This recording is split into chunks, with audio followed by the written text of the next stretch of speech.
आयोजित करते आणि संशोधनपर अशा उपक्रमांमध्येही तरुण संशोधकांना सहभागी होण्यासाठी संधी उपलब्ध करून देते। अशा म्हाळगी प्रबोधिनींनी 2015मध्ये नीती आयोगाने जी अटल इन्क्युबेशन सेंटरची योजना जाहीर केली त्याच्यामध्ये भाग घेतला। आज देशामध्ये 100-125 पेक्षा अधिक इन्क्युबेशन सेंटर्स आहेत, पण नीती आयोगाने ज्या इन्क्युबेशन सेंटरबद्दल अतिशय प्रशंसोद्गार काढले आहेत, त्यांच्या कामाची विशेष दखल घेतली आहे, त्यामध्ये म्हाळगी प्रबोधिनीचं अटल इन्क्युबेशन सेंटर आहे। आता इन्क्युबेशन हा शब्द इंग्रजी आहे आणि त्याला मराठी प्रतिशब्द काय, त्यामुळे आम्हीच एक प्रतिशब्द तयार केला, तो म्हणजे प्रतिभा पोषण। माणसामध्ये गुण असतातच, प्रतिभा असतेच, पण त्याचं पोषण होण्याची गरज असते आणि म्हणून असं हे प्रतिभा पोषण केंद्र गेली 7-8 वर्ष म्हाळगी प्रबोधिनीमध्ये सुरू आहे आणि ज्याच्या माध्यमातून जवळपास 70-75 छोट्या मोठ्या उद्योजकांना त्यांच्या उद्योजकतेचा विकास करण्याची संधी ही म्हाळगी प्रबोधिनीने उपलब्ध करून दिली आहे। हे सांगताना मला अतिशय आनंद होतो आहे। या प्रतिभा पोषण केंद्राशी संबंधित सर्व मंडळी, विशेषतः आमचे संचालक उदय वांकावालाजी पण आपल्यासमोर काही विषय मांडतीलच आणि त्यांच्या आणि स्थानिक लोकांच्या पुढाकाराने, आमच्या सर्व नेत्यांच्या प्रोत्साहनाने आज आपण या ठिकाणी जमलो आहोत। सुरुवातीलाच स्पष्ट झालेलं आहे की इन्फ्रास्ट्रक्चर प्रोजेक्ट्स, संरचनात्मक उपक्रम जे असतात ते मुख्यतः सुविधा निर्माण करतात। जसं विमानतळामुळे खूप सुविधा होणार आहे, पण असा एखादा मेगा प्रोजेक्ट ज्यावेळी येतो त्यावेळी त्याच्या माध्यमातून काही नवीन छोटे मोठे उद्योग देखील निर्माण होतात आणि त्यातून रोजगाराच्या संधी देखील निर्माण होतात। त्यामुळे या विमानतळाच्या माध्यमातून असं काय होणार आहे हे समजून घेण्याचा आज दिवसभराचा आपला उपक्रम आहे। माननीय पंतप्रधान नेहमी असं म्हणत असतात की विकास ही केवळ सरकारी योजना किंवा सरकारचा कार्यक्रम असणं पुरेसं नाही, तर विकास हा मुख्यतः लोकांच्या चळवळीचा, आंदोलनाचा एक विषय झाला पाहिजे, कारण लोकांच्या सहभागाशिवाय विकास पुढे जाऊ शकत नाही। आणि म्हणून या संकल्पनेशी सगळ्या लोकांना जोडून घ्यावं म्हणून आमच्या या अटल प्रतिभा पोषण केंद्रातर्फे आणि स्थानिक कार्यकर्त्यांच्या मदतीने एक निबंध स्पर्धा घेतली गेली। लहान मुलांनी एका चित्रकला स्पर्धेमध्ये भाग घेतला, एका पोर्टलवरती आपल्यापैकी अनेकांनी स्वतःची नाव नोंदणी केली आणि त्यातून इतक्या मोठ्या संख्येत तरुण, प्रौढ अशा सगळ्या नवी मुंबईकरांचं हे संमेलन, या आकांक्षेचं जे नवीन आकाश निर्माण झालेलं आहे तुमच्या आमच्याकरता, त्या आकाशात कसा विहार आपण करू, त्याच्यामध्ये कसं नवीन उड्डाण आपण घेऊ, त्याचा शोध घेण्याकरता हा सगळा उपक्रम आहे। माझी खात्री आहे की दिवसभर आपण याच्यामध्ये अतिशय उत्साहाने भाग घ्याल, आपल्या सूचना द्याल, त्या सूचनांचं आम्ही संकलन करू। विमानतळ कंपनीची लोक, सिडको, स्थानिक नगरपालिका, सगळे स्थानिक लोकप्रतिनिधी या ठिकाणी आहेत। त्यांच्या माध्यमातून आपल्याला या आकांक्षा की उडान ही जी नवीन झेप आपल्याला घ्यायची आहे संधीच्या अवकाशामध्ये, ती घेण्याकरता आपल्या पंखामध्ये नवीन बळ निर्माण करण्याचं काम आजच्या या विचारमंथनातून होईल याची मला पूर्णपणे खात्री आहे। सर्व मान्यवरांनी, विशेषतः मंगलप्रभात लोढाजी, गणेशजी नाईक, मंदाताई म्हात्रे या सगळ्यांनी सहकार्य केल्यामुळेच आजचा कार्यक्रम यशस्वी होते आहे, त्यांच्याविषयीची कृतज्ञता मी माझ्या भाषणाच्या अखेरीस व्यक्त करतो। पुन्हा एकदा आपल्या सगळ्यांचं स्वागत करतो आणि माझं बोलणं थांबवतो। नमस्कार। धन्यवाद विनय जी। नवी मुंबई एयरपोर्ट के सीईओ BVGK शर्मा जी का यहाँ पे आगमन हुआ है। मैं मनीष जैन जी से या संजय चौधरी जी से विनंती करूंगा कि वे मंच पर आकर शर्मा जी का स्वागत करें।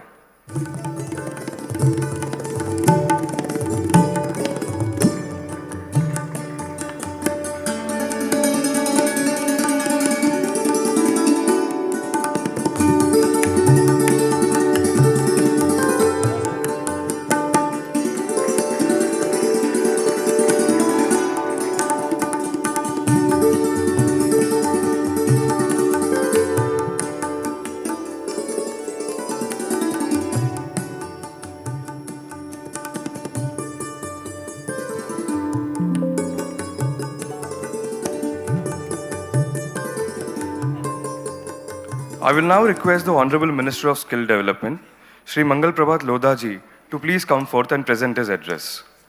Mangal ji.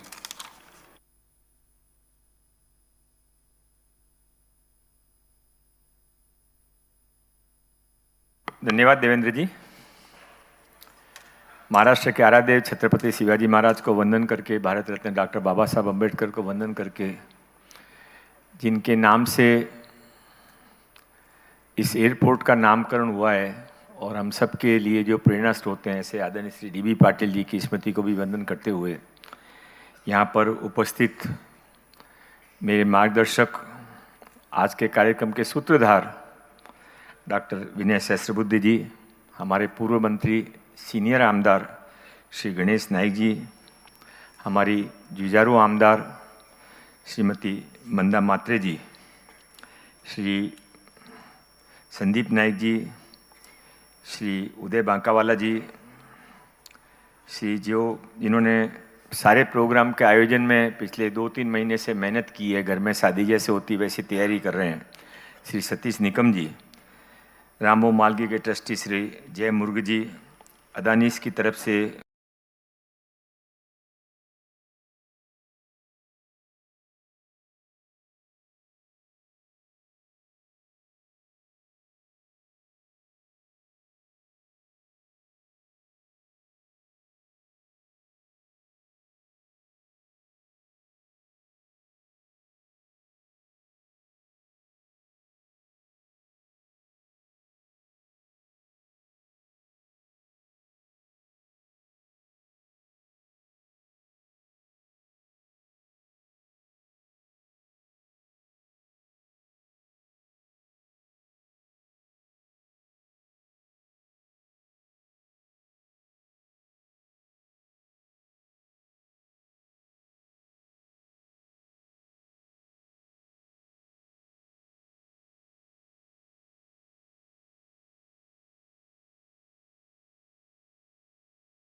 हम में से बहुत लोग कम लोग होंगे, पर ये बच्चों में से कोई जरूर यहाँ बैठकर आगे बैठकर हमारे को समझा रहा होगा।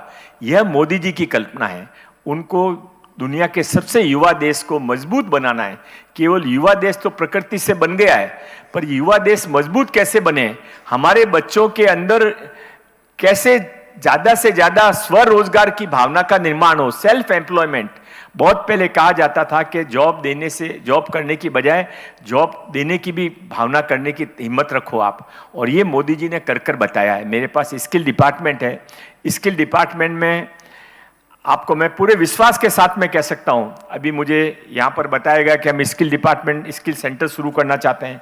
आपने बोला था, महावीर इंटरनेशनल वालों ने बोला, जो भी कोई स्किल सेंटर शुरू करना चाहता है, हमारी सरकार स्किल सेंटर आपके द्वारा, आपको मान लो शर्मा जी कहेंगे, शर्मा जी के पास में बहुत बड़ा सिस्टम है, इनको किसी की जरूरत नहीं है, उसके बाद भी यदि आप सरकार की तरफ से स्किल सेंटर आपके वहां खुलवाना चाहो तो आपके दिए हुए लोकेशन पे सरकार के खर्चे पे स्किल सेंटर हम शुरू करेंगे। पर केवल इनके लिए, ये आप सबके लिए भी ऑफर ओपन है। ऑफर ओपन इसलिए है क्योंकि आप जॉब गिवर हैं, यू नो द बेस्ट कि किस चीज की समाज आज इंडस्ट्रीज को जरूरत है। इंडस्ट्रीज एसोसिएशन के अध्यक्ष केडिया जी बैठे हैं, उनसे ज्यादा कोई नहीं समझ सकता कि नवे मुंबई के अंदर कौन सी इंडस्ट्रीज बंद होने के कगार पे, कौन सी इंडस्ट्रीज नया प्लॉट ढूंढ रही है, कौन सी इंडस्ट्रीज आगे चलने वाली है। तो ये you know the pulse of the industries. इसलिए आप लोग यदि कोई हमको बताएंगे कि हम यहाँ पर स्किल सेंटर खोलना चाहते हैं, तो हमारे खर्चे के ऊपर हम आपका एक्सपेंसेज भी वहाँ का सब हम भुगतेंगे। पर इसके पीछे इंटेंशन क्या है? इंटेंशन वही है जो सतीश निकम जी का है, जो विनय जी का है, जो बांकावाला जी का है, जो रामबाबू मालिक का है, जो अटल इंक्यूबेशन सेंटर का है, कि लोगों को रोजगार मिले, बेचारापन खत्म हो। एक कोई बहुत बड़े बन जाए, 1000 लोग अरबपति खरबपति बन जाएं और 1 लाख लोग ऐसे ही नीचे बैठे रहें, ये मोदी जी को स्वीकार नहीं है। मोदी जी को आगे बढ़ाना है तो सबको साथ में लेकर आगे बढ़ाना है, और उसमें सबसे आगे वो इन बच्चों को, युवाओं को चाहते हैं। और इसके लिए ये जो सारा कार्यक्रम यहाँ पर हो रहा है, उसको मन से मैं बहुत बहुत शुभकामनाएं देता हूँ। आज स्टार्टअप डे है। आपकी जानकारी के लिए, विनय जी को तो जानकारी है ही, फिर भी भारत में सबसे ज्यादा नंबर 1 स्टार्टअप कहीं पर चलता है तो वो महाराष्ट्र उसमें नंबर 1 है। पर महाराष्ट्र के नंबर 1 के अंदर भी यदि आज के कार्यक्रम के बाद में नवी मुंबई नंबर 1 आ जाता है तो आपको भी आनंद होगा, मुझे भी आनंद होगा, क्योंकि ये मेहनत जो हुई है, ये बहुत बड़ी मेहनत के बाद ऐसे कार्यक्रम होते हैं। इन लोगों को बुलाना, आप सबको बुलाना, स्पीकर्स को बुलाना, कोऑर्डिनेशन करना, और ये सब किसके लिए? ये सब में इनको कुछ पाना नहीं है, केवल मन का सेटिस्फेक्शन है कि हमने समाज के लिए किया। जो आयोजक हैं उनको बहुत बहुत अभिनंदन करते हुए आज का कार्यक्रम सफल हो, और यहाँ जो भी बच्चे आए हैं, ये इस कार्यक्रम के निकलते समय ये हिम्मत लेकर जाएं, मन में विश्वास लेकर जाएं कि यदि हमने खुद ने कुछ करने का सोचा तो सरकार, अटल इंक्यूबेशन सेंटर, ये एयरपोर्ट सब हमको सहायता करेगी। जो हिम्मत करके आगे बढ़ता है वो कभी निराश नहीं होता। बहुत पुराना गाना है कि बिना मेहनत के नैया पार, बिना, क्या गाना, क्या वो, बिना मेहनत के कोशिश करने वालों की हार नहीं होती, और बिना मेहनत के नैया पार नहीं होती। आप कोशिश करिए, नैया पार होगी, और नैया पार ही नहीं होगी, पूरा समाज आगे बढ़ेगा। पुनः एक बार मुझे यहाँ पर बुलाया, सबसे मिलने का मौका दिया, इसके लिए बहुत बहुत धन्यवाद। कार्यक्रम सफल हो, कार्यक्रम ऐसे बार बार हो, ये कार्यक्रम इतना अच्छा हो कि इस कार्यक्रम का बिना गुरुदक्षिणा दिए हुए लोग कॉपी कैट कर सकें। बहुत बहुत धन्यवाद। धन्यवाद मंगल जी। I would now request the CEO of Navi Mumbai Airport, Mr. B.V.J.K. Sharma, to please come ahead and share his thoughts with us. Mr. B.V.K. Sharma. With a big round of applause, let us welcome Mr. Sharma.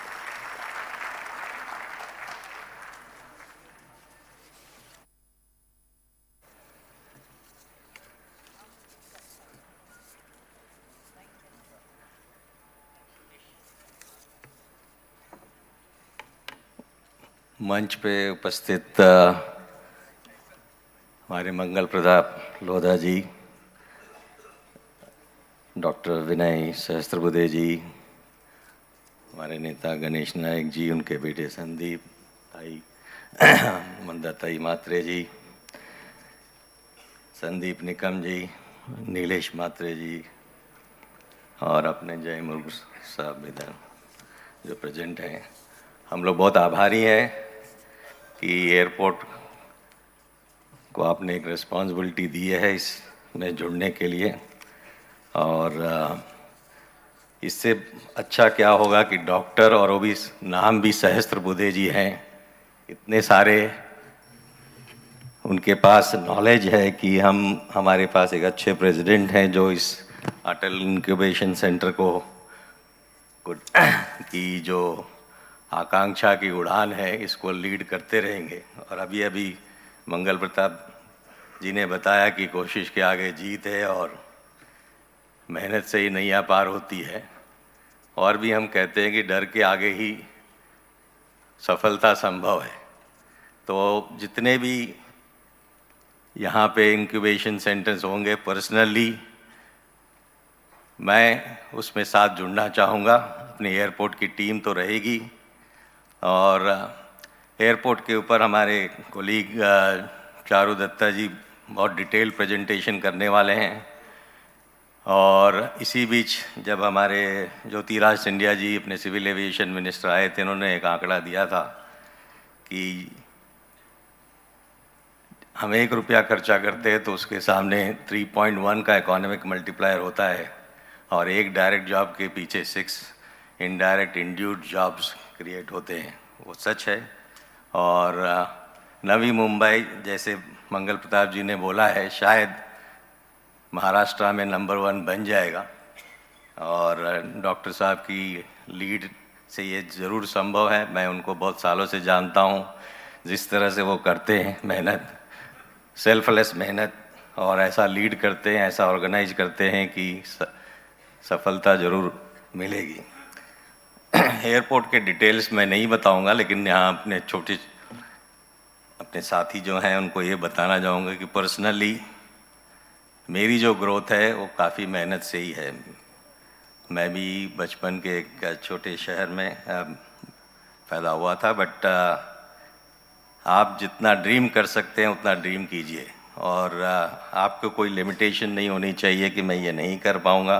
हमारे कितने नेता हैं India में, आपने देख लिया उनके बचपन कैसे गुजरे। कितने भी और भी सक्सेसफुल सीईओज़ हैं, उन्होंने भी बताया, उनके भी लाइफ स्पैन में आप देखोगे तो काफ़ी कुछ संभव है। इस एयरपोर्ट का कंप्लीशन हम दिसंबर, इंफ्रास्ट्रक्चर कंप्लीशन दिसंबर में ट्राई कर रहे हैं कि कंप्लीट हो जाए। और जैसे 4 लाख का आंकड़ा शायद निकम जी ने बताया है, एयरपोर्ट के माध्यम से ही मुझे पता है कि जब एयरपोर्ट पूरा रेडी हो जाएगा, इसके 4 फेजेस हैं और इसमें जो डायरेक्ट, इनडायरेक्ट और इंड्यूस्ड एम्प्लॉयमेंट की अपॉर्चुनिटी वो 1 लाख से भी ज़्यादा है। तो 4 लाख का आंकड़ा कोई गलत नहीं है कि Navi Mumbai as MMR reason बहुत सारे डेवलपमेंट होने वाले हैं। हमारी पहले प्रोजेक्ट की जो इन्वेस्टमेंट है वो 20,000 करोड़ की है और ओवरऑल 70,000 करोड़ से ज़्यादा होएगी जब हम कंप्लीट कर लेंगे। तो जिस तरह इकोनॉमिक मल्टीप्लायर की बात की गई है, एम्प्लॉयमेंट की बात की गई है, ऊपर से जब आप इंक्यूबेशन सेंटर्स जो जॉब सीकर से ज़्यादा जॉब गिवर बनने जाने वाला है, इसकी तुलना तो हम कर ही नहीं सकते। और इस यंग जनरेशन को हमारे जैसा चैलेंज नहीं है कि आप जॉब सीकिंग मोड में रहोगे। आपका जो बैकअप प्लान है पेरेंट्स ने मोस्टली संभाल लिया होगा, तो आप लोगों को थोड़ी बहुत चांसेस लेनी चाहिए, आपकी हुनर बाहर आनी चाहिए। और जितना भी सपोर्ट आपको हमारी तरफ से लगेगा, पर्सनली हमारी ऑर्गेनाइजेशन की तरफ से रहेगा या अपनी ग्रुप की तरफ से रहेगा, हम लोग आपके साथ हमेशा प्रेजेंट रहेंगे। और इस अपॉर्चुनिटी के लिए फिर से मैं सबको धन्यवाद कहना चाहता हूँ। और आगे के सेशंस जैसे लोधा जी ने बताया है काफ़ी यूजफुल रहेंगे और काफ़ी टेक अवेज रहेंगे। और इसके बाद भी जो भी प्रोग्राम होंगे उसका फॉलोअप मैं लेता रहूँगा और सहस्त्रबुद्धे जी के मार्गदर्शन में काम करता रहूँगा। Thank you.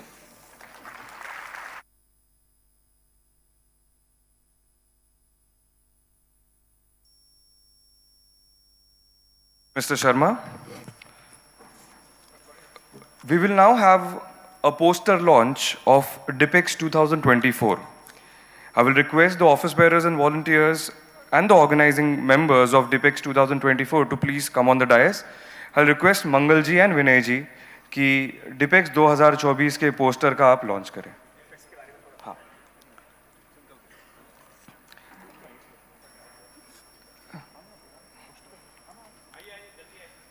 This is the 33rd edition of DIPEX. DIPEX 2024 organized by Akhil Bharatiya विद्यार्थी परिषद. ये एक स्टेट लेवल कंपटीशन है जो इस साल नवी मुंबई में होस्ट किया जा रहा है. ये 7 से 10 मार्च तक होगा. It's a state level exhibition cum competition of final year projects of engineering, ITI and agriculture students.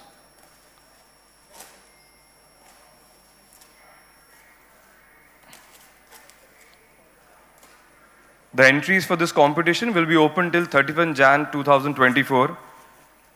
With a round of applause, let us celebrate the poster launch of DIPEX 2024.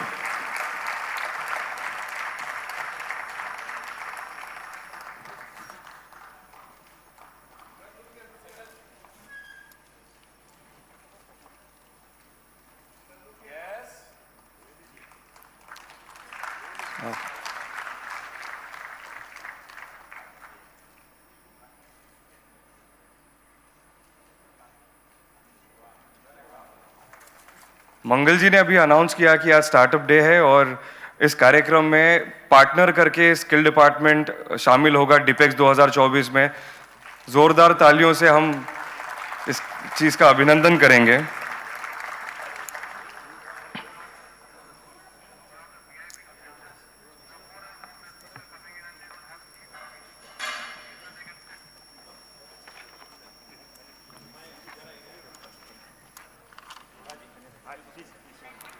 मैं विनंती करूंगा हमारे रामभाव मार्गी प्रबोधिनी अटल इंक्यूबेशन सेंटर के संचालक श्री जय मृग जी को कि वो आके अपना वक्तव्य रखें.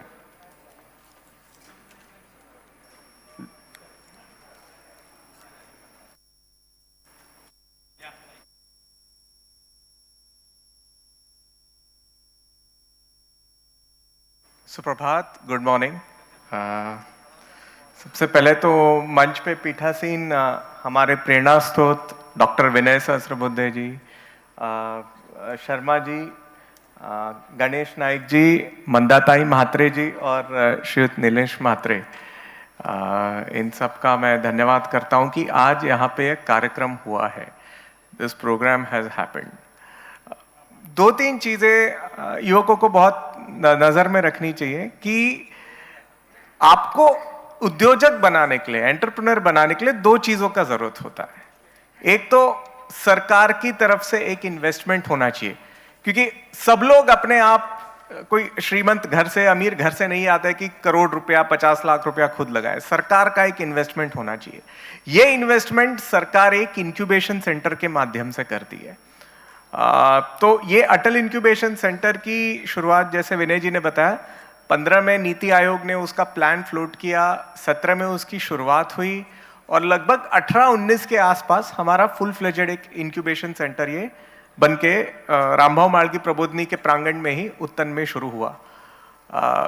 इसका मूल उद्देश्य था कि केवल हम वैसा इंक्यूबेशन ना बढ़ाएं जो प्योर कॉमर्शियल इंटरेस्ट का हो, जैसे मंगल जी ने भी बताया कि हम सोशल इंटरेस्ट के इंक्यूबेशन को भी बढ़ावा देना चाहते थे. We wanted to incubate companies that had a complete social angle also.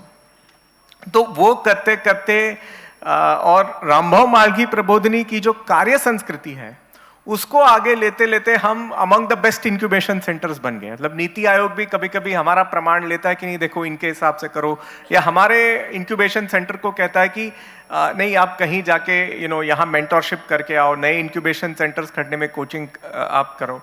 हमारे जो सीए हैं उदय वाकावाला जी, उनका भी बहुत अच्छा योगदान रहा उसमें करने में. तो मैं पूर्ण तरीके से आशावादी हूं कि नवी मुंबई के लोगों को भी उसका लाभ होगा. तुम्हाला पूर्णच त्याचा फायदा मिळेल आणि तुम्ही फायदा घ्यावा. आणि ही जी संधी आहे ती परत परत येत नाही. म्हणजे आता शर्माजींनी जे सांगितलं की 1चा मल्टिप्लाय, 1 रुपया सरकार टाकते तर कधी कधी 3 रुपयाचं इकॉनॉमिक वाढ होतं.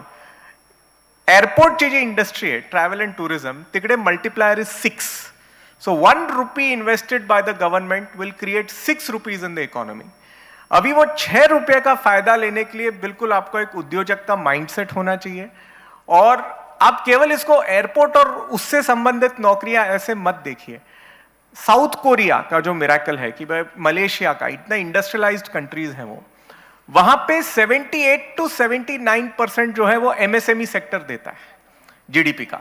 मतलब ये जो छोटे छोटे उद्योजक है, ऐसा नहीं कि आप कल 1000 करोड़ की कंपनी बनोगे, आप कल अगर छोटे भी रहोगे लेकिन अपने कार्य क्षेत्र में आप एक अव्वल नंबर हासिल करोगे, you will be the best performers in your industry. You still, in a place like South Korea, that is 78 to 79% of the GDP. तो बस उन उद्योजकों का जो हमारी जीडीपी का भी 78-79% बनेंगे, उनका मेंटरिंग करना, नरिशमेंट करना, वही हमारा उद्देश्य. और वो कहीं मालगी प्रबोधिनी के लिए उद्देश्य बहुत पीछे जाता है. विनय जी की परमिशन लेके मैं उनका एक वाक्य कोट करूंगा. जब हम कार्यकर्ता थे छोटे 95-96 में, और मालकी प्रबोधिनी राजनीतिक कार्यकर्ता का प्रशिक्षण करती थी, तो विनय जी कहते थे की मुळांची रुजवण झाली पाहिजे, the roots have to be nourished properly. आज हम वही काम जो पहले राजनीतिक कार्यकर्ताओं के लिए करते थे, आज हम एंटरप्रेन्योर्स के लिए कर रहे हैं. हम आपके रूट्स ठीक से नरिश करेंगे ताकि आप वो ह्यूज चंक बने, जैसे 78-79% ऑफ भारत की जीडीपी आगे बने. ये एयरपोर्ट एक केवल शुरुआत है, एक सरकार की तरफ से इन्वेस्टमेंट है, इंक्यूबेशन सेंटर है जो आपको उद्योजकता के लिए मार्ग पे आगे लेके जाएगा. मैं चाहता हूं सभी उसका फायदा ले. I wish you all the best. सबको हार्दिक शुभकामनाएं आगे के प्रवास के लिए. धन्यवाद.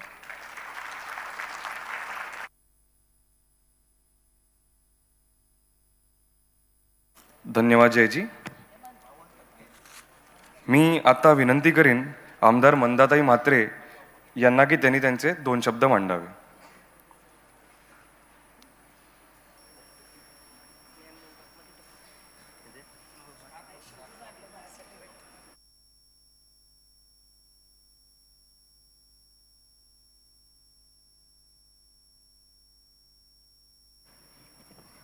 सर्वांना नमस्कार. आपण सर्वजण इतक्या मोठ्या संख्येने आल्यामुळे सर्वप्रथम मी या प्रभागामध्ये आपलं सर्वांचं स्वागत करत आहे. आज नव्याने पहिल्यांदाच नवी मुंबईमध्ये इतक्या मोठ्या प्रमाणामध्ये आकांक्षा की उडान हा कार्यक्रम होत आहे, आणि सगळे कार्यक्रम करणारे संयोजकांना मी पहिला मनापासून धन्यवाद देत आहे की तरुण मुलांसाठी काहीतरी शिकण्यासाठी आकांक्षा की उडान हा कार्यक्रम आज इथे लावलेला आहे. या मंचावरती कौशल्य रोजगार मंत्री आमचे आत्ताच आपल्याला मार्गदर्शन करून गेले मंगलप्रभात लोढाजी, माजी मंत्री तथा ऐरोळीचे आमदार गणेश नाईकजी, या कार्यक्रमाचे अध्यक्ष डॉक्टर विनयजी सहस्त्रबुद्धे, माजी आमदार आणि अध्यक्ष संदीपजी नाईक, त्याचप्रमाणे शर्माजी, नवी मुंबई वेलापूर विभागाचे संयोजक निलेश म्हात्रे, त्याचप्रमाणे जैन मृगजी, ज्यांनी हा कार्यक्रमाला अतिशय मेहनत घेतली आणि गेले 2-3 महिने हा कार्यक्रम व्यवस्थितरित्या व्हावा त्याच्यासाठी मेहनत घेतली, ते सतीश निकमजी, शर्माजी. मंचावर कोणी राहिलं असेल तर माफ करा. समोर उपस्थित सर्व आलेले ह्या कार्यक्रमाचं मार्गदर्शन ऐकण्यासाठी बंधू भगिनींनो आणि बालमित्रांनो, डॉक्टर विनयजींच्या नावामध्येच विनय आहे. विनय म्हणजे नम्रता, आणि सहस्त्रबुद्धे म्हणजे सहस्त्रबुद्धे म्हणजे बुद्धीचं ज्ञान असणारे सहस्त्रबुद्धे. जे दोन्ही गोष्टी त्यांच्या नावात असल्यामुळे प्रबोधन मार्गेमध्ये ते काम करत असताना अनेक विद्यार्थी त्यांनी घडवलेले आहेत. काही विद्यार्थ्यांना हसायला आलं मी बोलल्यामुळे, पण अनेक विद्यार्थी त्यांनी घडवलेले आहेत. मी 2दा तिथे स्वतः प्रशिक्षण घेतलेले, आणि असं वाटतं नेहमी जाऊन तिथे 3-4 दिवस राहावं, जेणेकरून आपल्या बुद्धीमध्ये काहीतरी ज्ञानामध्ये भर पडेल असं तिथे शिकलं जातं, शिकवलं जातं. आज आपण पाहिलं जे उद्योजकता शिबिर म्हणून हे नव्या मुंबईमध्ये त्यांनी घेण्याचं कारण एकच आहे की नवी मुंबईकडे जे आलेलं विमानतळ आहे त्यामुळे नवी मुंबईला आता दर्जा प्राप्त होतोय. हळूहळू इंटरनॅशनल शहराकडे नवी मुंबई ही जात असताना या नव्या मुंबईमध्ये अनेक जे प्रश्न आहेत स्वरोजगाराचे, त्याच्यासाठी मार्गदर्शन म्हणून हा कार्यक्रम त्यांनी घेतला. त्याबद्दल मी त्यांचं प्रथम मनापासून अभिनंदन करते की अनेक प्रश्न आमच्या मनामध्ये लोकप्रतिनिधी म्हणून असतात. ते लोकप्रतिनिधींच्या मनातले प्रश्न सोडवण्याचं काम या व्यासपीठाच्या माध्यमातून माझ्यासारख्या सर्वसामान्य कार्यकर्त्याला आज इथे भेटत आहे. सर्वप्रथम सांगायचं झालं तर एअरपोर्ट येते, विमानतळ येते, अनेक रोजगार निर्माण होतील, पण इथल्या भूमिपुत्रांना काय मिळणार? जे आमच्या भूमिपुत्रांचे नेते आहेत, आदरणीय दिबा पाटील साहेब, त्यांचा आज इथे फोटो लावलेला आहे. त्या दिबा पाटलांनी सारोकाळ इथल्या भूमिपुत्रांसाठी काम केलेलं आहे. हिंदू हृदय सम्राट आणि महाराष्ट्राचं दैवत छत्रपती शिवाजी महाराजांचा फोटो लावलेला आहे. ह्या त्यांचं काम जर पाहिलं तर त्यांनी देशासाठी, राज्यासाठी छत्रपतींनी काम केलं. आणि आमचे कैलासवासी, आमचे लोकनेते दिबा पाटलांनी आमच्या या नवी मुंबईकरासाठी नाही तर संपूर्ण महाराष्ट्रासाठी गोरगरीब लोकांसाठी काम केलेलं आहे. आणि आज त्यांचा इथे फोटो लावला, त्याच्यामुळे मला मनापासून साहेब तुम्हाला मी धन्यवाद देते की आमचे लोकनेतेसुद्धा तुम्ही तितक्याच पद्धतीने त्यांना मानलेलं आणि पूजलेलं आहे. आणि आपण त्यांचं नाव विमानतळाला द्यावं म्हणून आमचा आग्रही सर्व समाजाचा आहे, इथल्या भूमिपुत्रांचा आहे. साहेब सांगायचं झालं तर इथली जी मुलं भूमिपुत्र आहेत, आज एवढ्या नोकऱ्या उपलब्ध होणार आहेत, पण जोपर्यंत तुम्ही कौशल्य विकास एक संस्था शिडको किंवा एअरपोर्टच्या माध्यमातून सुरू करत नाही, या मुलांना प्रशिक्षण देत नाही, तोपर्यंत ही मुलं पुढे जाऊ शकत नाहीत. आता विमानतळाला अनेक हॉटेलं येतील, आता हॉटेलमध्ये ही मुलं कशी नोकरी करतील? मोठे मोठे 5 स्टार हॉटेल आल्यावर त्यांना नेमकं स्वतःला उभं राहून बोलता आलं पाहिजे. त्यांच्यामध्ये कार्विंग केलेले अनेक डेकोरेशन असतात.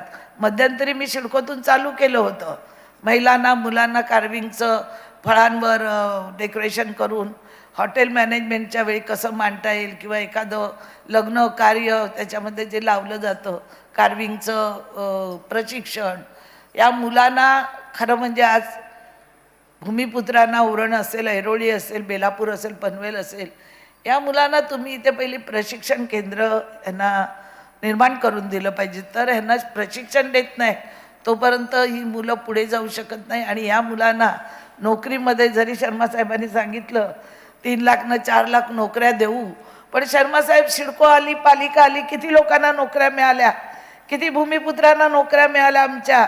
तर एअरपोर्टमध्ये आमच्या भूमिपुत्रांना नोकऱ्या मिळतील. त्यासाठी पहिलं मुलांना शिक्षण देणं. आता आपण एअरपोर्टला जातो, मुली असतात, ताबडतोब भेटतात, त्यांना प्रशिक्षण दिलं जातं, आपली बॅग घेतात, आपला पास काढून देतात. हे जे प्रशिक्षण जोपर्यंत तुम्ही सुरू करत नाही, मला वाटतं विनयजी तुम्ही आम्हाला एक प्रशिक्षण केंद्र द्या इथं, की मुलांना डेव्हलप करण्याचं, त्यांच्या बुद्धिमत्तेचं डेव्हलप करायचं. हे जर आम्ही जोपर्यंत करत नाही तोपर्यंत अनेक उद्योजक बाहेरचे इकडे येतील, पर्यटन स्थळ निर्माण होतील. केरळामध्ये पर्यटन स्थळ बघा, आपण का नाही करू शकत नव्या मुंबईमध्ये? आता इंटरनॅशनल एअरपोर्ट आल्यानंतर समुद्र किनारा मोठा लाभलेला आहे. या पर्यटन स्थळामध्ये भूमिपुत्र आहेत, मच्छीमार लोक आहेत, हे चांगल्या पद्धतीने होड्या चालवतात. आपण गोव्यात बघतो क्रूजवरती तिथलीच लोक हे डान्स करतात, गाणी गातात आणि वेगवेगळे कार्यक्रम क्रूजवर केले जातात. इथल्या भूमिपुत्रांना, स्थानिक कोळी बांधवांना त्याच्यावर काम मिळेल, क्रूज चालल्या जातील. इंटरनॅशनल एअरपोर्ट होत असताना तुम्ही नवी मुंबई काय दाखवाल? ज्यावेळी मुंबई दर्शन होतं त्यावेळी नवी मुंबई पण दर्शन लोक येणार ना बघायला. तर तुमच्याकडे त्या पद्धतीने नव्या मुंबईमध्ये सर्व प्रकल्प उभे पाहिजेत. आता आम्ही एक प्रकल्प घेतलेला गेले 5-6 वर्ष, तो रखडला गेला काही कारणामुळे, की मरीना राज्यातला हा पहिला मरीना आणि देशातला दुसरा मरीना हा पण त्याचमुळे बनवायला घेतलेला की स्थानिक भूमिपुत्रांना तिथे रोजगार प्राप्त होईल आणि त्या रोजगारच्या माध्यमातून ही तरुण मुलं मुली पुढे जातील. आपण हे उद्योग शिबिर घेतलं तर पहिला कौशल्य विकास केंद्र ताबडतोब एअरपोर्टमध्ये जेव्हा विमान उडान घेतील, हॉटेल बनतील, त्याला वेळ आहे. त्याच्या अगोदर प्रशिक्षण होणं या मुलांचं फार गरजेचं आहे असं मला आपल्याला सांगावं असं वाटतं. आताच आपण बघितलं की अटल सेतूचं आपण उद्घाटन केलं आणि अटल सेतूचं उद्घाटन करत असताना आपले देशाचे पंतप्रधान हे आले होते आणि त्यांनी सांगितलं अनेक भूमिपुत्रांना आपण त्यांचा मोबदला मिळवून दिला, पण ज्या पद्धतीने पाहिजे त्या पद्धतीने तो मोबदला अजूनही मिळाला नाही आहे भूमिपुत्रांना. तो मिळणंही फार गरजेचं आहे असं मला सांगावंसं वाटतं. आणि दुसरं गोष्ट साहेब, आपण स्किल डेव्हलपमेंटचं एखादं केंद्र आम्हाला दिलं, आम्हाला कुठल्या पद्धतीने त्या मुलांना प्रशिक्षण देऊन त्यांना या लोकांच्या बरोबरीने आणता येईल त्याचं एक मार्गदर्शन तुमच्या नेतृत्वात जर आम्हाला मिळालं साहेब, तर निश्चित सर्वांमध्ये लाख नाही, हजार नाही, 100-500 तरी मुलं आमची घडली जातील असं मला आज सांगावंसं वाटतं. आपण हा कार्यक्रम घेतला, आपलं मार्गदर्शन ऐकायला खरं आम्ही आलेलो आहोत, पण आम्हालाच बोलायची संधी दिल्याबद्दल धन्यवाद. आणि असंच मुलांसाठी वेगवेगळी शिबिरं घेऊन या नव्या मुंबईमध्ये स्वयंरोजगाराला आपण महत्त्व देऊया, स्वयंरोजगार निर्माण करून आपण ह्या लोकांच्या कामाला हात आणि मिळवून देऊया आणि त्यांची जी मनातली जी भीती असते ती घालवून त्यांचं चांगलं आपण प्रबोधन करून त्यांना वर आणूया असं मला सांगावंसं वाटतं. आपण मला बोलायला दिल्याबद्दल धन्यवाद साहेब. असे कार्यक्रम आपण घेऊया. कधी सतीश निकमला वगैरे सांगते, कधी भविष्यात गरज लागली तर या अशा कार्यक्रमाची आपल्याला मुलं घडवताना गरज आहे. आम्ही नक्कीच तुमच्या सोबत आहोत. धन्यवाद. जय हिंद, जय महाराष्ट्र.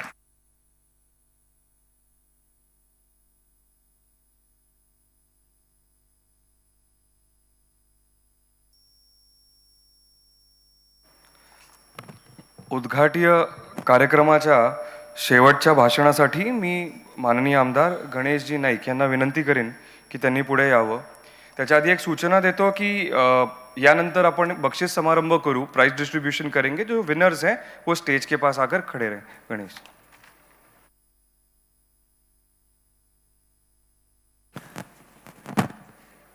कैलासवासी रामभाऊ मालगी प्रबोधिनी यांच्या विद्यमाने अटल इन्क्युबेशन सेंटर आयोजित नवी मुंबई आंतरराष्ट्रीय विमानतळाच्या अनुषंगानं रोजगार स्वयंरोजगार याविषयी आजची परिषद आहे. आकांक्षा की उडान या टायटलखाली हे चर्चासत्र सुरू होणार आहे. आपल्याला बारसं करून कामानिमित्ताने गेलेले श्री मंगलप्रभात लोढाजी, कौशल्य विकास मंत्री महाराष्ट्र शासन, श्री विनय सहस्त्रबुद्धेजी, president Indian council for cultural relation, माननीय आमदार मंदाताई म्हात्रे, भाजपचे जिल्हाध्यक्ष संदीपजी नाईक, श्री शर्माजी CEO Navi Mumbai airport Adani group, Shri जयमृग director Atal incubation centre, Shri निलेशजी म्हात्रे आणि ह्या कार्यक्रमाचे आयोजक सतीशजी निकम, उपस्थित या शहरातील उद्योजक, व्यापारी, विद्यार्थी, जमलेल्या बंधू भगिनींनो, खरं म्हणजे अटल इन्क्युबेशन सेंटरच्या वतीनं आंतरराष्ट्रीय विमानतळ जे सुरू होणार आहे त्याकरता तरुणांमध्ये उत्सुकता आहे, परंतु त्यांना तंत्रज्ञान आणि एकूणच ट्रेनिंग द्यावी या उद्देशानं या आजच्या कार्यक्रमाचं आयोजन करण्यात आलेलं आहे. नवी मुंबई 1992 साली स्थापना झाली महापालिकेची. ग्रामपंचायतमधून महापालिका निर्माण झालेले एकमेव शहर आहे भारतातलं. आणि असं असताना सुद्धा या शहराने सर्व स्तरावर जो आत्मविश्वास दाखवला त्यामागे या शहरातील जनतेचं सुजाणपण आणि निश्चितपणे चांगल्या गोष्टीची निवड करण्याची त्यांची प्रवृत्ती त्याला कारणीभूत ठरलेली आहे. चांगल्या लोकांच्या हातात नेतृत्व दिलं. मी आता विनय सहस्त्रबुद्धेजींना सांगत होतो, संजू नाईक दुसऱ्यांदा महापौर झाले 2000 साली, त्यावेळेला मी घोषणा केली होती की शहरी भागातील घरपट्टी आणि पाणीपट्टी 20 वर्ष वाढवणार नाही, तर 20 वर्ष 2020 साली पूर्ण झाली, एक नया पैसा घरपट्टी पाणीपट्टी वाढली नाही. हा जनतेला दिलेला शब्द आम्ही पुरा केला. मधल्या काळात प्रशासकीय कालखंडामध्ये प्रशासनाची लुडबुड चालली होती की आपण घरपट्टी पाणीपट्टी वाढवून, परंतु मी स्पष्ट सांगितलं की प्रशासकीय कालखंडात हा निर्णय तुम्ही घेता कामा नये, आणि घेतला तर उग्र आंदोलनाला सामोरं. त्याला आघाडीचं सरकार होतं. 5 वर्ष पूर्ण होत आली आता, आणि मी आज पुन्हा स्पष्ट सांगितलेलं, ज्याला जनसामान्यांमध्ये जातो की आणखी 20 वर्ष या शहरामध्ये घरपट्टी आणि पाणीपट्टी वाढणार नाही, आणखी 20 वर्ष. आणि हे करताना सुद्धा या शहराचा दर्जा सर्वच ठिकाणी चांगला राहिलेला आहे. या शहरातलं शैक्षणिक विभाग, आरोग्य विभाग, पाणी पुरवठा, घनकचरा, उद्यानं, मैदानं, रस्ते, या सर्व स्थितीमध्ये चांगल्या लोकांनी चांगली कामं केली म्हणून त्या ठिकाणी निश्चितपणे या शहराला एक गती लागलेली आहे. TBIचे सर्व पदाधिकारी बसलेले आहेत.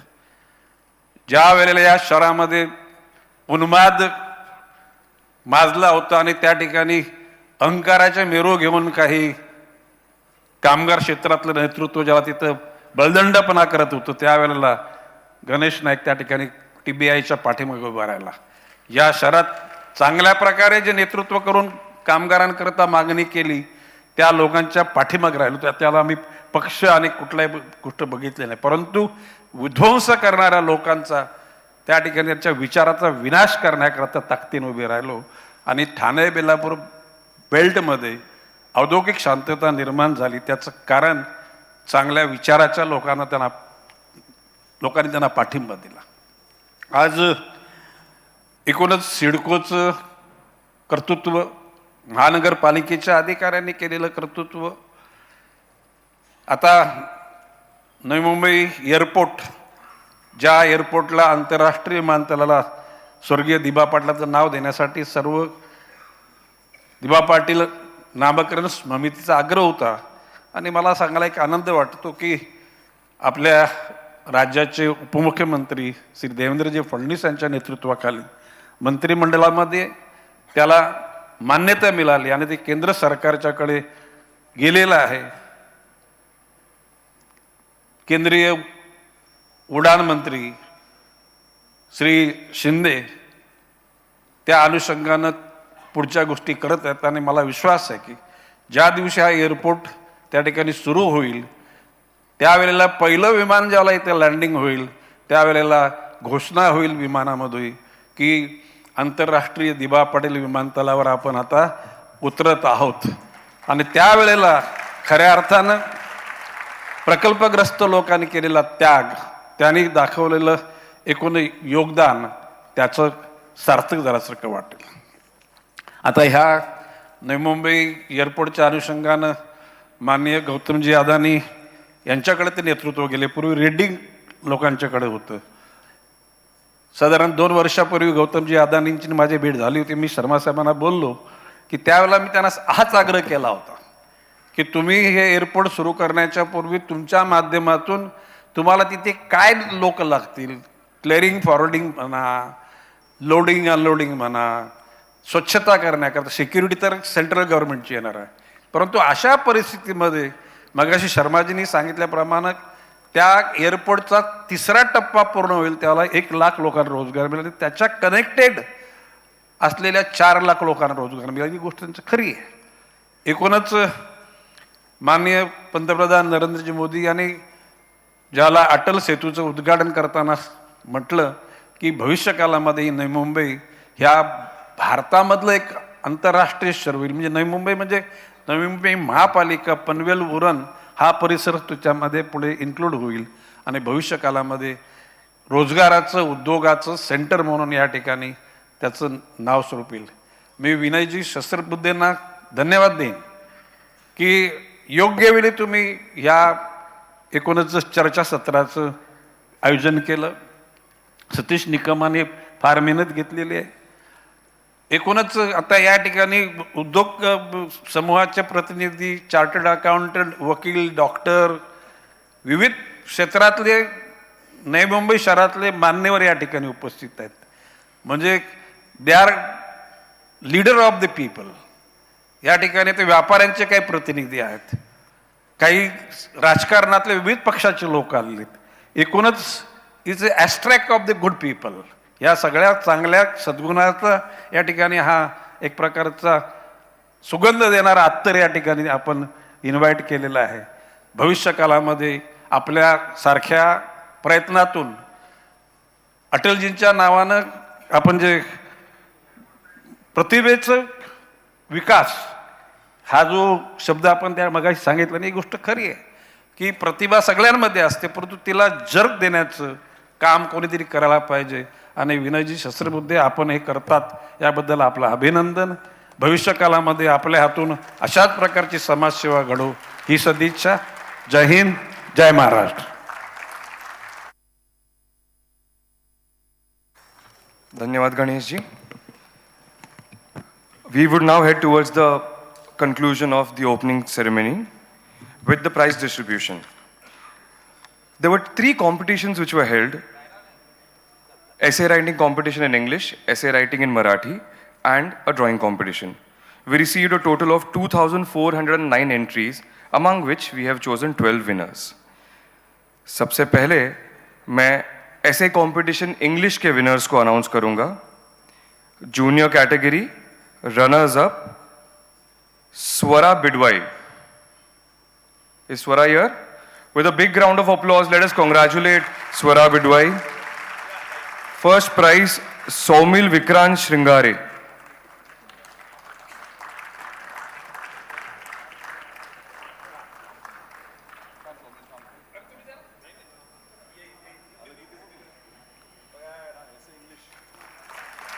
A big round of applause for Saumil and Swara.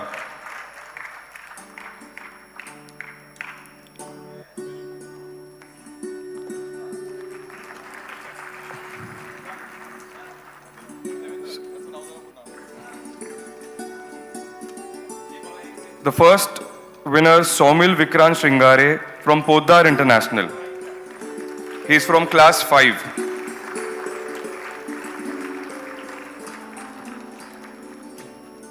The next set of winners are from the senior category. Runners up, Safia Ved.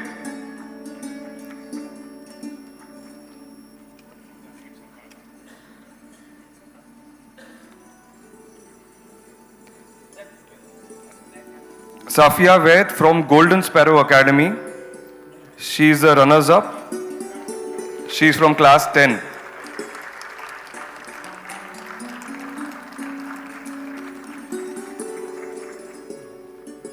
The winner is Saad Ved from the same school, Golden Sparrow Academy.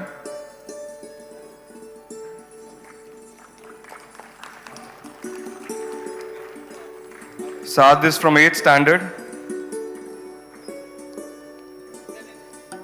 Winners of essay competition, English.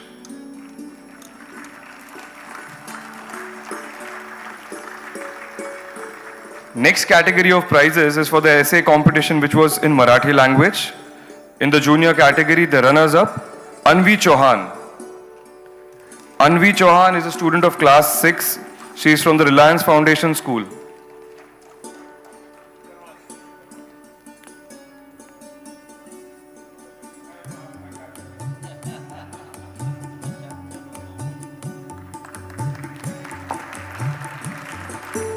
The winner, Vaishnavi Vane, Jnaan Vikas Primary School, a student of class 7. तालियों से वैष्णवी का स्वागत करेंगे.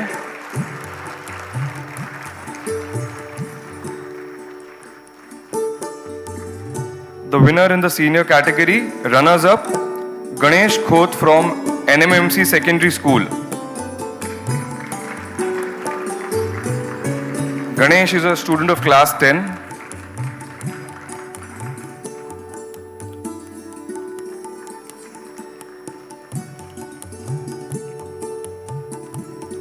The winner of the senior category essay competition Marathi, Tejasvi Prakash Shinde from NMMC school as well.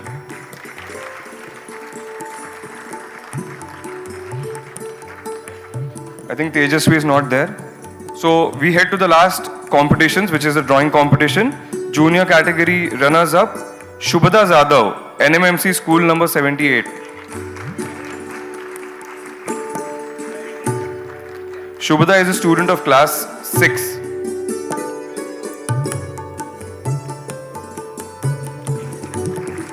The winner in the junior category drawing competition, Madhura Ankush Chaudhary. Madhura is from class 5. तालियों से मधुरा का अभिनंदन करेंगे.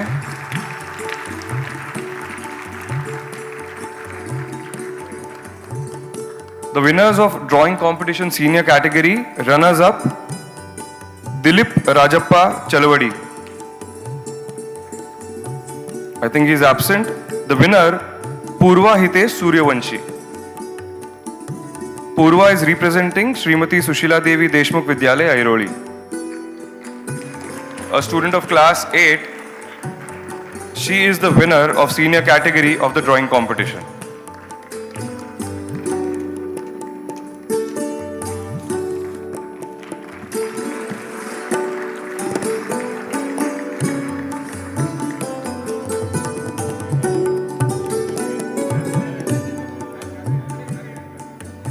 With this, we come to an end of our opening ceremony.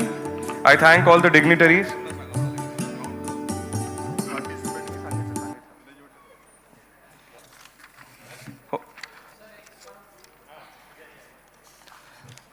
The next session will be a keynote address by Shri Charudatta Deshmukh, who is the Joint President of NMIAL.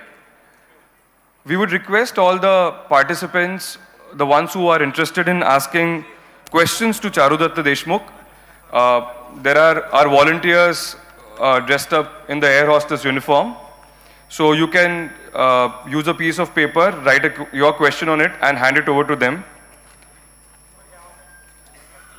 We will start the session in the next 5 minutes. I'll request all the delegates, the participants to not leave the auditorium and be present in the auditorium. We'll be shortly starting the next session.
Check.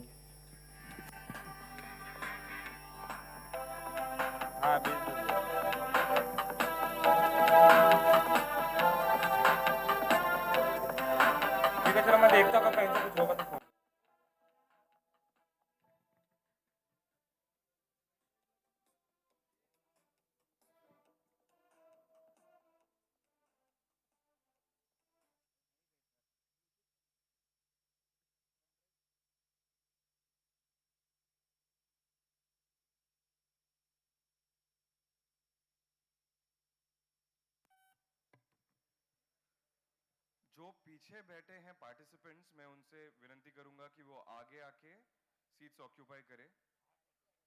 Please occupy the seats in the front. I'll request the volunteers to ask the participants sitting at the back to occupy the seats in the front.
request all the participants, the delegates, to please take their seats.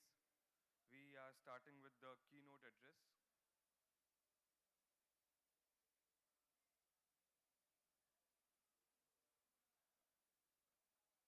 Volunteers, can you please request all the delegates to take their seats, the ones who are standing or walking or in the lobby?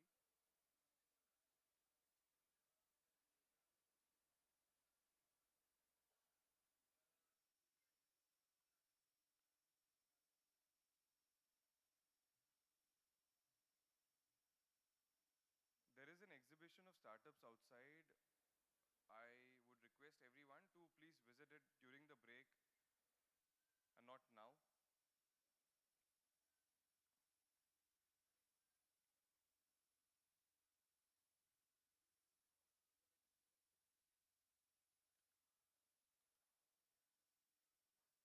I will now invite Shri Charudatta Deshmukh ji, who is the Joint President of NMIAL, to please come on the dais for the keynote session.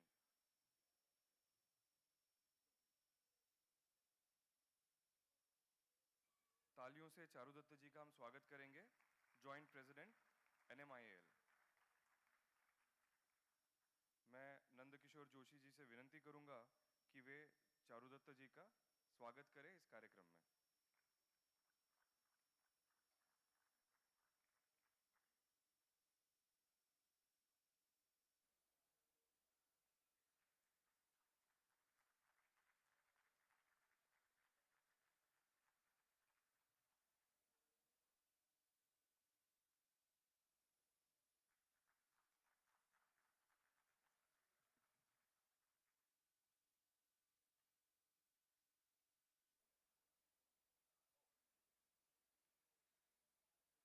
I will request Shri Charudatta Deshmukh ji to please take over and begin with his keynote session.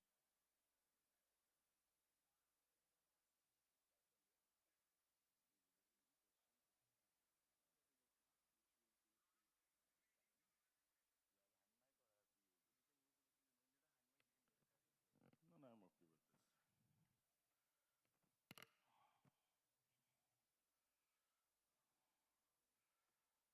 Good morning, everybody. It gives me great pleasure to be here on behalf of Navi Mumbai International Airport and Adani Airports to present to you all some details of a very large project which is being implemented in your own backyards, or rather your front yard now, and for which all of you have been waiting for, including us. All of us have been waiting for 2 decades now. And within next about 12 months, almost to be exact, we should be completing the construction of the phase 1. So without much ado, I will start with the presentation. It's a brief one. Feel free to ask me questions if you have. And Subhash, can you roll the slide? This is not working.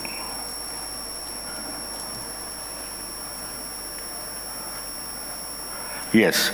So for today's discussion, I've chosen only 2 subjects. One, of course, is related to how this city may react and what kind of urban growth we should expect in years to come because of the airport.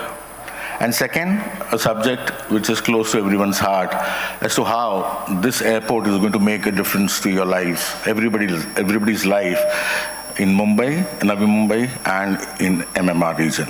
But before I start with the presentation and the discussion on these 2 subjects, I'd like to present to you what is coming your way, the Navi Mumbai International Airport itself. Yeah, Subhash.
said, opportunities arising out of the urban growth driven by NMI.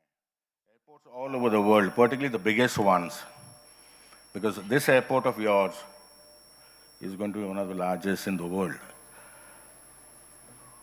Next slide, please. We all know where we are located in terms of the Navi Mumbai International Airport.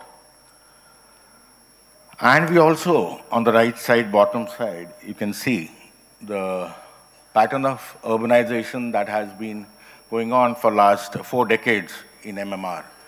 So the urbanization is moving eastwards from the greater Mumbai, and that is the reason why this site of Navi Mumbai International Airport was chosen in the first place.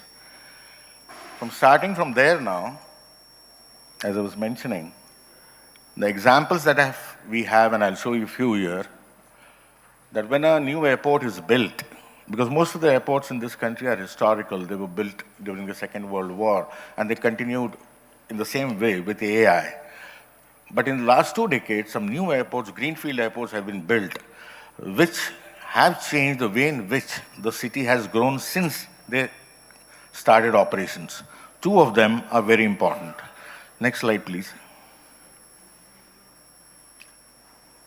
The one on the left is, of course, our own Navi Mumbai. One in the center is Hyderabad, and the one on the right is Bangalore. So both Hyderabad and Bangalore witnessed commissioning of new airports, brand new greenfield airports in 2006 and 2007. Prior to this, they had the old airports, AIR-RMP airports, which were existing right in the middle of the city. As you can see, the yellow dot indicates Begumpet in Hyderabad and HAL Airport in Bangalore. So they were right in the center of the city, then existing city. And we had similarly CSMI or Mumbai Airport.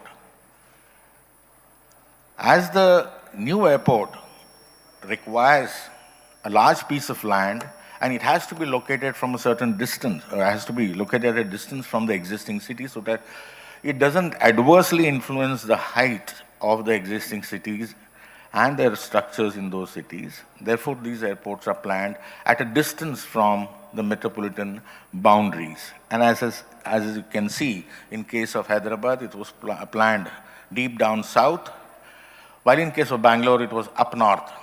In our case, it is due east. The cities, these 2 particular cities, Hyderabad and Bangalore, were growing in different directions at that point of time. In case of Hyderabad, next slide, please.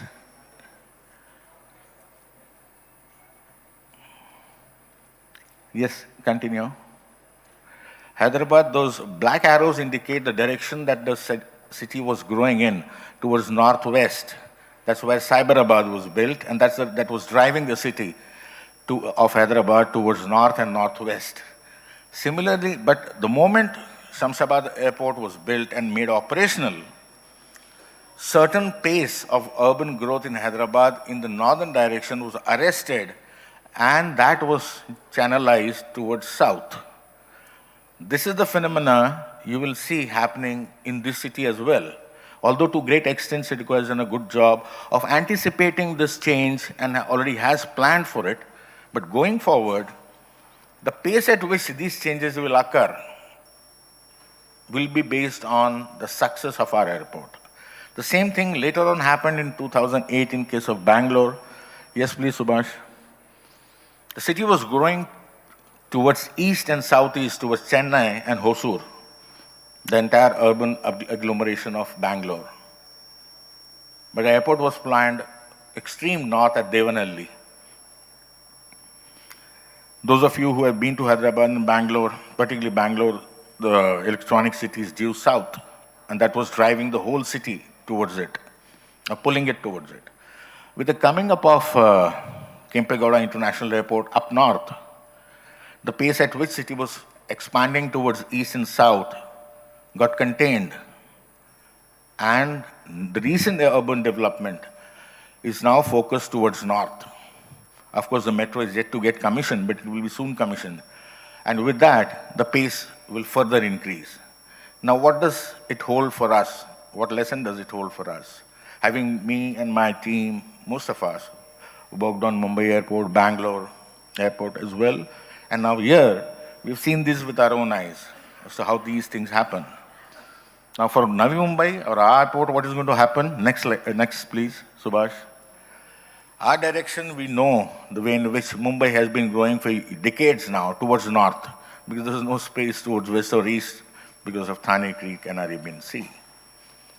But with Navi Mumbai airport commissioning, an investment of, or the first phase investment of almost about 20,000 crores in only about 11.6 square kilometers has tremendous amount of economic potential.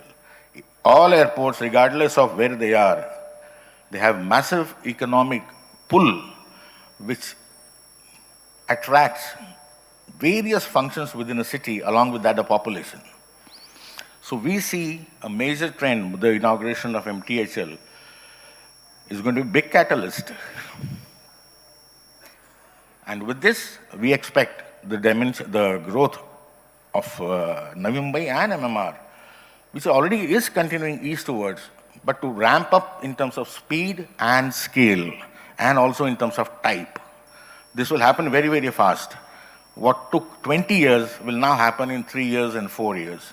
That is the impact an airport will have and the businesses of an airport have on a city. Next, please. Having said that, this impact is not uniform across the city, which is very interesting. And quite obviously, it relates to the distance of a particular location within a geographical area from the airport. And this distance, we never measured in terms of kilometers. It is always accounted in terms of time, how much of time it takes to reach the airport or back from the airport to a particular location. In case of aviation, we have very simple and standard norms. These norms have emerged over a period of several decades.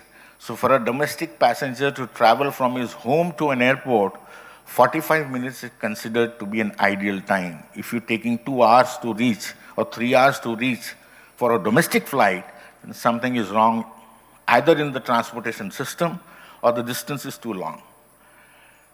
For international, 90 minutes to 120 minutes is ideal, because when you travel international, of course, largely, you carry a decent amount of baggage and you have certain amount of time at your disposal because you know check-in and immigration is going to take another few hours. With all this in mind, these distances which I've mentioned there, the first immediate area within the immediate vicinity of this airport will see massive amount of transformation. Reason being, I use the word transformation because these impacts, as I said, not only will vary in terms of scale, but they will also vary in terms of type. The first impact would be new functions will be introduced, new businesses, new land uses you will see coming because of the airport. Second is, some of the existing ones which have synergy with the airport business as a whole will grow in scale and size. Small example being hospitality or warehousing. There are hotels here, very few. Therefore, more and more will come. There are warehouses, but more and more of different scale and technology will come. And third category is transformation of certain uses and functions. Here I mean that they will be replaced. This is what we have seen in case of Mumbai as well. So you may find a particular use which is not appropriate in financial and economic sense, because given its proximity to the airport, it will be replaced by a new, more important, more dominant function which is influenced by airport business. And that will happen in relation to its distance from the airport. So the first circle is very, very interesting because a large part of that has already been built. For example, the Ulve node. Then you have Panvel city. You'll find, because the city is already there, Ulve node is almost 90% built, although not 90% occupied. Southern part of the airport is still virgin, but CBD is already built. So you'll find transformation happening, changes, an office getting converted to a hotel, or small restaurant being converted into a very, very large, some kind of a F&B joint and so on and so forth, because airport driver means scale. You cannot have anything small. Those days are over. At least in the vicinity of the airport, those days are over. You won't have a small shop. It will not work because the prices would be so high. Either you sell it or you increase the scale of your business. That is what is meant by the impact of. I'll tell you why. The numbers are really big going forward. Next, please. When you look at this more closely, this is what I meant. The impact would be seen as far as Airoli. And all the expansion will happen more rapidly along, obviously along, the road corridors which are already in existence. So land uses will change and new ones will come along these main arterial roads which lead to and from the airport. Starting from the Palm Beach Road, then we have San Panavilla Expressway, we have Amramag, so and so forth, even on the eastern side, right up to Panvel and well beyond it. So the third circle that you see, number A is travel time within 30 minutes, B, travel time up to 45 minutes, and third one is a travel time up to 90 minutes. So even for international travelers, and also other workers and employees who are engaged in the business at airport, who are not flyers, they will depend on this city for their residence. This also includes the impact caused by them. They will reside within a distance where they can commute within 30 minutes, 45 minutes, max 1 hour. So these are the areas that will see a major pressure for rapid urban growth of various dimensions or various types. And which are these types? Next, please. Some of the uses which CIDCO had planned and which are already up and running, these are going to grow, they are in complete synergy with what airport business is and impact of airport is. And these will increase in their scale further. Of course, the business of JNPT port was in isolation till now. But now you'll find and you'll see the synergy between port business as a part of overall logistics operations, synergizing and meeting with air logistics or air cargo business. And that will have a multiplier effect on the entire southern and eastern area of Navi Mumbai, spreading right up to Naina and well beyond it. Similarly, you have Kalamboli MIDC or Kalamboli Industrial Park. The industrial units are existing and they have been operating for years now. But now you will see they will have a new opportunity to create something which the airport businesses demand. Airport, mind you, is not one business, as you will see. There are multiple businesses within airport. So there will be an opportunity for them to create some products which till now they weren't. But now, given the scale at which the demand is going to emerge, there is an opportunity for them. Similarly, the IT corridor will get a boost. That goes without saying. And the proposed ones are also important. The SEZ, the IFC at Kharghar, the non-aero development that CIDCO itself has proposed, and of course, Naina. So these have already been planned, so they're going to thrive now, going forward. But some new ones, in addition to them, are going to come into play. Next, please. These, for example, you must have noticed that Navi Mumbai has excellent infrastructure. But one thing it does lack is the scale of hospitality that is required. And historically, there could be so many reasons for that. Maybe there wasn't any demand. But here the demand is literally coming overnight. The funny thing right now is, as we discussed, Sharma ji is here, our CEO, and we have been wondering for last so many months and years now, the day we commission or the first flight comes in, where will the passengers go? How many hotels do we have? We don't. In fact, when we inaugurate the airport, so many guests from all over the world are going to come. So what we actually need is, we need a dozen hotels yesterday. Half of them 4-star and at least quarter of them 5-star. Now that is the urgency. So far, I'm very happy to share this with you, that so far we always thought, ये कब आएगा airport, ये कब आएगा, सुन रहे हैं हम. But now, वो इतने जल्दी आने वाला है कि now all of us have to work tremendously hard to simply reap the success. Sometimes in life, the most difficult part is to absorb success. Now that is our coming at our door, and we will have to put double the effort in various areas to meet this demand. Coming back and continuing with this, confidence in this is one, but will require much bigger than this. Much bigger. When I say bigger, I only mean world class. We are not talking here at Mumbai class or India level. We have to get guests from outside this country for X number of reasons. Only then the true potential of this piece of art that we all have been working for so many years would actually meet our expectations. Other area which we have lacked in case of Navi Mumbai is cultural. We still depend on Mumbai for entertainment and culture. Cultural institutions. Now that has to come back on a larger scale. Of course, your government and public institutions have to play a major role in it. Otherwise, a city can be beautiful, but it can be dead. That cannot happen with an airport. It demands it. So we, from our side, would be pumping our energies and effort to do that. But same is the case. It will be required on such large scale. This has to be right across MMR or Navi Mumbai. Leisure, media and entertainment, I meant the same thing, MICE.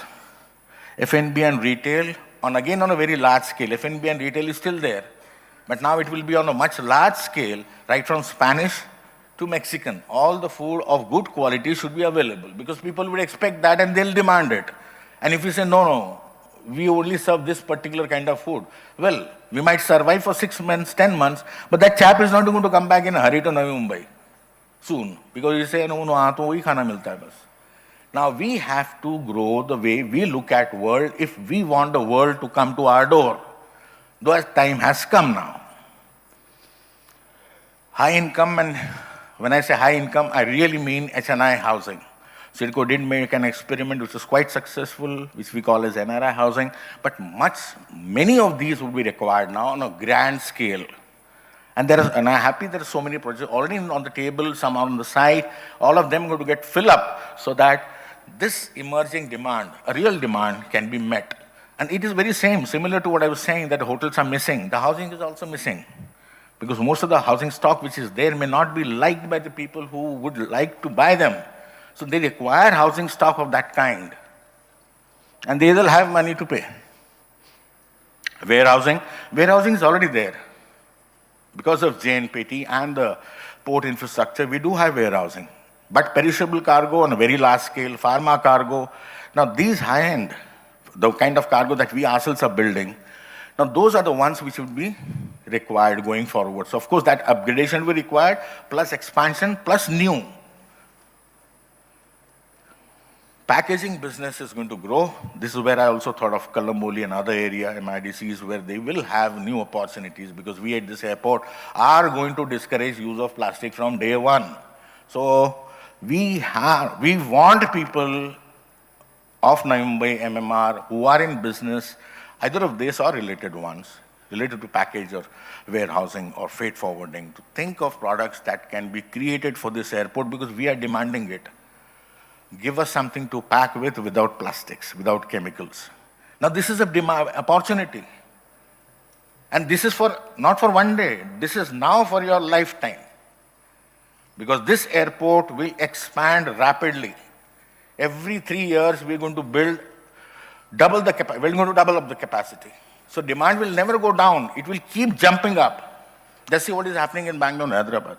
It is astonishing. You can't even look at those growth numbers. 36% airport growth. It is crazy. 36% airport growth.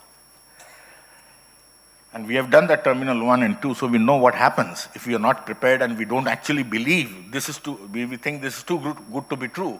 But believe me, it is a reality. Then transportation logistics is already there, but again I'm saying this is going to be of much bigger scale and class. Light manufacturing and assembly, this is very, very important. This is an area where We foresee huge amount of convergence of various technologies and businesses. So Mumbai, for example, my colleague Manoj, who looks after cargo business there, he used to rather get mobile phone from Chennai to Mumbai and then export. But later on, they said we would like to start an assembly here itself, close by.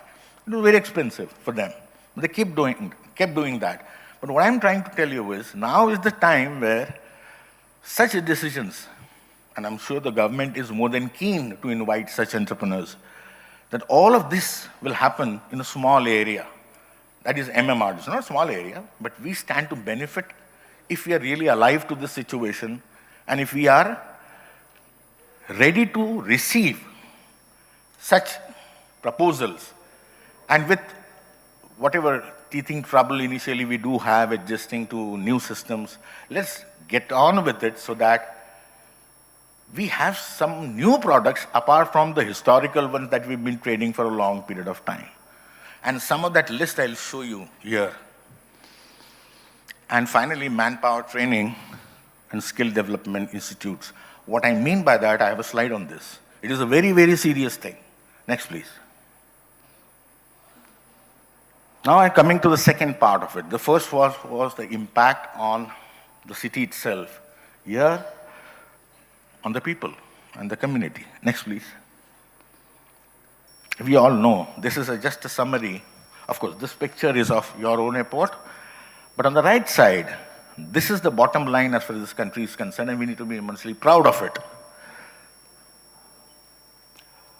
A CAGR of 15%, despite COVID for 3 years, almost 2.5 years, is astronomical growth.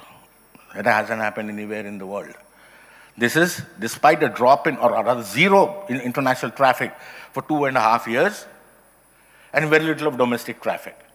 And we have bounced back, and we have breached the 2018 numbers that we ourselves had created, kind of history, that time.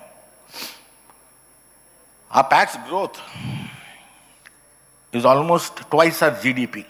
Our GDP is raking up to 6.97, and our PAX growth is exactly almost double that. And this figure, that slide that you see, is the most disturbing for me. In fact, very proud of, in one way. 1 lakh crore of amount today is invested in airport development in this country. 20,000 crores is invested in your own backyard. We are spending that money in an area of only 11 square kilometers. Similarly, our colleagues in Delhi, Hyderabad, so many different places, together we are investing 1 lakh crore. Now, if there is so much of real investment, these are not proposals, this is being executed as we speak. It has tremendous demand for skilled manpower. Who's going to build them?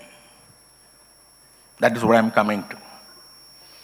And despite this fact that we have aviation as an industry has a multiplier effect of 6 points. That is one direct employment that we create 6 times that number as indirect and induced employment. Next slide, please.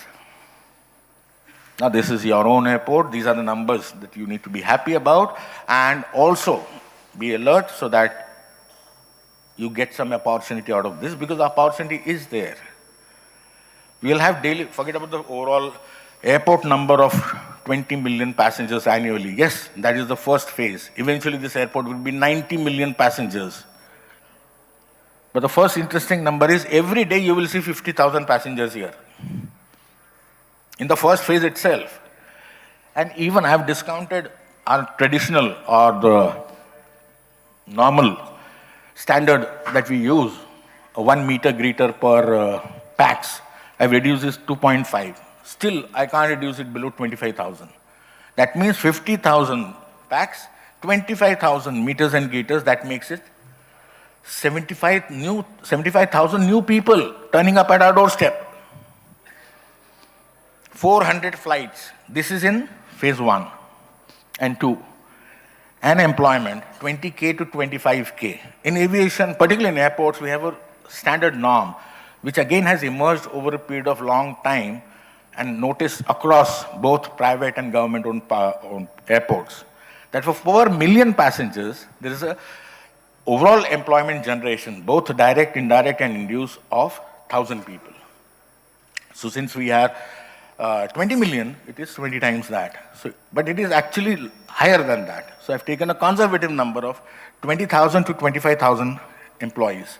So if you add those four numbers, 50,000 plus 25,000 is 75, and add 25 of the employees and the staff who will be working there. So you have 1 lakh people coming to that site every day. That's the potential. That's the business. And below that is our project cost.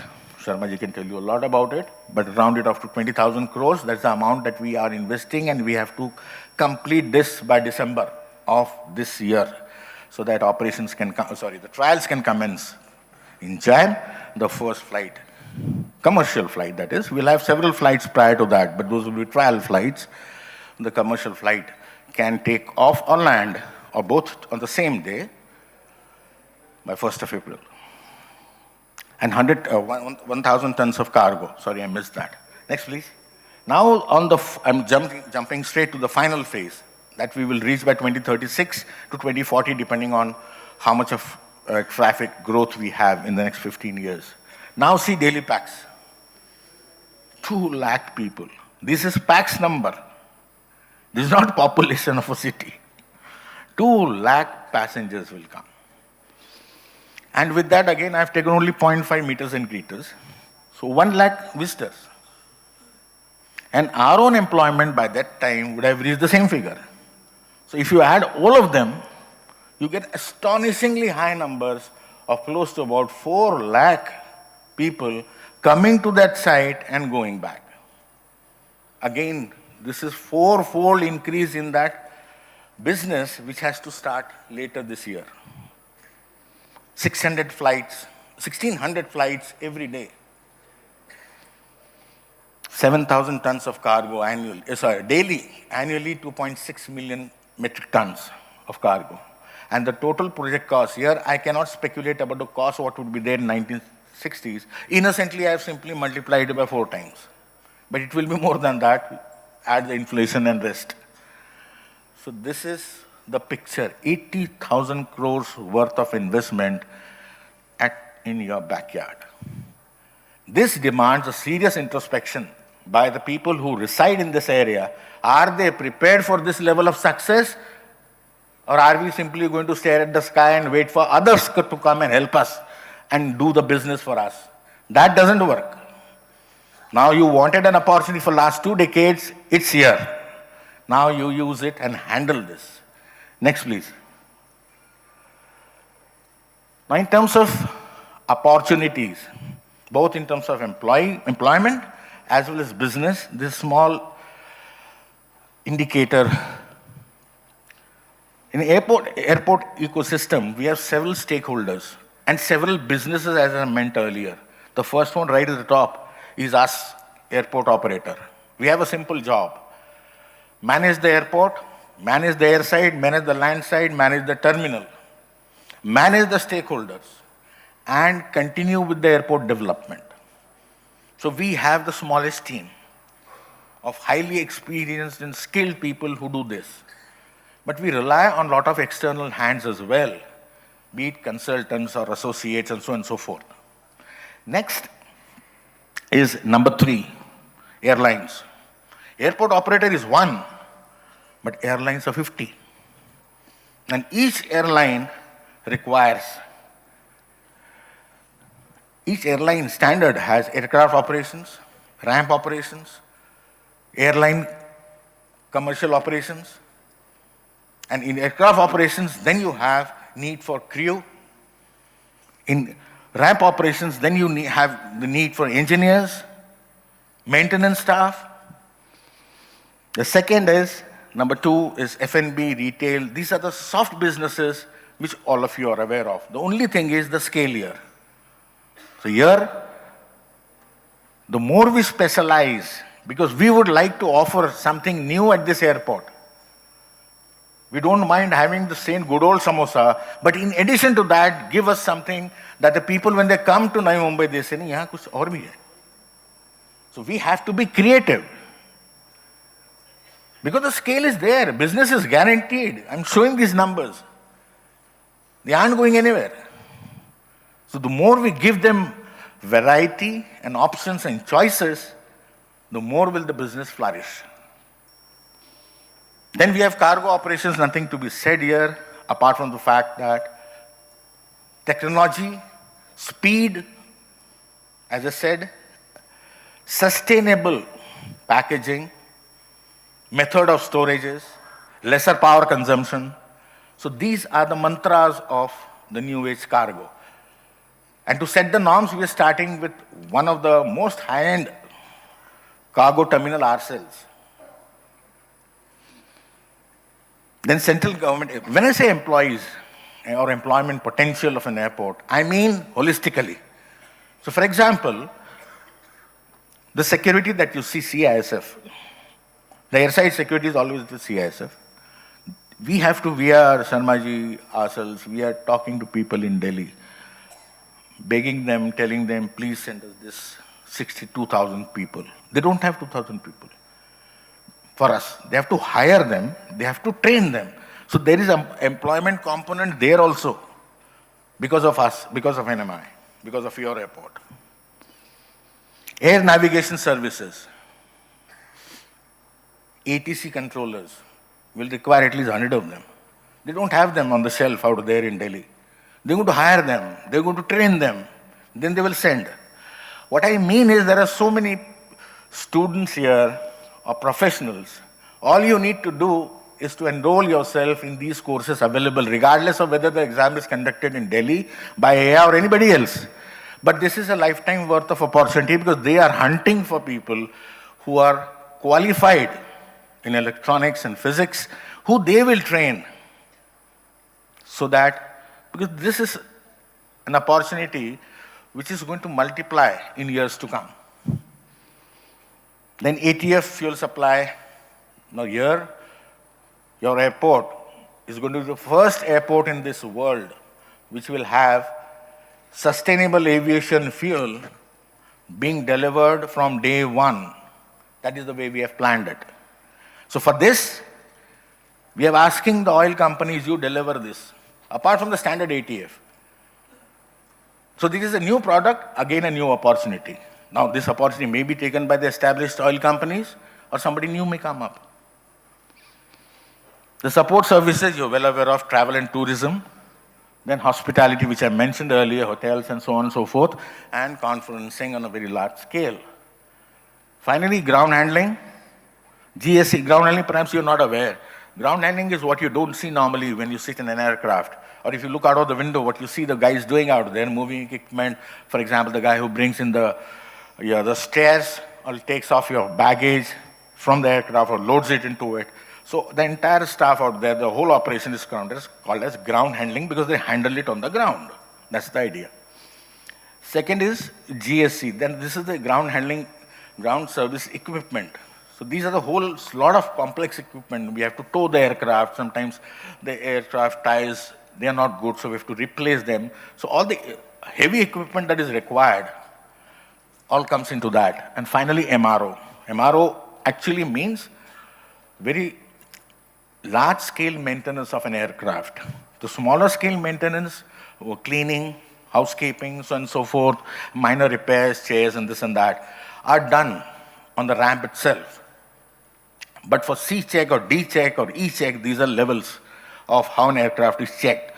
So E-check would mean taking off the engine, putting it down and opening it up, and then checking and putting it back. So it takes months.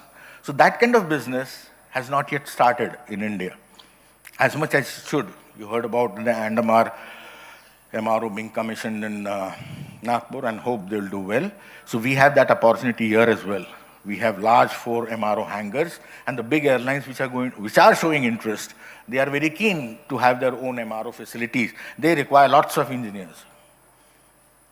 So there is no dearth of opportunity in this regard as well. So together, this is what And it is, we want to be brief here, just showing you a small spectrum of what's in the store. But the reality is much bigger. Next, please. Now coming to the second part of it. Employment is certainly you work for somebody. But here are certain services and businesses which you can engage yourself. So you are not employed. You're doing this because there is an opportunity for business. The first one, of course, is, some of you might know, for example, housekeeping. As it happens in hotel, terminals and all airport facilities require massive amount of housekeeping. So we have multiple contracts issued to multiple agencies, and they need to be very competent, good. They need to have staff which is learned, because the equipment sometimes, or the things that are there in terminal are so expensive, you can't be disturbing them. And secondly, landside security. Security, as I said, airside security is always with CISF. But landside security is our business. We end up having contracts with several security agencies to man various locations on the land side of an airport. And equipment maintenance, IT management, so on and so forth. Roof and facade cleaning that you would find funny, but it isn't funny. The kind of roof that we have, as you will see, or you might have seen in this, is very complex. So we have to keep it clean. And to ensure that there is no seepage, leakage, or the metal, it is a metal roof, it doesn't get spoiled, dust. We have solar roof, solar panels on it, so they work properly. The glass facade has to be cleaned. The glass is inclined, very heavy.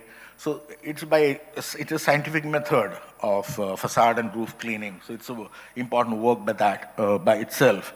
Then consultancy. Several kind of consultancy works already are ongoing and they'll continue for a very long time.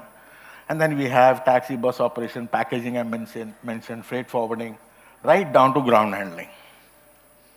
The second part is even more interesting. Now these airport requires so many kinds of systems, equipments, materials, but some of them are still being imported. And I personally don't see any reason why they need to be imported at all. So we can land on moon, we can manufacture locomotives and fighter planes. What is the problem in manufacturing baggage system? These are very expensive materials, or systems rather, baggage. The baggage that you leave at the check-in, what happens to that you don't know. Sometimes you may see, you might check, you should check it in one of the videos on YouTube. It is the most complex and most expensive single equipment in a terminal. It is as big as this hall. In fact, bigger than this. One machine is as big, twice this hall. So in T2 terminal in Mumbai, the basement has a height of 6 meters and it is 4 times this size. It is full of one single machine. That is baggage handling and sorting machine. So it automatically the baggage moves and goes to respective flight and the custom people, they mark and blah, blah, blah. Fairly complicated. But it can be manufactured in this country. Second, boarding bridges. No boarding bridges are manufactured in India. Now, I can understand that once upon a time, since we used to build one airport in 20 years, nobody dared get into manufacturing of these items because the demand was very risky. 20 साल के बाद order आने वाले मैं क्या करूँगा factory रख करके 15-20 साल. But now the situation is reverse. We require them in hundreds. Now we have to go to the Germans or the British or the good old Chinese. But this is a huge amount of business opportunity to manufacture, not only for NMI, but so many airports being built in Western or whole of India. Travelators and VHTs. Travelators, you know what they are, automatic movers. You stand on them and they move. They are not manufactured here. VHTs are simple lifts and escalators. The best quality are not manufactured here. Now you can see the scale at which business intervention is required to reap the benefits from an airport ecosystem. Body scanners, baggage scanners, they're not made here. We all import them. And they're very expensive. The worst thing is you buy something expensive, the maintenance is even more expensive. And then you continuously rely on the Germans and the Chinese to keep them maintaining for us. Why should we?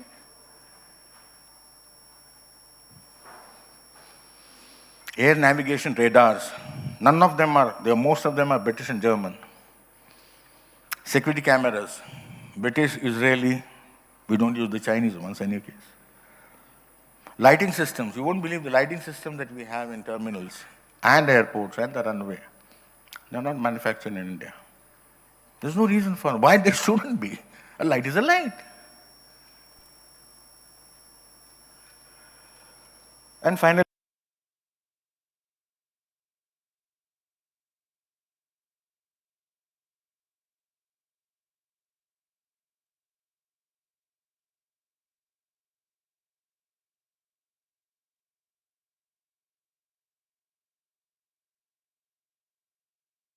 we are importing it here. So this second list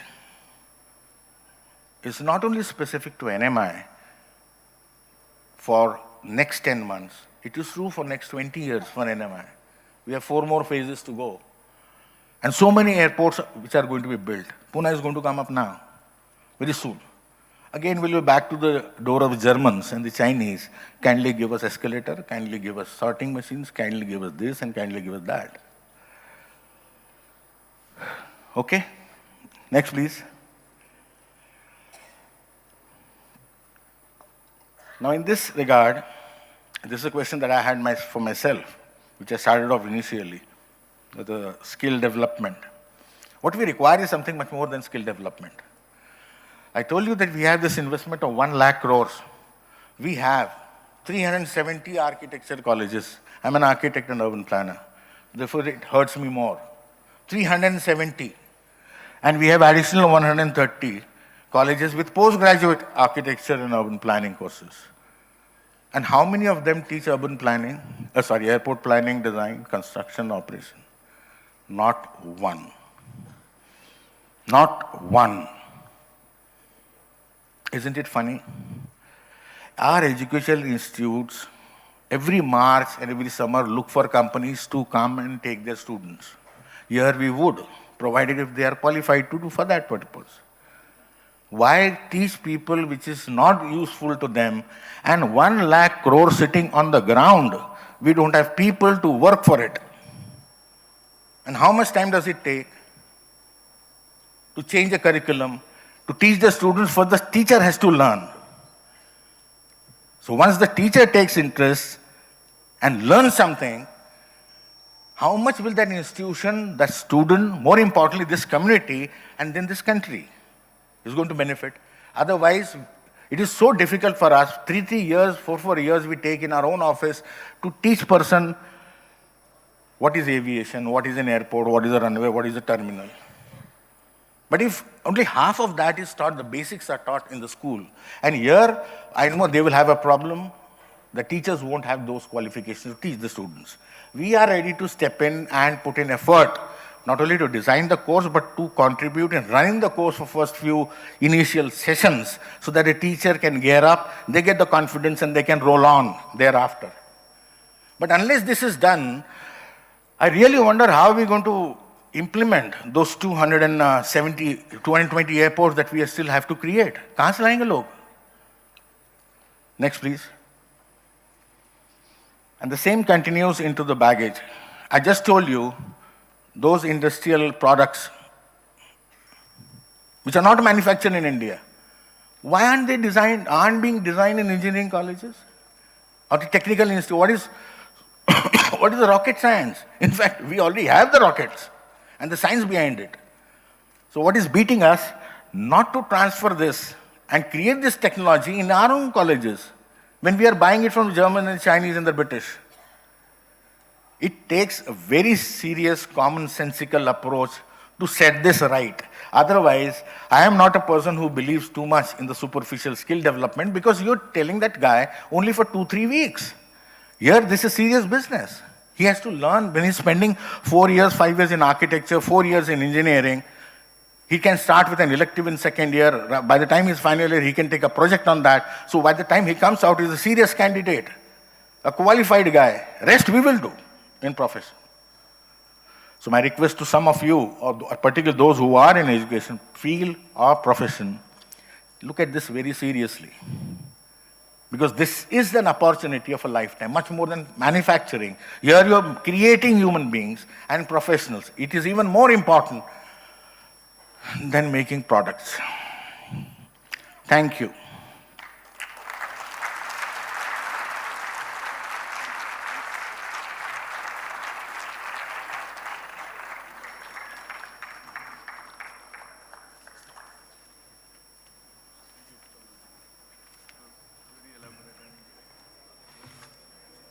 Thank you, Charudatta ji, for an elaborate presentation on the new airport which is coming up and the opportunities which lie therein. We have the Honorable Minister of State for Civil Aviation, General V.K. Singh, who has joined our online portal. We will just wait for getting the screen sorted out, and then we will be hearing from the Civil Aviation Minister, Minister of State, General V.K. Singh.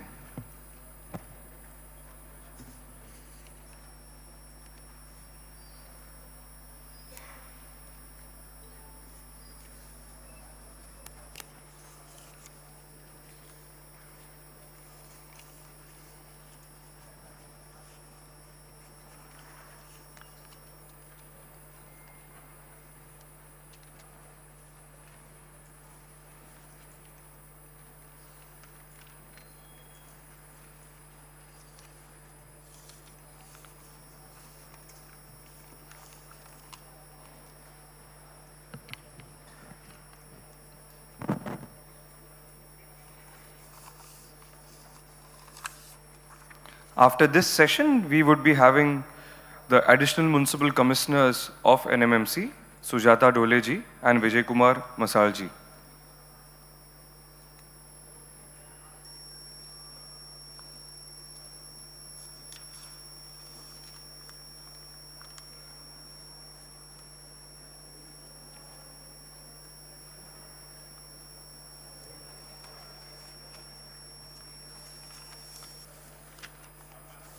We welcome General V.K. Singh, MOS Aviation, to Akanksha Ki Udan.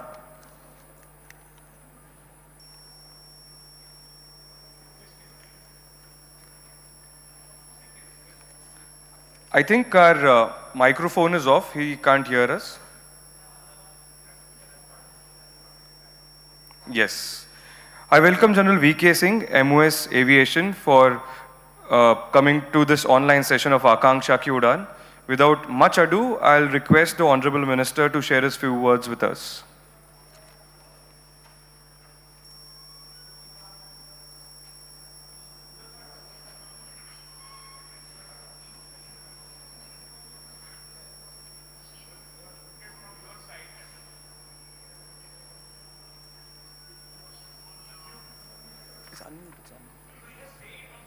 It's unmute, sir.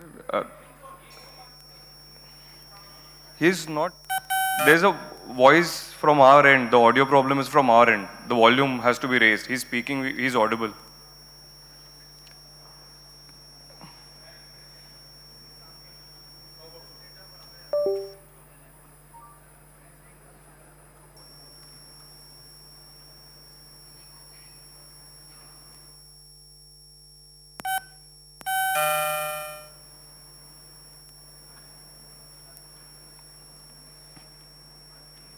Can you, sir, give us two minutes, sir. We are sorting out the audio. Your voice is coming very low. We are sorting out if we have to increase the volume.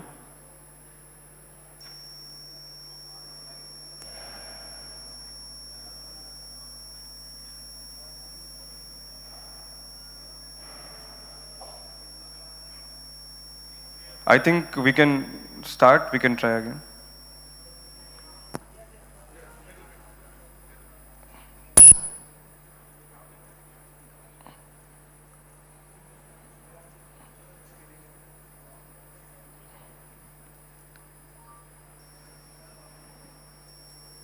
You're not yet audible, sir. There is some problem with the audio connectivity. We are sorting it out. You're audible on the laptop, but not in the auditorium.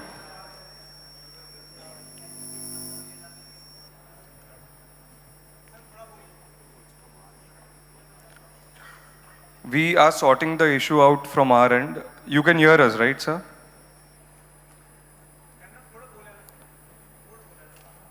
Can you hear us, sir?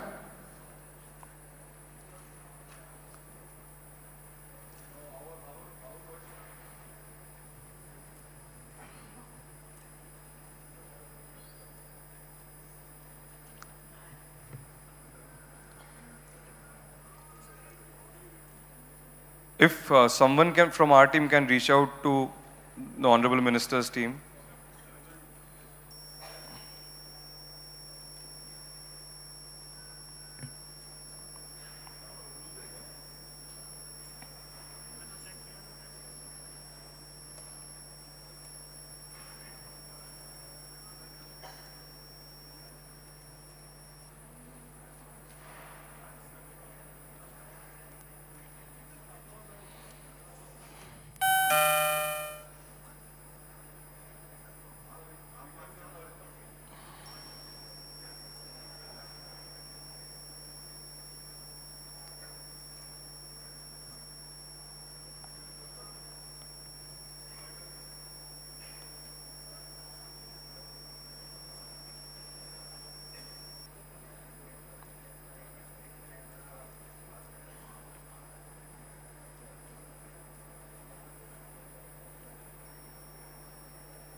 Friends, give us a moment. We are experiencing some technical difficulties.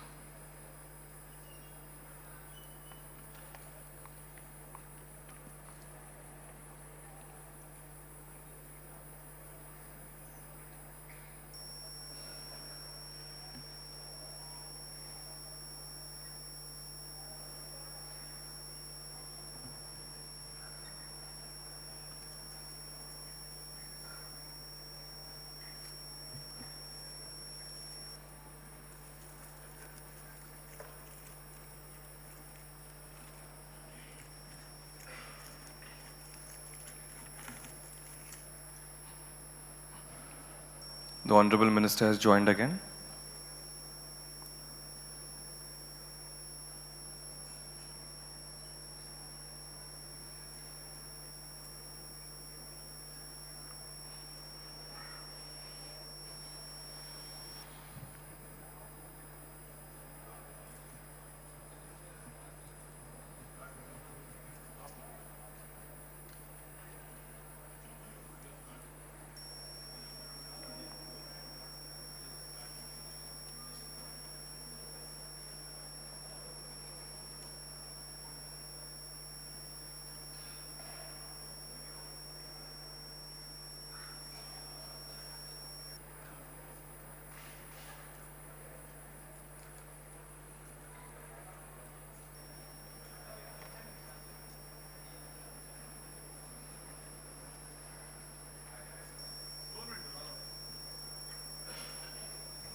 क्या वो कह रहे हैं कि testing के लिए वहीं पे मोबाइल आपको बार बार इंटरप्ट नहीं करना पड़ेगा, वहीं से ही वो चेक करवा लेंगे।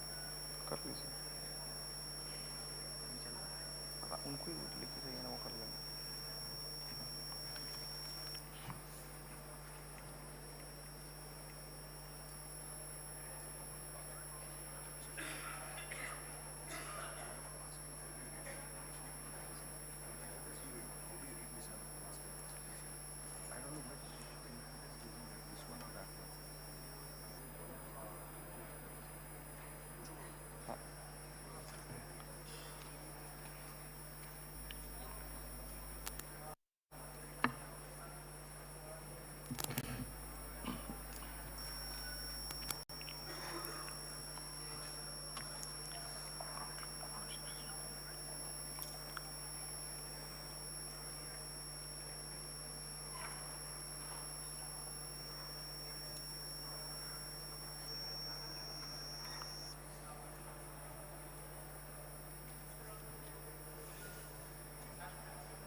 आपका कौन सा है? Hello hello check.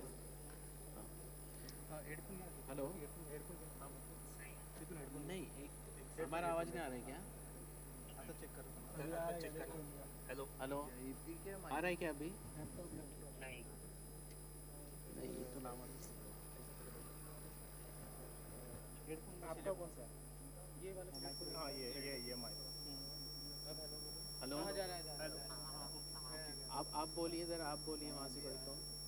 इसमें आया अभी आया सर, उसमें भी आया। नहीं अभी नहीं आया, आ रहा है, जा रहा है। हेलो हाँ जी, ठीक आ रहा आवाज? Yes.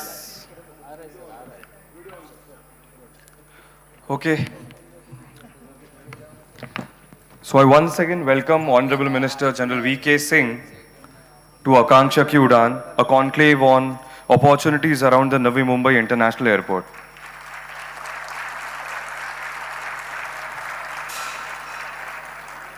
Very sorry for the technical issues, sir. Over to you. Good morning everybody, नमस्कार। आप सबका बहुत बहुत अभिनंदन और आज के आपके सेमिनार के लिए मजा शुभेच्छा। Let me first explain on this, on the Navi Mumbai thing. You all know that the present airport that we have does not have space enough because of many factors, and This meeting is being recorded. and therefore the number of flights that can even with the heavy traffic, they have to wait before they can land.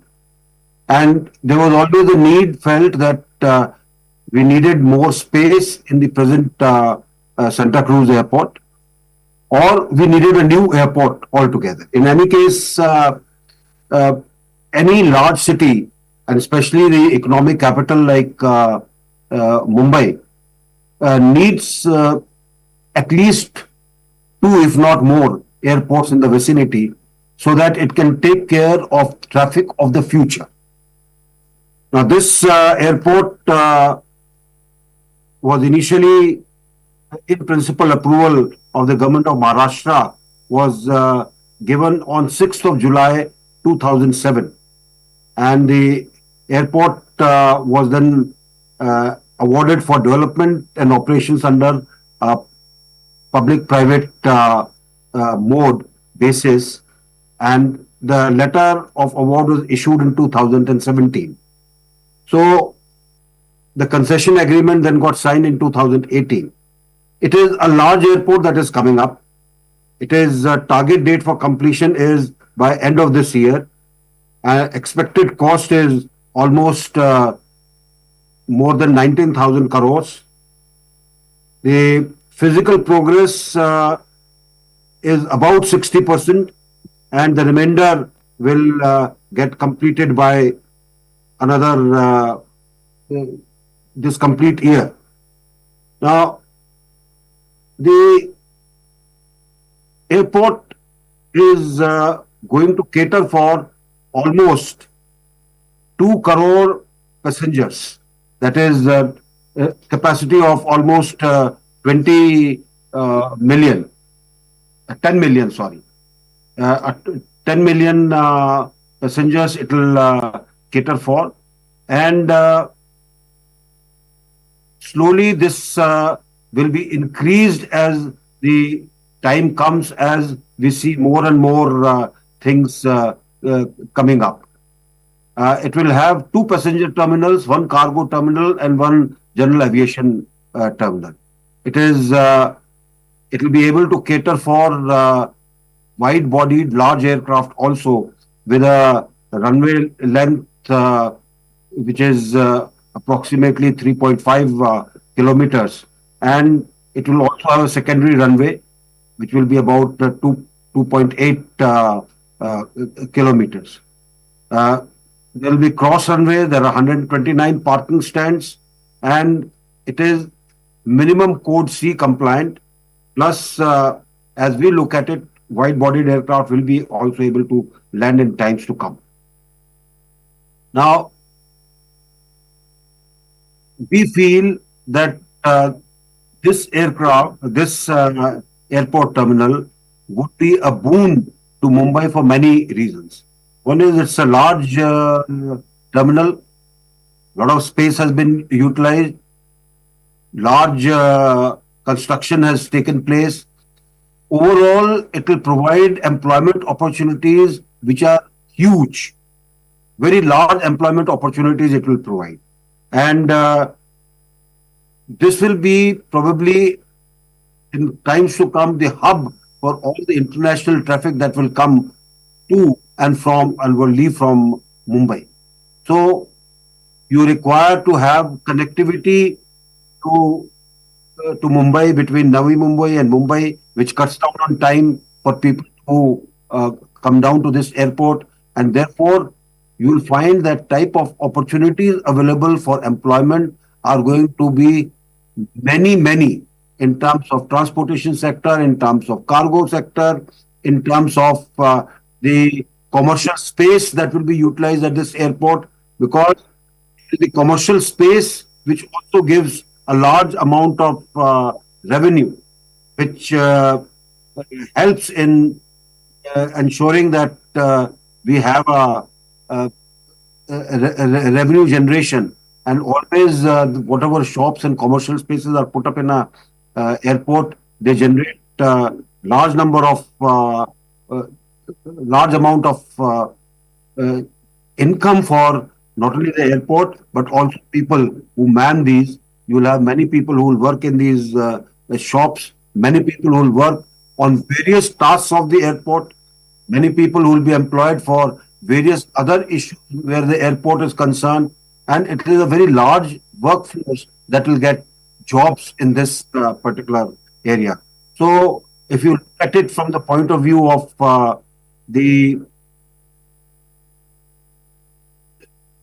economy, it is going to be a big boost where economy is concerned. It is a 20 million per annum in the first phase.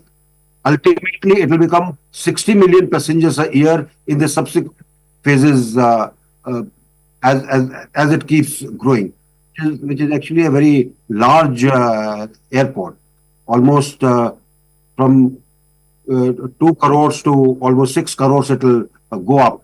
So if you look at the various activities of the airport, right from the time that utilization of private security operators, utilization of cars, utilization of many people who man various facilities at the airport. So it is going to be a workforce that will be required.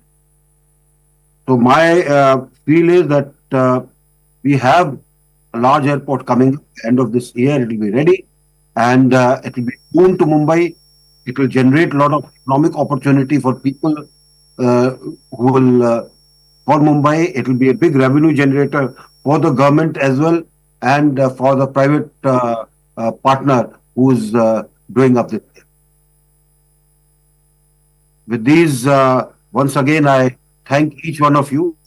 Quite sure the type of views that will be expressed in your conclave. We'll be very happy to receive your recommendations and suggestions, which will make our ministry also work better to ensure that this airport gets maximum attention.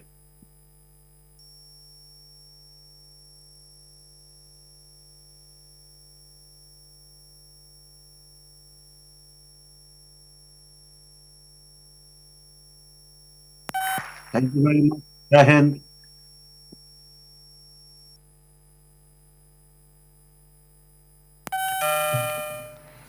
I thank Honorable Minister General V.K. Singh for his address, for taking time out for this session of Akanksha Ki Udaan. I also thank him for bearing with all the technical difficulties which we faced. Thank you, sir.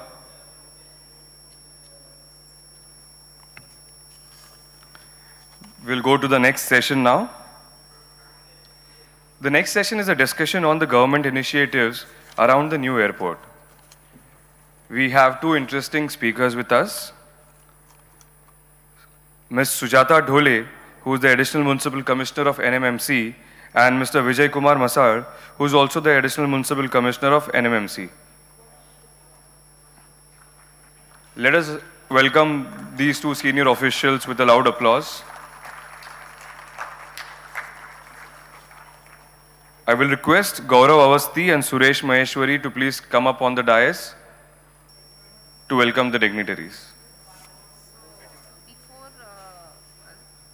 starting the discussion, I just want to show some slides. अच्छा, नहीं पर हमारा क्या slides I have to show the PPT before the discussion. Okay, PPT is there. Yeah. So I can start from now. Please.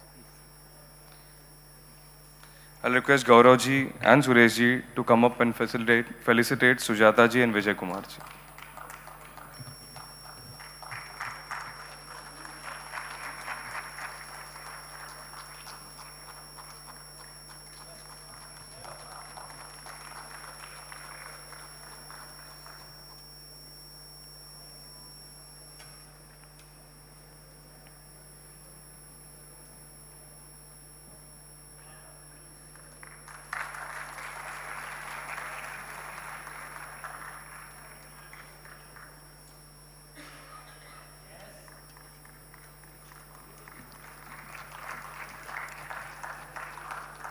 Thank you.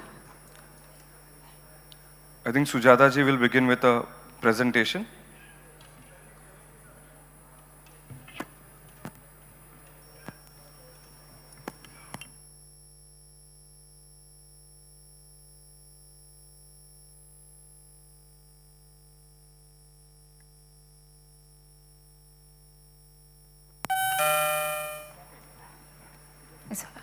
Yeah.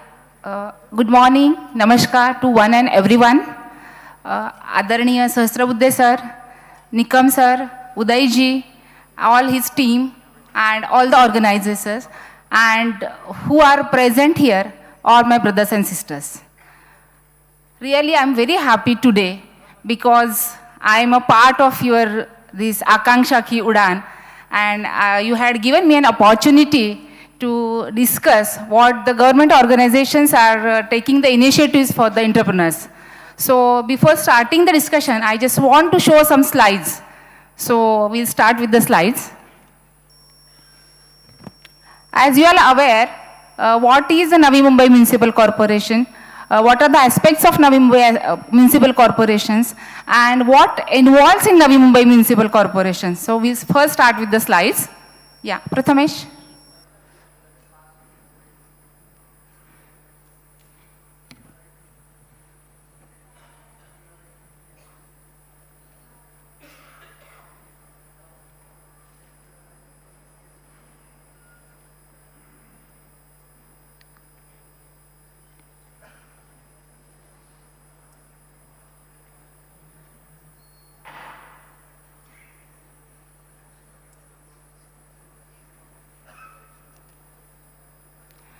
Yeah. In these slides, we have some details, that is what is NMMC city profile, what are the growth opportunities, what are the upcoming projects of Navi Mumbai Municipal Corporations and the mission innovations. As a Navi Mumbai Municipal Corporation, city in nutshell, if we go through, Navi Mumbai is a well-planned city and its area of about 109 square kilometers. Secondly, its population as per 2011 census is approximately 15 lakhs. I am very glad to say that in Swachh Sarvekshan 23, just now we had been felicitated with the hands of Honorable President of India as the third cleanest city in India and the first cleanest city in the state of Maharashtra. As well as we are the only city in Maharashtra that we have got 7-star ranking in the country. And second time we have received Water Plus, which we can say that is the highest Manankan of that Swachh Sarvekshan. And I'm very glad to say that because of all your support and cooperation, as usual, Navi Mumbai. Mumbai is here in the state. Next. In Navi Mumbai, we also maintain environment also, because in Maji Vasundhara Abhiyan, which is the organization, and this Abhiyan, which is run by state government, we are the first in C category corporations, and that we had maintained from last 3 years. So Navi Mumbai is again in the top position in the state of Maharashtra in Maji Vasundhara Abhiyan. And this is because of we are having almost a city pass with over 2025 orchards, that is 3/4 ratio of trees in Navi Mumbai Municipal Corporation areas. And we are planning 1 tree per person. So now we are having almost 11 lakhs trees, and we are planning it, the number should raise to 15 lakhs. Environment friendly solid waste processing project we are having, and that processes 100% of waste scientifically. Then again, I am very glad to say that the Navi Mumbai Municipal Corporation city, which is a water-rich city with its own Morbe Dam project, and its capacity is daily 450 MLD lifting capacity per day. 60% CNG and electrical environment friendly buses in NMMT area. We are having our transportation system. So its eco-friendly transportation system is there in Navi Mumbai Municipal Corporation. Next. What are the growth opportunities? Now we come to the main subject. Airport had been started, and how Navi Mumbai Municipal Corporation directly or indirectly help for the growth opportunities. If we go through the location, it is center of densely populated areas like Mumbai, Thane and Pune. But the density ratio is less as compared to Mumbai, Thane and Pune. So many people prefer Navi Mumbai for their residence. And again, if we go through the status, it is the second choice of the citizens to stay in Navi Mumbai. So Navi Mumbai is again the very good place for our residents.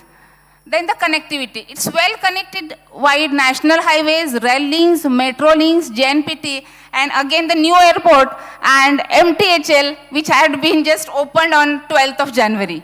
So this is very good point, because everyone wants to save their time, and all these are having in Navi Mumbai. So well connectivity to many places like Pune, Mumbai, Thane, as well as from the rural areas of the Thane. So it's a well connectivity from Navi Mumbai Municipal Corporation. Then proximity to industrial belt. As you all are aware that Navi Mumbai Municipal Corporation, it is from the south to north or north to south. But if we can go from the nodes, we are having a big MIDC belt in that. So in MIDC, we are having almost 7,000 industries, which includes pharmaceutical, chemicals, rubber industries, then IT hubs, and already so many big IT hubs, they are working in Navi Mumbai Municipal Corporation. So this is again a benefit for the entrepreneurs, those who are going to start their business in future too.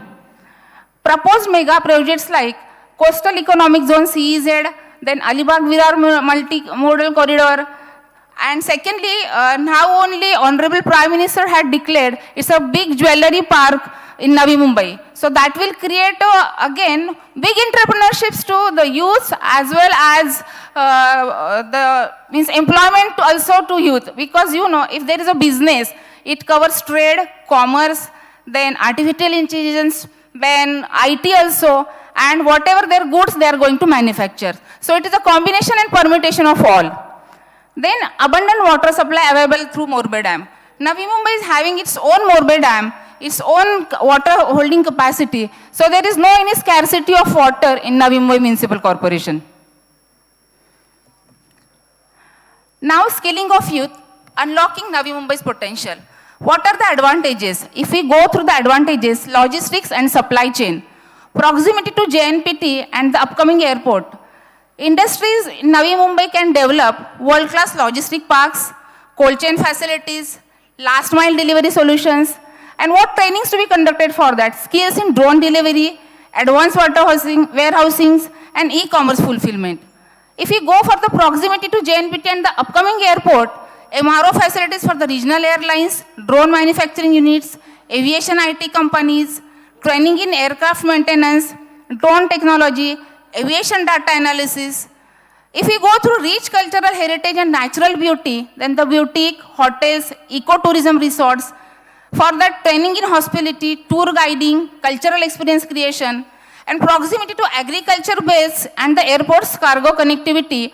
Then the agri-tech startups offering smart farming solutions, organic fertilizers production units, innovative food processing compositions, training in precision farming, then AI-driven crop management and innovative food processing techniques. These all are interlinked and correlated with each other because as of now we have just heard from the Honorable Minister that almost this is the biggest airport and we are going to get so many hubs in that. But that is the end product. For that, whatever the raw material required, that also we can felicitate and we can facilitate them for the promotion of these activities. Next. Navi Mumbai is having some upcoming projects that are also not directly but indirectly that will be the impact on the youth skill and empowerment. Our upcoming projects are, one is Science Park. What is the speciality of the Science Park? That is located in sector 19 of Nerul. Total area is of 20,000 square meter. And built up area is also 980 square meters. That building height is 31.20 meters and project cost is 109 CR. What is the speciality of that? The speciality is scientific innovations, AI, ML and IoT robot modules and documentaries, etc. So again, those who are in research category, they can also get employment in that also because so many are now from the aware, like everyone doesn't want to become an engineer or doctor. Some wants to go in research. Those who want to go in research, they can get the empowerment over there. Secondly, structurally specifically this entrance flyover, then the souvenir shops, cafeteria, scientific experiments, exhibition centers. So again, those who want to do the business on small scale, they can also get the opportunity in that science park. Next. Again, Navi Mumbai is always doing some innovations. So what are the upcoming projects of Navi Mumbai Municipal Corporation? The solar project on Morbe Dam. That is a very innovative project because you all are aware that means now energy segment is much more highlighted by the government of India also. So if we convert now electricity on solar basis, that will be again benefit. So our work is going on. Whatever the things now we are doing, that Morbe Dam electricity जहाँ पे हम लोग use कर रहे हैं, that we are going to convert on the solar system. Then the augmentation of SCADA system. SCADA system is again one which is very advanced technique that we can control each and every drop of water. So again, it is a water saving project. Then the concentration in MIDC area. As I told you, there are so many segments in the MIDC area, but where there is a land in MIDC which is still empty, so we can again have a meet with MIDC officials, MIDC authorities. We will conduct joint meeting for the things what we have to do. And we can again request them for the empowerment and promote the new entrepreneurs. Then the Palm Beach 2.0 Gansoli to Airoli. That also we are going to develop that area. Swimming pool, sports complex in Vashi. Again, you are aware, now if new swimming pools are coming, new sports complex are coming, all the expertise are required. Then Airoli auditorium we are going to start. Parking and commercial building in CBD Belapur. So that commercial building again, it requires entrepreneurs, and we again welcome all the entrepreneurs, those who are interested for that. Then modernization of NMMT bus depot. As I told you, our 60% buses on is CNG buses. So we are try to 100% doing all the buses on CNG only. So modernization of NMMC bus and bus depots, so it requires the charging stations. Accordingly, we are thinking to start some hotels and everything in that bus depots. Then all tourist places, Gavli Dev tourist place, then water body rejuvenation of Jewel of Navi Mumbai. So these are our upcoming projects. Definitely they will create employment to youth. Next. Mission Innovation. What is Mission Innovation? The Mission Innovation platform opens its door to young minds, offering them the chance to develop technological solutions for crucial challenges of human beings' day-to-day life, which involves incubators, innovators, and implementers. By Mission Innovations, we are making use of available mentorship, machinery, and techno, have it incubation center at D.Y. Patil University, along with its a unique ad-based learning management platform, available with GROK for bringing innovative ideas of prototype workable model level with city-wide implementation by NMMC. What is this? Thematic areas. What are the thematic areas? Social inclusions, zero dump, plastic waste management, transparent governance. What are the proposed structures? The mentorship for training, networking and collaboration, infrastructure and support, community building. And where are we heading? Focus on social impact, promote sustainability, and embrace diversity and inclusions. So this is very useful to young generation and the youth, those who want to engage in it. Next. Future beneficiaries. What are the future beneficiaries of these mission innovations? So youth entrepreneurships, youth can be job giver instead of job seeker.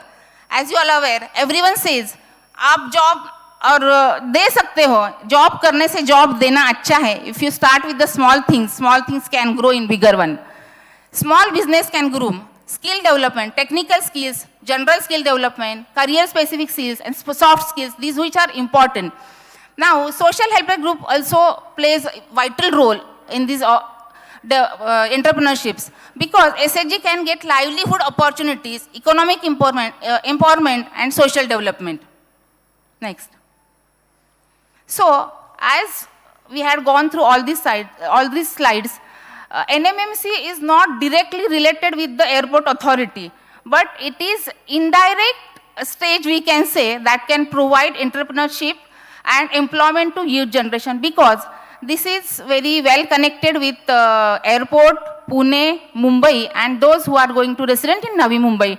Navi Mumbai can tie up with the metros, then MMRDAs, then SIDCO, those who are government authorities and government officials and definitely directly or indirectly we will be a part of them and we are trying to provide whatever we can do the best for the youth empowerment and entrepreneurship. Thank you so much.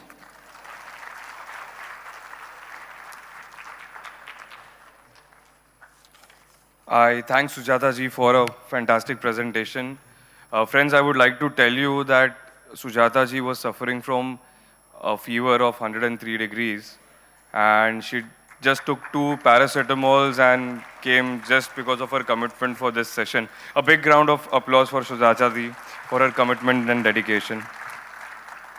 On this note, we'll conclude the session and we'll go on for lunch. I thank both Sujata ji and Vijay Kumar ji, both additional municipal commissioners of NMMC for this session. All the delegates are supposed to go on the 2nd floor. Lunch has been arranged in the seminar hall on the 2nd floor. I will see you again at 3 p.m. at 2 p.m. for the next session.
सभी लोकतांत्रिक देश एक महत्वपूर्ण चुनौती का सामना कर रहे हैं। ये चुनौती है गवर्नेंस की।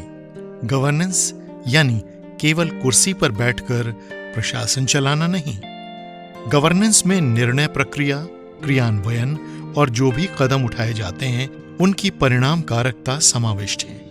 मगर चुनाव जीतने की होड़ में लगे राजनेता क्या इन सभी विषयों को जानते हैं?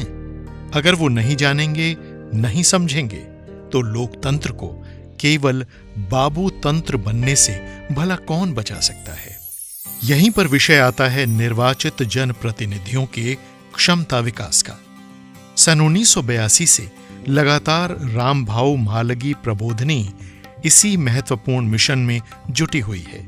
भारतीय जीवन दृष्टि के आधुनिक भाष्यकार और विचारक राजनेता पंडित दीनदयाल उपाध्याय के विजन पर आधारित ये संस्था विकसनशील जनतांत्रिक देशों में अपनी तरह की ऐसी एकमात्र संस्था है। देश के एक आदर्श सांसद के नाते नवाजे गए रामभाऊ महालगी की स्मृति में इस संस्था की स्थापना हुई। इस संस्था के विकास में संस्था के अध्यक्ष रहे स्वर्गीय प्रमोद महाजन जी का योगदान अविस्मरणीय है। जनतंत्र एक दृष्टि से अंतर्निहित है। लोगों को ये स्वाभाविक रूप में लगता है कि जनतंत्र के अलावा दूसरा कोई रास्ता ही नहीं है। बावजूद इसके जनतांत्रिक प्रणाली की परिणामकारकता, उसके बारे में संदेह है। जो निर्वाचन क्षम है उनको हम शासन क्षम बनाने की कोशिश कर रहे हैं। चुनकर आना एक कला है और वो भी कोई सामान्य कला नहीं है। चुनकर आने के बाद संतातंत्र के संचालन में आपकी कुशलता की कसौटी है। तो वो कुशलता आप कहाँ से अर्जित कर सकते हैं? उसका जवाब है रामभाऊ महालगी प्रबोधिनी। प्रबोधिनी के मिशन का पहला भाग है प्रशिक्षण। यद्यपि प्रबोधिनी मुख्यतः राजनीतिक कार्यकर्ताओं और निर्वाचित प्रतिनिधियों के प्रशिक्षण के लिए काम करती है, पर प्रबोधिनी का प्रशिक्षण एजेंडा केवल उन्हीं तक सीमित नहीं है। विश्वविद्यालयों के शिक्षण और गैर शिक्षण अधिकारी, सहकारी संस्थाओं के पदाधिकारी, स्वैच्छिक संगठनों के कार्यकर्ता तथा सक्रिय पत्रकारों से लेकर शिक्षकों तथा शासकीय अधिकारियों तक प्रबोधिनी सभी के क्षमता विकास के लिए सक्रिय है। जैसे मंदिर में हम जाते हैं और अपने चप्पल है वो बाहर रखते हैं, वैसे ग्राम पंचायत के अंदर जाने के बाद पक्षभेद बाहर रखना चाहिए। गांव की भलाई के लिए जनता ने हमें निर्वाचित किया है, जनता का भलाई करना यह हमारा काम होना चाहिए। ये मैंने ट्रेनिंग के बाद सीखा। इसी क्रम में युवाओं के लिए विशेष नेतृत्व साधना कार्यक्रम प्रबोधिनी द्वारा विकास किया गया कलेक्टिव मेंटरिंग का एक असाधारण प्रयोग है। यहाँ दिए जाने वाले प्रशिक्षण कार्यक्रमों से मुख्यतः प्रेरणा का संवर्धन, कार्य का व्यापक आकलन और कुशलता का विकसन साध्य किया जाता है। श्रीनगर में जब हम ट्रेनिंग दे रहे थे, युवाओं का एक पूरा समूह था और उस युवा समूह में जम्मू कश्मीर की एक युवा नेत्री जो वैसे राजनीतिक परिवार से थी, परंतु इस प्रशिक्षण के बाद उसका राजनीति का नज़रिया, मूल्यों का नज़रिया, राष्ट्र का नज़रिया और नेतृत्व का नज़रिया, सबकी सब दृष्टियां बदल गईं। 2017 में प्रबोधिनी ने भारतीय जनतांत्रिक नेतृत्व संस्थान की स्थापना करके एक नई पहल की है। ये संस्थान उन नवयुवकों को जो राजनीति, शासन, सार्वजनिक मामलों और नेतृत्व के क्षेत्र में अपना करियर बनाना चाहते हैं, उनको जनतांत्रिक व्यवस्था के अनुरूप अपनी नेतृत्व शैली का विकास कर पाने के लिए प्रशिक्षित करती है। संस्थान के 9 महीने के आवासीय प्रशिक्षण course post graduate program in leadership, politics and governance उत्तीर्ण करते हुए राजनीतिक एवं सामाजिक नेतृत्व के किसी न किसी प्रयास में जुट रहे हैं। प्रशिक्षण के विषय में प्रबोधिनी द्वारा अर्जित विश्वसनीयता और प्रतिष्ठा के कारण अब केंद्र और अनेक राज्यों की सरकारी प्रशिक्षण संस्थाओं ने भी प्रबोधिनी के साथ सामंजस्य बिठाकर नए उपक्रम शुरू किए हैं। हर साल प्रबोधिनी औसतन 20 प्रशिक्षण कार्यक्रम चलाती है, जिससे लगभग 2000 प्रतिभागी प्रशिक्षण पाते हैं। महालगी प्रबोधिनी उत्तनला आहे, मी स्वतः एकदा जाऊन बघून आलेलो आहे आणि माझी फार वर्षापासून इच्छा आहे की अशी प्रबोधिनी राजकीय पक्षाने प्रत्येकाने कार्यकर्ता तयार करायला प्रबोधन करण्यासाठी काढलीच पाहिजे. प्रबोधिनी के विभिन्न प्रशिक्षण और शोध कार्यक्रमों को अब विश्वविद्यालयों की भी मान्यता है. प्रशिक्षण के साथ साथ प्रबोधिनी का दूसरा पहलू है समसामयिक महत्व के विषयों पर व्यापक जन जागरण. इनमें परिचर्चाएं, चर्चा सत्र, परिसंवाद, कार्यशालाएं, छात्र युवाओं के लिए वाद विवाद एवं निबंध लेखन प्रतियोगिताएं और नियमित रूप में होने वाले अध्ययन मंडल जैसे विभिन्न कार्यक्रम समावेश हैं. प्रबोधिनी के काम का तीसरा महत्वपूर्ण पहलू है शोध. सामाजिक कार्यकर्ताओं, उदीयमान पत्रकारों तथा समाज के अन्य विचारशील व्यक्तियों में शोध परक प्रवृत्ति को प्रोत्साहन देते हुए प्रबोधिनी कई शोध प्रकल्पों को हाथ में लेती है. कुछ शोध प्रकल्प समूहों द्वारा मौके पर जाकर यानी ऑन द स्पॉट अध्ययन के रूप में होते हैं, जबकि कुछ शोध प्रकल्प चयनित अध्येताओं को शोध पाठ्यवृत्ति देकर पूरे किए जाते हैं. प्रबोधिनी द्वारा संपन्न शोध प्रकल्पों की कुल संख्या 300 से अधिक है.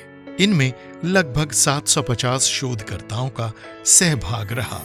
व्यक्तिगत पाठ्यवृत्ति धारक शोधकर्ताओं में से कुछ आज समाज में अपनी विशिष्ट पहचान स्थापित कर चुके हैं.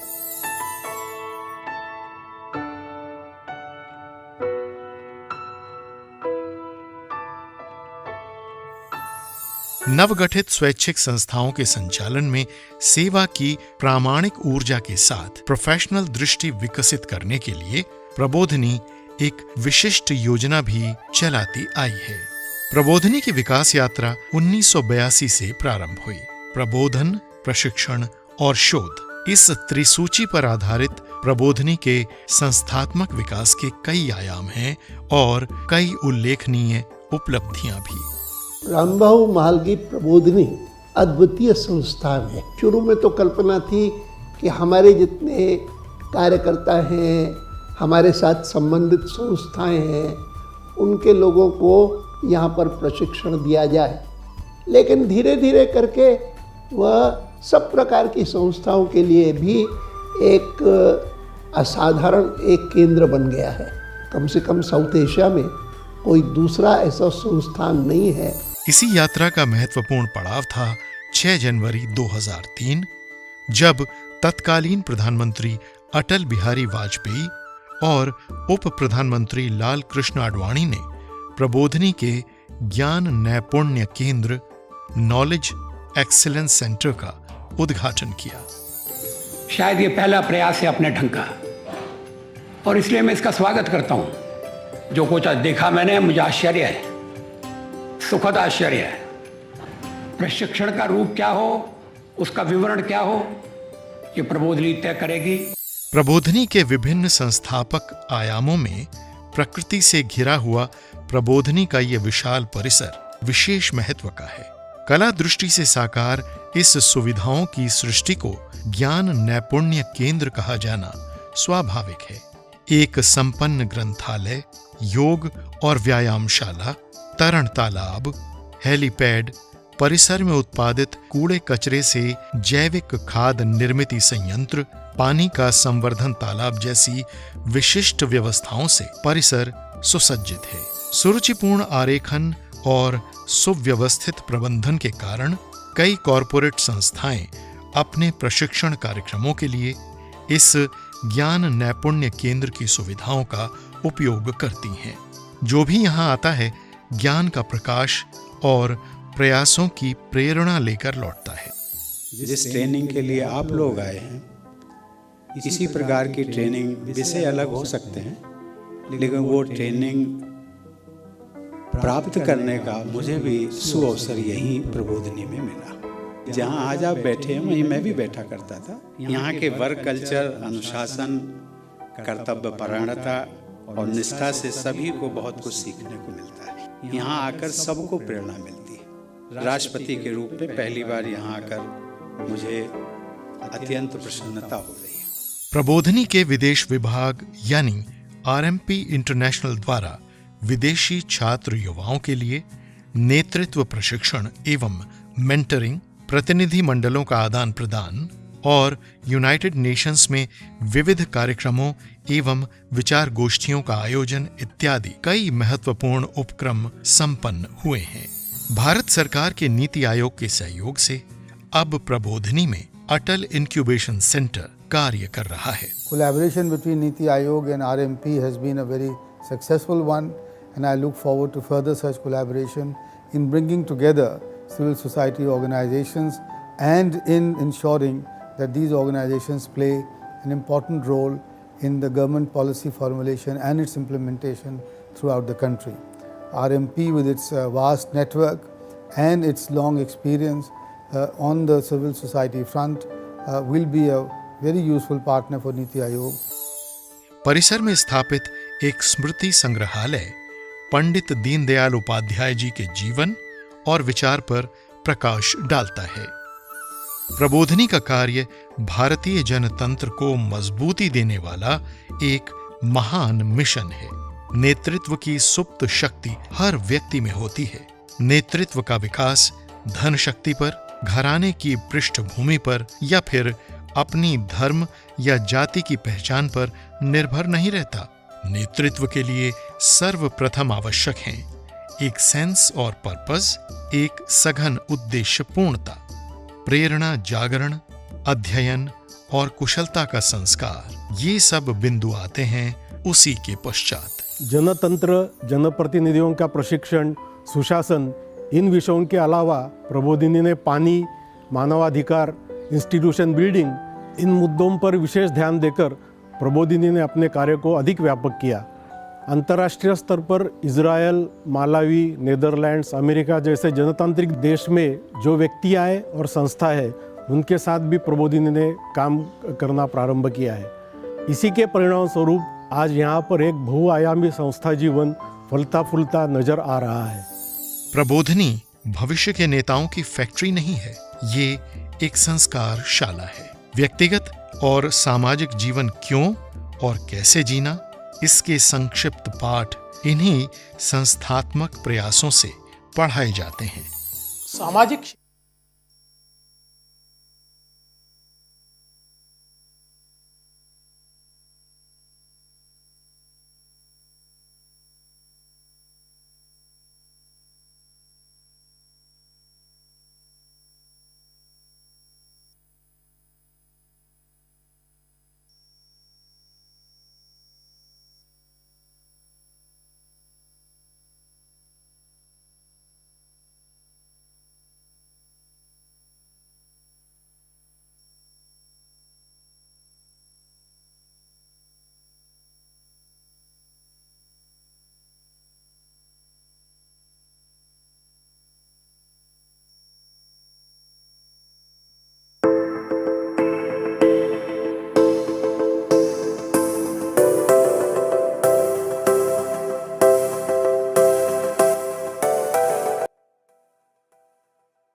begin with our post-lunch session.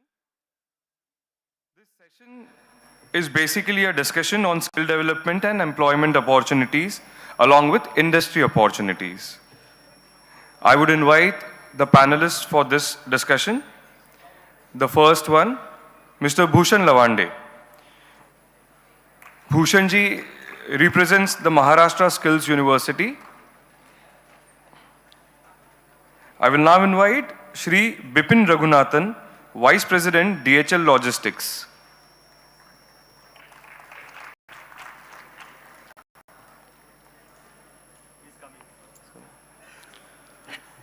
I'll request Ajay Jalani ji to please come forward and felicitate Bhushan Lavande ji.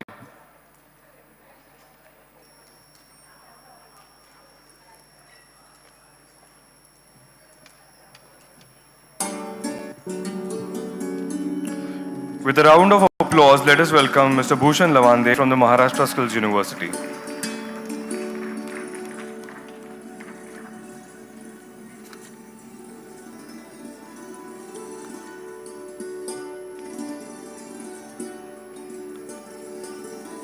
Shri Bipin Raghunathan and Shri Ajay Thakur from BAC, they both are on their way.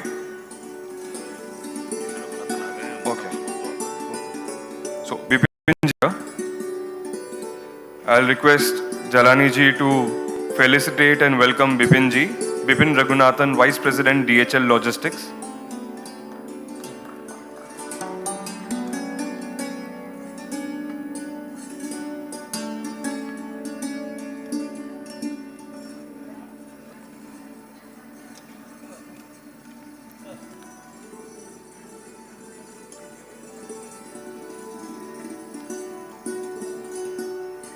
Welcome Bhushan ji, welcome Bipin ji. Ajay Thakur ji is on his way. He'll be joining us in the next 10-15 minutes. We will now begin the first session after lunch, and I will invite the first speaker, Mr. Bhushan Lavande. Bhushan ji, do you have a PowerPoint presentation? I'll ask the technical team to please load the PowerPoint presentation, and I'll hand over the dais to Bhushan ji.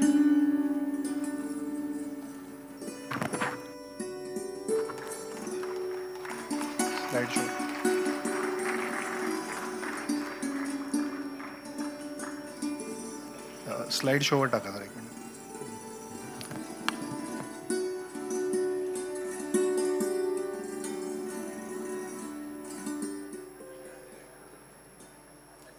Slide शोवर टाक.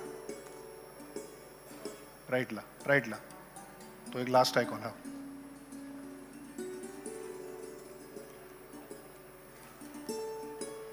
नाही मी करतोय. Don't touch it. Flip नाही होत. Slide flip होते का? एक minute मी check करतो. नाही तुम्ही करू नका. इथून होत नाही.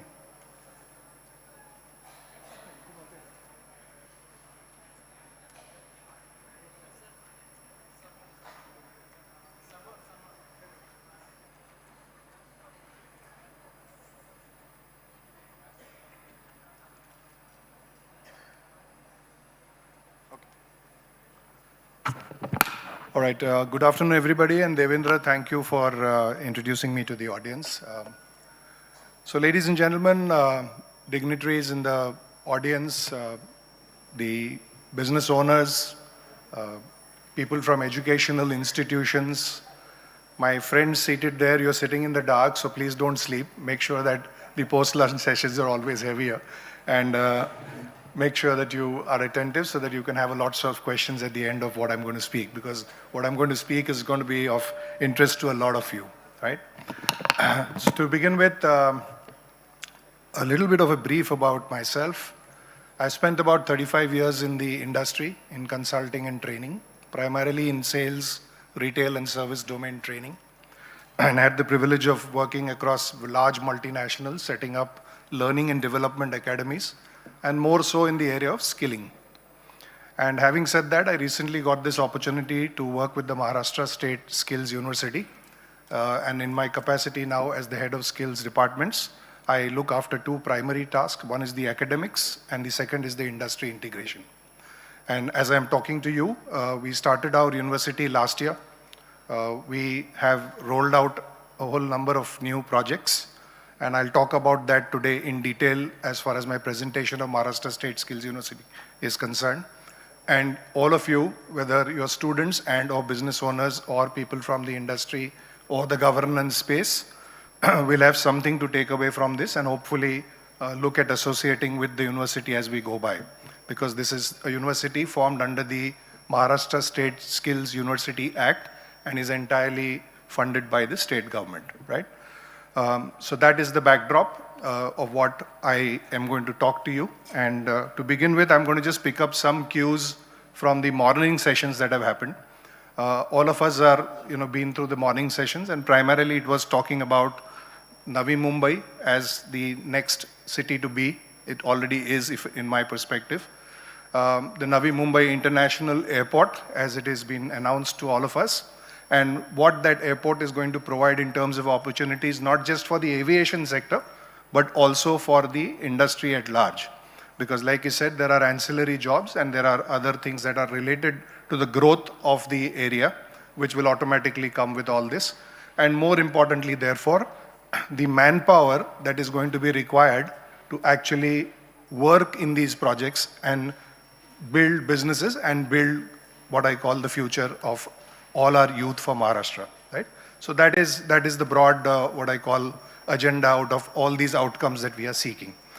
So with that, I'm going to just start with the first fundamental slide. All of you have been spoken about. Indian aviation sector probably will be the third largest or fourth largest in the years to come. We've seen a lot of domestic growth in travel. We've also seen international growth.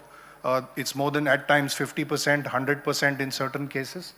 Apart from the passenger traffic that we are talking about in the morning, there's going to also be a lot of air cargo traffic, and there's also going to be a lot of air taxi, etc. So it's not just limited to passenger traffic, it's also going to bring in other ancillaries. Having said that, can you press this slide? Yeah. When we talk about the earlier traditional era of the environment that we lived in, primarily the growth came in from the traditional railways and the seaports. And now the next big link is going to be the airports. And it's going to be the airports because not only will they create economic value, but they will also create entrepreneurship and they will create employment opportunities, right? So this is going to be the reality of the future. If we look at this from a perspective of economic growth, an airport business is a very complex business, right? It has a lot of things which are attached to it, which you saw in one of those Adani slides which Mr. Deshmukh presented. There is, supplementary services, there is fueling, there is tanking, there is, airport operations, there is cargo handling, there is so much of it that is attached to it. And obviously, the hospitality, tourism, and the other places that go along with it. So when we look at this whole universe, what is going to happen is, around this universe is also going to be built the need for other, what I call faculties of business. And therefore, in the context of that, I'm going to talk to you about what is Maharashtra State Skills University today, and therefore how are we approaching this subject as a university. So to begin with, a little bit about the Maharashtra State Skills University. We are a NEP compliant university. Most of you must be knowing that under the new education policy now announced by the Government of India, there is a radical change that is coming right from your school education to the college education. And one of the major changes that is coming is that in future, all education in colleges particularly is expected to be 40% classroom and 60% on the job, which means all curriculars and all the current mechanisms of studies and the methods that all colleges and universities are following will have to change to the new alignment of the education policy. Now, this necessarily means that industry, businesses in MSME and others have to collaborate with academics in order to build this whole universe of on-the-job education. So this is one major fundamental change that is coming. The second major fundamental change that is coming is that all your graduating courses are now going to be 4 years. Earlier, the BBA, the BComs, etc. were 3 years. Now we will have a 4-year format. And more so, for every year, a student will get some sort of takeaway. When I take away mean, For the first year, you get a certificate. For a second year of completion, you get a diploma. For the third year of service, you get a BWalk. And for the fourth year, you get a graduation or you get an honors depending on the kind of programs you do. So this is the second major change. That graduating courses, earlier only engineering was 4 years. Now all courses will be 4 years. Having said that, there is something called as the Academic Bank of Credit. And the Academic Bank of Credit means that every effort that is put in by the student in the classroom for a certain number of hours gains him a credit. Every effort that the student places in the environment, which is the tutorial or the practice or the project or the work, also gains him certain credits. Now that formula broadly is 15 hours of classroom contributes 1 credit and 30 hours of practice contributes 1 credit. Now it is within these formulas that the entire curricular design for a semester is going to be built around your courses and your practical experiences. So from a student perspective, if I am a student, I can choose to learn at my pace. I can say after 1 year quit, go back, take a break, come back and join again at the same level where I left. So the questions of you and me sometimes hearing, is a dropout from school or a dropout from college is no more going to be reality.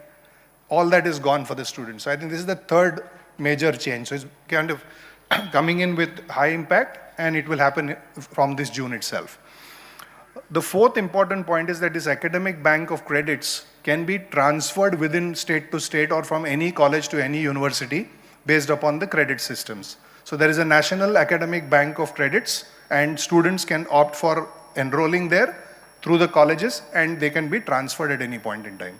So the headache when I move from one state to the other in terms of eligibility, etc., is also going to be sorted out in all this. So as a policy, I think it's a brilliant policy. And this is what the major change in the curricular designs and the rollouts of most of the studies for the future will be like, right? So this is the basic foundation.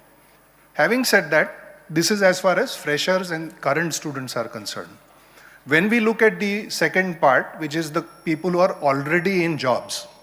Now, many of us who have probably not got to study because of our education, monetary challenges in our earlier lives, would have, probably spent 10 years in workplace and would have not studied because of the financial necessities. Now, under this policy, existing employees can also come, take the courses, and without leaving their jobs, through the credit-based system and certain classrooms and hybrid that you attend, are also going to become eligible for certificates. So if I'm not done my, say, graduation, and today I would like to complete it, the option to complete would also remain for me. So this is the next big change that is envisaged as far as skilling, upskilling, and reskilling is concerned, right? So that's the second box. Now, having talked about these two fundamental principles on which the university is going to structure all its programs, or rather we have structured all the programs, we are currently going to be present in about 14 locations in Maharashtra. Some of the ITIs have been offered to us to start in Maharashtra. We started operations last year. The first campus coincidentally has come up in Kharghar. We are present just next to the ITM college. The second one has come up in Pune with the PCMC office in Pune. And we are shortly launching Sambhajinagar and also Nagpur. So these are the 4 locations we hope to be as far as June is concerned. We have a whole host of about 18 programs that we have launched across various streams, which I'll share with you shortly in the next few slides. But there are about 18 graduating and other programs that we have launched. Every effort has been made to take the opportunity to integrate our programs with the industry. Just to give you an example, we have started a BBA retail program, which is a tie-up with Trent Limited, where after 12th, the student studies for 4 hours in the morning and 6 hours he will be spending at the store, and he will complete his entire graduation degree with like this for 4 years. So there are certain courses in engineering, for example, where 2.5 years is to be studied with, and the balance 18 months is on the job. And similarly, for most of the courses that are there, there is a basic study plus on-job component, which is mandatory. Many of these on-job components are also stipend paid for the student, right? So these are some of the major, what I call, way forward that we look at as far as education is concerned. On the innovation side, we've started pre-incubation centers with existing colleges in Mumbai. About 30 of them have come up, which will also be the skill centers for the future. Skill centers will typically run 60 hours to 100 hours of recertification programs. So they could be in various streams, right? So that is the broad roadmap of the Maharashtra State Skills University for you. So like I said, there is going to be a statewide affair. We've launched in Mumbai, obviously because it's the mega capital, it's the financial hub, the opportunities here are a lot. And of course, as we go by, we will go through the entire state of Maharashtra. Now, I have already talked in detail about the academic differentiators, but there are a few more points that I'd like to talk about. One is what we call, when we talk about the NEP-aligned programs, there is something called as the National Credit Framework, which is part of the entire education system.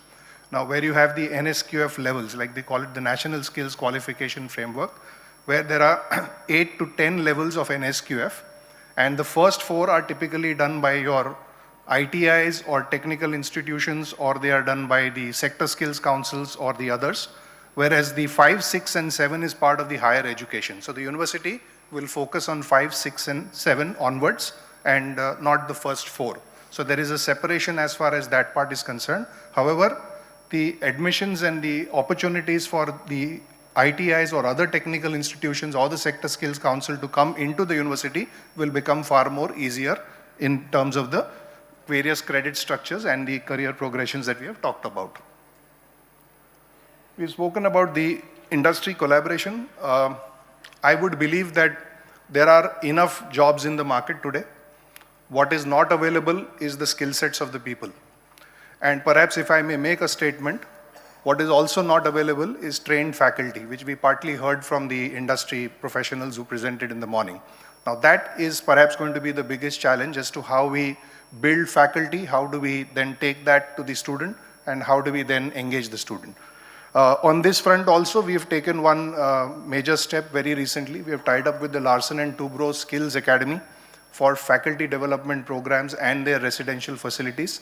And we will be very shortly rolling out that for various institutions where we hope to train faculty on the latest skills, which are your artificial intelligence, robotics, IoT 4, and several other new technology related inputs like cyber security, etc.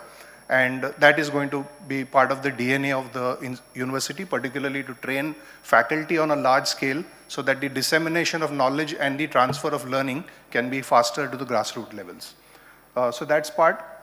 Student-centric approach, needless to talk about, because all this is becoming so student-friendly that I sometimes wish that I was back in the same age group and had an opportunity to go through this kind of education. However, for many of us that doesn't exist today. But I can tell you that if you want to upgrade to the new skills, you're welcome. All of us sitting in this audience are target audience for doing various certificate courses that will be coming in the future. So I think that's the one positive sign of it. A few more thoughts. We've recruited what is called as professor of practice. So I'm not sure again how many of you know, but from this year UGC has passed a rule which enables people in industry with 15 years of experience to come and teach as professor of practice at campus without a doctoral degree. Earlier, if you wanted to be a professor, you needed to be a doctorate, right? It is no longer compulsory. If you're 15 years plus in the industry, have a passion for teaching, can teach, then you have the opportunity to go back to every academic institution. And now it is mandated that academic institutions recruit professors of practice.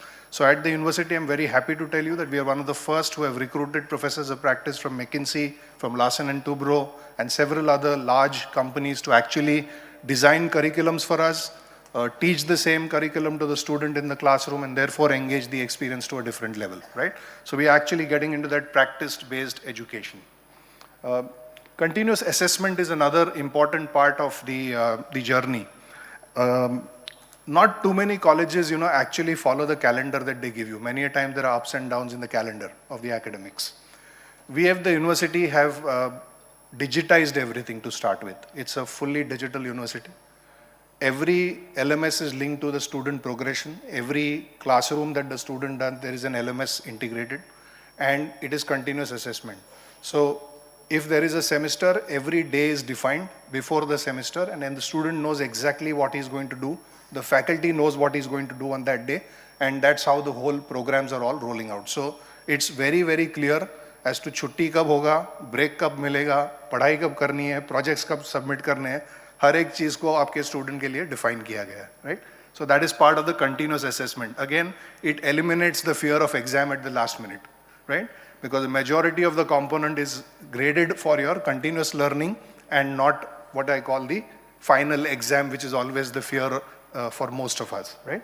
So that is another important takeaway from what we are talking about. Multidisciplinary structure, another very interesting thing. Our component is divided into 4 or 5 different spaces. One, what we call the major. The second, what we call the minor. The third, what I call the value-added course. The fourth is an elective. And the fifth is an interdisciplinary. So by interdisciplinary, for example, I can take a finance program if I'm an engineering student, right? And there is a bouquet of courses, there is a bouquet of choice of courses, and students can pick and choose within those few courses that are offered, what is the option the student wants to take. So it is not that I design the curriculum for you, the student designs the curriculum based upon what is available with the university. So this is a part of the, what I call the multidisciplinary curricular structure, right? So I think a lot of different ways that things are happening. Now at MSSU, we have 5 basic schools, as we call them. The one school is of engineering and technology. The second is with management. The third is communications, which is media and entertainment. That is yet to start. Humanities is one other school, and the fifth one is the interdisciplinary. So we have started currently engineering programs, we have started management programs, we have started the typical BBA retail, BBA logistics, BBA beauty, BBS wellness, BA psychology, etc. And this June onwards, we will be probably offering all the programs to students across various locations, right? So this is broadly the structure. Now, like I said, the courses are designed with 2-3 things in mind. We did a lot of research industry-wise. We formed a panel of industry advisors. We looked at what we wanted to do in every program, looked at what were the competencies that the industry is looking at. We looked at what are the competencies, therefore, that the academic should enable the student to achieve. And finally, we have merged all that into different programs. So a lot of thought has gone into this project even before we launched it. We started work almost in August 22. And since then, a lot of effort has been put into this thought with many, many industry guests who have signed off with us. So like I said, the typical model, just to give you an overview, we start with the industry partner. We begin with the engagement process, which is the admissions thereafter. And then we look at the curriculum, etc. delivery. And finally, here one other important point I'd like to say is that most of the companies who are tied up in this OJT model with us have as good as committed employment for the student on day 1 of the joining of the program, right?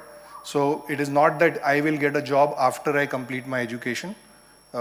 Companies have today agreed to, if I may use the word, train the candidate for a certain period of time and offer him a job simultaneously as he's studying. So this is again an important commitment, and I think that commitment can come only from the industry. Of course, this is subject to all performance criteria being met and the student having to have had, done his task of clearing all required criteria of the company and of the education that he's undergoing.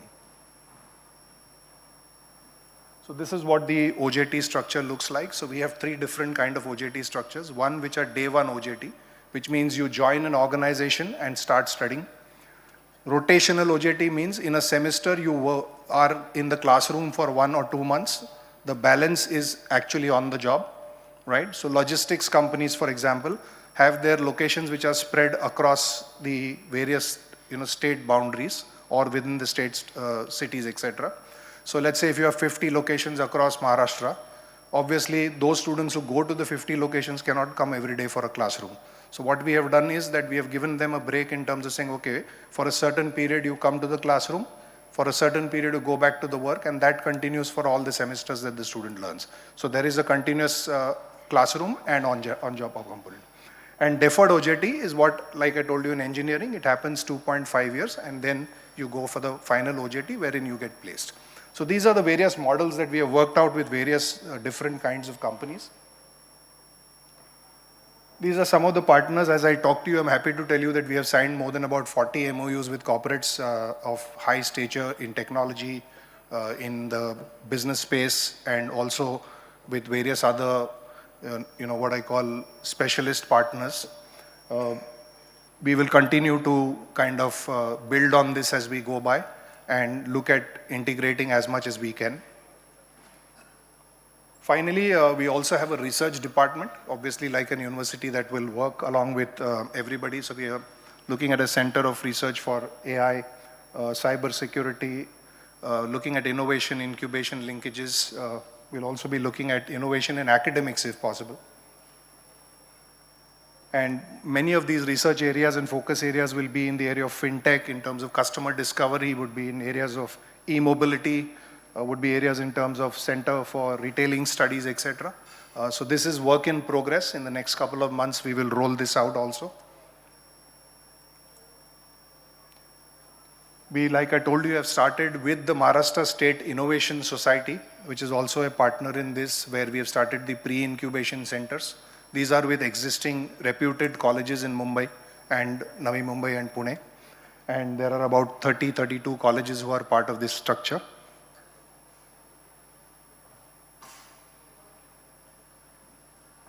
We are also connecting with a lot of these ITIs and other technical institutes and service providers to ensure that the students who would like to study further after their 12th standard particularly get an opportunity of understanding what kind of courses the university is offering and how those can be beneficial to the student in the long run.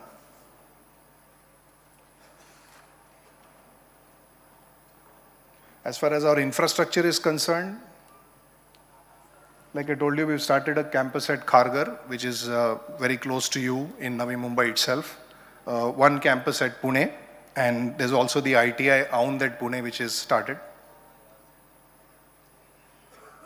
And finally, this is the Panvel campus, which is the proposed campus. We have been allotted land at Panvel, just next to your ST bus stand. So we hope that in the next about 2 to 3 years, we would be present in Panvel with a full-fledged university. Needless to say that Panvel is going to be the hub, as discussed in all your presentations in the morning. And therefore, we have also, in formal capacity, done the Bhumi Pujan of the premises last year. And most of the regulatory affairs for the project have been cleared. And we hope to start work very soon on the university. This university will have anywhere between about 5,000 to 6,000 students in the next couple of years, and will provide all the 5 streams of education beside whatever I have spoken to.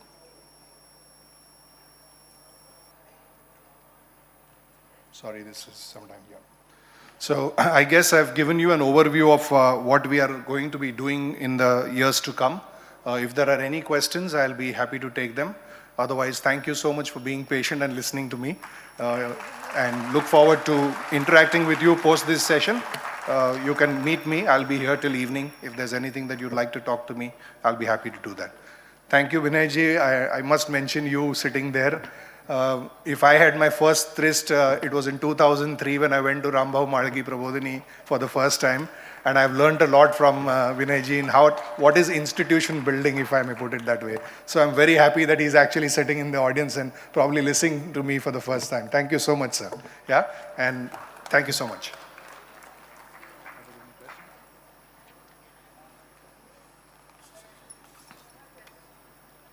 I think we'll take all the speakers first, and then if we have time for Q&As, we'll keep it like that. The third speaker, the third panelist is here, Shri Ajay Thakur. I'll invite Shri Ajay Thakur, Head SME and Startups, Bombay Stock Exchange, to please come up on the dais. I'll request Ajay Jalani ji.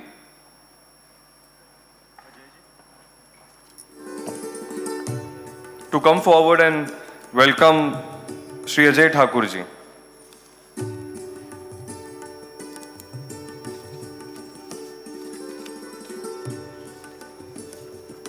If Ajay ji is not there, I'll request Rohit ji to come forward and please welcome Ajay Thakur ji, Head SME and Startups of the Bombay Stock Exchange.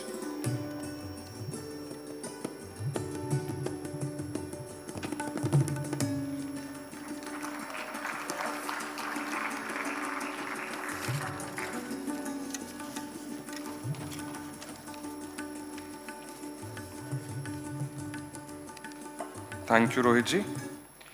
Now I'll invite the second panelist, Shri Bipin Raghunathan, Vice President, DHL Logistics, to please come forward and present his views.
Hello. Am I audible to everyone? Okay, great. Thanks. Thanks, huh? So, first of all, good afternoon, and I'm actually overwhelmed here to come and talk about the logistics subject. And we, first of all, from the corporate world, when we are in the corporate life, we are used to always talking on the collar mic and speaking to various audiences, but those are all corporate audiences, majority of them, right? And this is the first time where I'm speaking an audience which is not a corporate audience. So bear with me, pardon me if something goes wrong, but yes, I'm here to help you out on the word, in the world of logistics, what can be done around the airport. But before I begin on that, I just wanted to know how many of you know word logistics? Can you raise your hands? Right. At least good. At least I know at what level, what jargons I have to use when I'm talking on this presentation. So definitely I will be as simple and using less of jargons when I'm talking about logistics, right? But yes, logistics is all about moving people, moving products, storing them, moving from one place to another place. That's all about logistics, and that's the crucial thing that will happen, because from the time of aircraft landing to aircraft moving away, taking off, a lot of logistical activities will be happening around this airport, and there are a lot of immense opportunities which will come to your way, right? But before I go there, what are those opportunities? What are the various areas where we all can look at benefiting from that? I just wanted to bring you back and to have key numbers, right? We heard a lot of speakers talking about the airport, the capacity of the airport. So what is the capacity to start with? How many passengers will be flying annually? How much? 20 million. Phase 3? It's 60, somewhere some public domain document talks about 90 also. How much is the passenger traffic right now at Mumbai airport? Maximum 1042 handle 1 week back. 1 week back. That's the aircraft. Yeah. Aircraft. But the passengers are almost at around 45 million. Right? 45 million, 43 million to be, I'm not precise on, but in that range. Imagine 20 million here and 60 million here. Just try to bring that picture inside. Number of people moving. What is the daily movement? At 20 million, daily movement of passengers will be around 55,000, which may go up to 1,65,000 passengers inside the airport. That's the drilling down to the last number. While we are looking at the big picture from 30,000 feet of 20 million and 60 million, for us what matters is what is day in, day out, right? That's what matters to us. So 1,65,000 passengers, 50% not using public transport, metros, but using their cars, personal car, taxis, and each taxi carrying 2 people. How many taxis are required? How many passenger cars will be coming to the airport? Yeah, start thinking that line. So what is that big number, drilling down to small number, how I can relate to that, right? That's more important. How many aircrafts? Like the gentleman said, 1,000 aircraft. I think they're the highest after 2018, right? If I'm not wrong, at the Bombay airport. So here, how many aircrafts? It will be more than that. 1,000 is being handled by Bombay right now. Right, so it will definitely be more than that. And those aircraft has to move. Turnaround time has to be fast. And once the aircraft lands, it's not about just offloading the cargo or offloading the people, but it's all about the cleaning of the aircraft, the maintenance of the aircraft, the de-icing of the aircraft, and a lot of various activities goes on. And all those people will require from a people point of view. So keep this number 1,000 minimum to start with. It will definitely go up. And I feel that 60 million is not far away, because 20 million, 40 million is overcapacity right now. And we all travel by hand, and when we land to Bombay, we should not be thanking God that we landed safely. We should be thanking to those gentlemen sitting in the air traffic controller. They have saved us, because the kind of traffic which comes in, it is very, very high. While Dubai has highest, but they have the infrastructure. But Bombay, we should be thanking those air traffic controllers, because they bring us home safely. Any minute detail here and there, it can be a biggest mishap. So I think that's the kind of traffic which is there at the airport right now today. But yes, this Navi Mumbai airport, when it comes in, it brings in a lot of potentials. What is the cargo handle that will be handled here at this moment? Bombay handles somewhere around almost 1 million tons of cargo in the air cargo terminals, right? Almost. And that too, I know we interact with a lot of customers, we meet customers, and sometimes the air cargo which comes in, people feel that it takes a lot of time for turnaround. So the aircraft, they will ship their aircraft either from Japan or Germany or US. They will bring it to Delhi, and from Delhi they will bring it to through domestic aircraft, they will bring it to Bombay, because it takes a lot of time for custom clearance and all the various activities, because a lot of congestion is there, right? So if Bombay is doing 1 million, and maybe 20-30% is going outside of Bombay, Chennai, Delhi, and from there again come back to Mumbai. So imagine the kind of movement which is going to happen in this airport. It's 2.5 million tons per annum. So coming down, it's a big number, 30,000 feet. What is day in, day out for me? That's 7,000 tons. That 7,000 tons means what? How many aircrafts? In and around 150 aircraft daily, moving that cargo. And the 150 tons, it's almost 7,000 tons. Even if a vehicle is carrying 10 tons per vehicle, it's almost 700 vehicles just moving daily from the airport. And these are all logistics activities, right? And hence, I just wanted to bear with this number, what is daily for me? What is here and now, rather than looking at 30,000, 20,000, 20 million, 30 million, and how you can then start relating what are the various business opportunities, what are the job opportunities which will come along with that, yeah? So now I will go into the presentation, more or less. Is it working?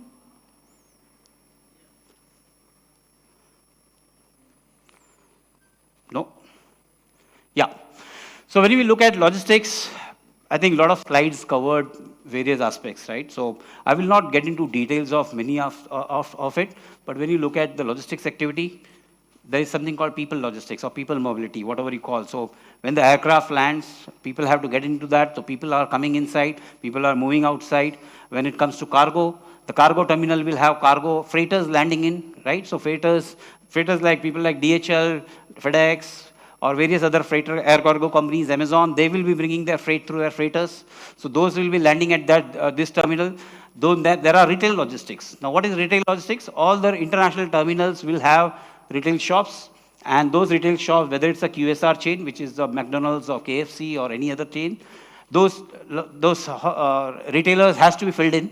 Similarly, the garment shop, the wineries, and the perfumes and everything, all those shops needs to be replenished every day. And the goods have to be brought in every day.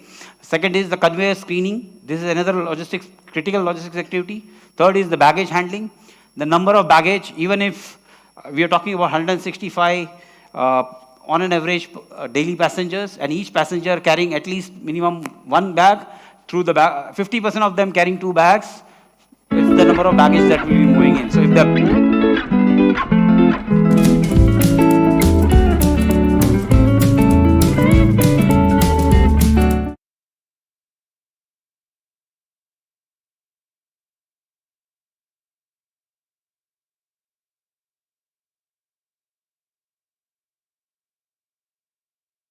and that is the biggest activity, which definitely needs to be serviced on war footing, because aircraft standing, every minute aircraft standing is a cost to that airline company, right? And hence those aircraft has to be serviced immediately. And when you look at this entire gambit of service logistics activity, margin structures differ from one activity to another activity. The AOG logistics is the biggest margin driver. It will give you the highest buck for your money, but the limited volume, right? But people are ready to pay for that because the airline wants to have the parts replaced immediately so that you can fly. So they are ready to pay you premium. Whereas people logistics, baggage handling logistics, your margin structures may vary from X to Y. Yeah, but definitely everything has a margin there and everything has an opportunity there.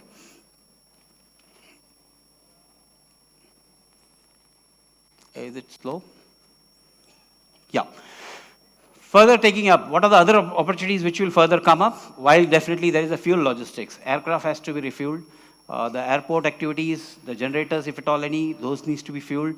So those are fuel logistics activity. Infrastructure maintenance, the building which itself is coming up, the terminal, the passenger terminal, all those things have various equipments going inside. Those infrastructure failing cannot be running after the service provider or the OEMs to ask the spare part to be replaced. So those spare part has to be procured and kept well in advance into that warehousing activity. So that is one of the maintenance activity which comes in as a part of a logistics activity. Custom clearance, all the imports, cargoes which comes in, we all know that custom clearance has to be done, documentation has to be done, movement of good has to be done, right? Aircraft maintenance. One is the aircraft on ground. Second is the regular maintenance of aircraft, be it de-icing, be it spare part replacement. So those kind of spare part warehouse has to be there on the ground, right? If those are not on the ground, the efficiency of the airport goes down drastically. And that's why that aircraft maintenance is the logistics of the spare parts of aircraft is the most critical thing. Whether it's a charter plane, whether it's a Boeing or any other aircraft, spare part has to be there on the ground. Catering logistics. A lot of food. When we go into the aircraft, we know the food is being served, but the food has to be transported and it has to be coming from the catering services. And those logistics itself is a huge, immense activity with 1,000 aircraft. That means you have to start in how many meals?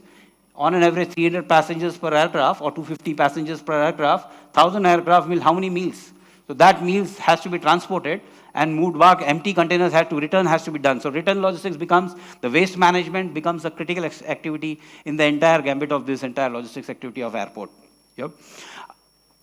So as a 3PL, when we are a 3PL, third-party logistics service providers, right? So that's why we call it as a 3PL.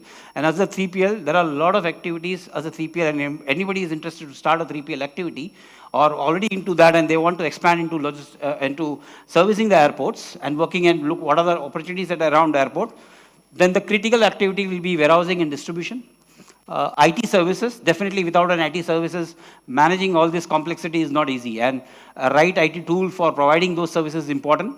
And transportation and logistics, definitely we talked about trucks, trailers, Tata Ace, whether it's a Tata Ace, a full truckload, a part truckload, whatever that movements, and environmental solutions. So that is more about recycling activity which happens, right? And a whole lot of gambit of activities which I already talked about in the earlier slides. Yeah. So I will go deep dive into what is warehousing and distribution, and within that, what opportunities exist. So warehousing and distribution is all about 3-4 activities, and I further drill down into consolidation center, and that's how the largest international airports are benefiting because it helps them into quick turnaround time. But there is a consolidation center receiving goods from various retailers. There is something called storage facility, whether it's a spare parts. So shared facilities that can be created for all the service providers who are there inside the aircraft, whether it's inside the terminal.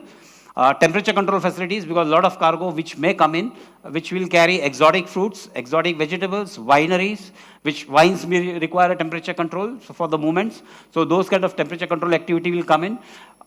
Reverse logistics. There are a lot of reverse logistics will also happen, right? When one things comes out, it has to again go back, and those has to be serviced. Recycling and waste management and custom clearance, which I talked about. So what is consolidation center? Let me go and deep dive, and this is the most important concept, and most of the airports internationally are very, very successful because of the usage of this consolidation center. So consolidation center is nothing but something co-located warehouses, shared warehouses, which is just next to the airport terminal.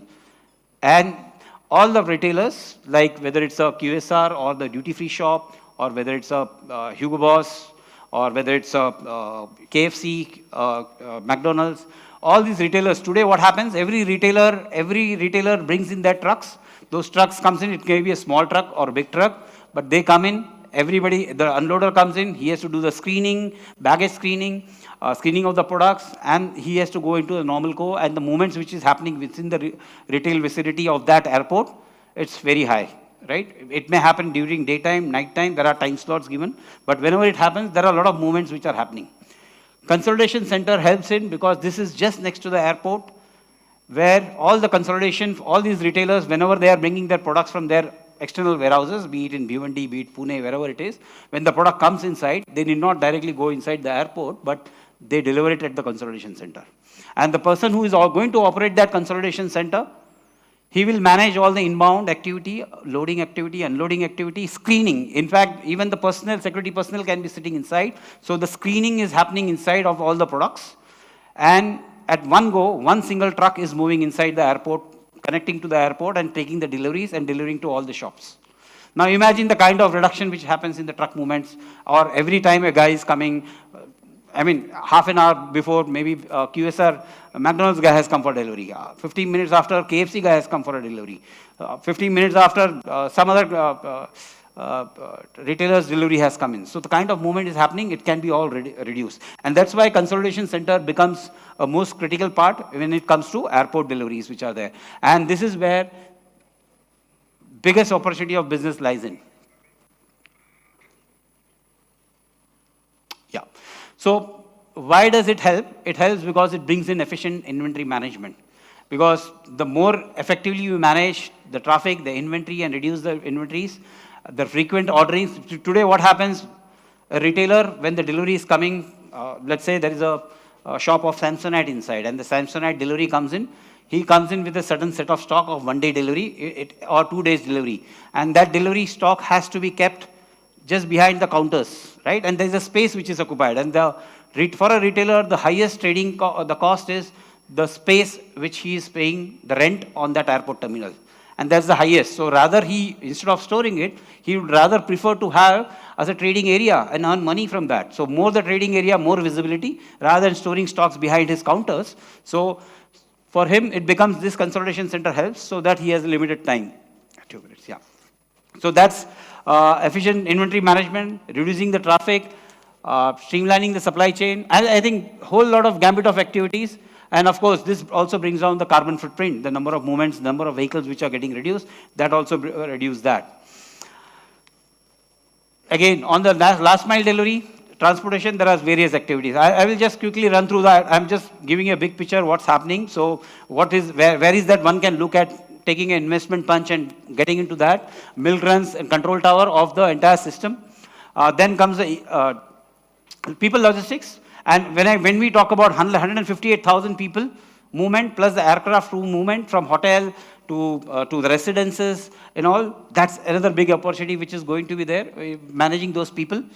And when we are talking about cargo, within the cargo terminal itself, a whole lot of gambit of activities that one can be looking at, whether it's a supply chain management, whether it's a technology, whether it's an integration with the IT systems. And all this thing is possible. It's not possible without a right IT solution to manage the entire integration of this. And that's where the right IT solution provider for this, who can help these logistics players bring in a right solution, is definitely going to be a winner in that game. At the end, the last one is, as we see the logistics activity, the core area, which is the basic airfield related activity, which is in the center, which is the airline operation and airport.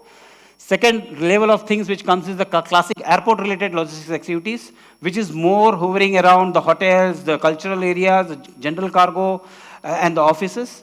Outside that gambit is the airport city related logistics, which brings in offices, the air express movements, and the last layer which will come in and eventually will get developed around the ecosystem of Navi Mumbai will be all around the airport-centered logistics activity, which is more about distribution centers, which is more about manufacturing hubs, pharma manufacturing hubs. It can be business parks. It can be high-value product, electronics. All this ecosystem is eventually going to get developed in over 10 years' time. And that's where I feel the logistics opportunity in Navi Mumbai around the airport is a big, huge, immense opportunity, and whoever can like to take that plunge and go into that, I think it will be a great win-win for all of you. Yeah, with this, I would like to thank you for allowing me your time and hearing me out patiently. Yeah, any questions, I can address it immediately.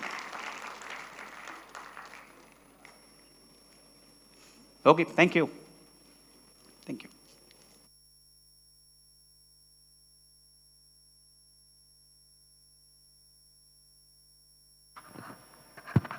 Thank you, sir. I'll now request Shri Ajay Thakurji to come and present his views.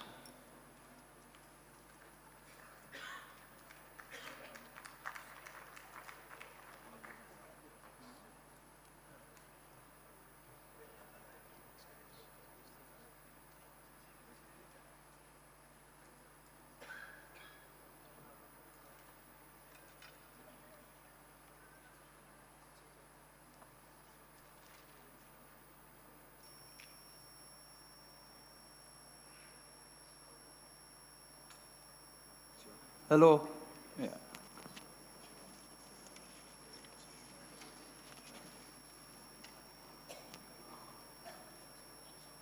Have you all taken lunch?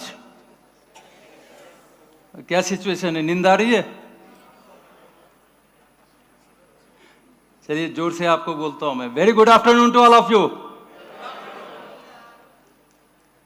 अच्छा, how many of you know about Bombay stock exchange और BSE? Good. How many people here sitting have invested in the capital market? Wow, good number. And how many of you have made money? पैसा किस किसने बनाया है? So whether stocks have given you good return or not such a good return, or more than bank returns?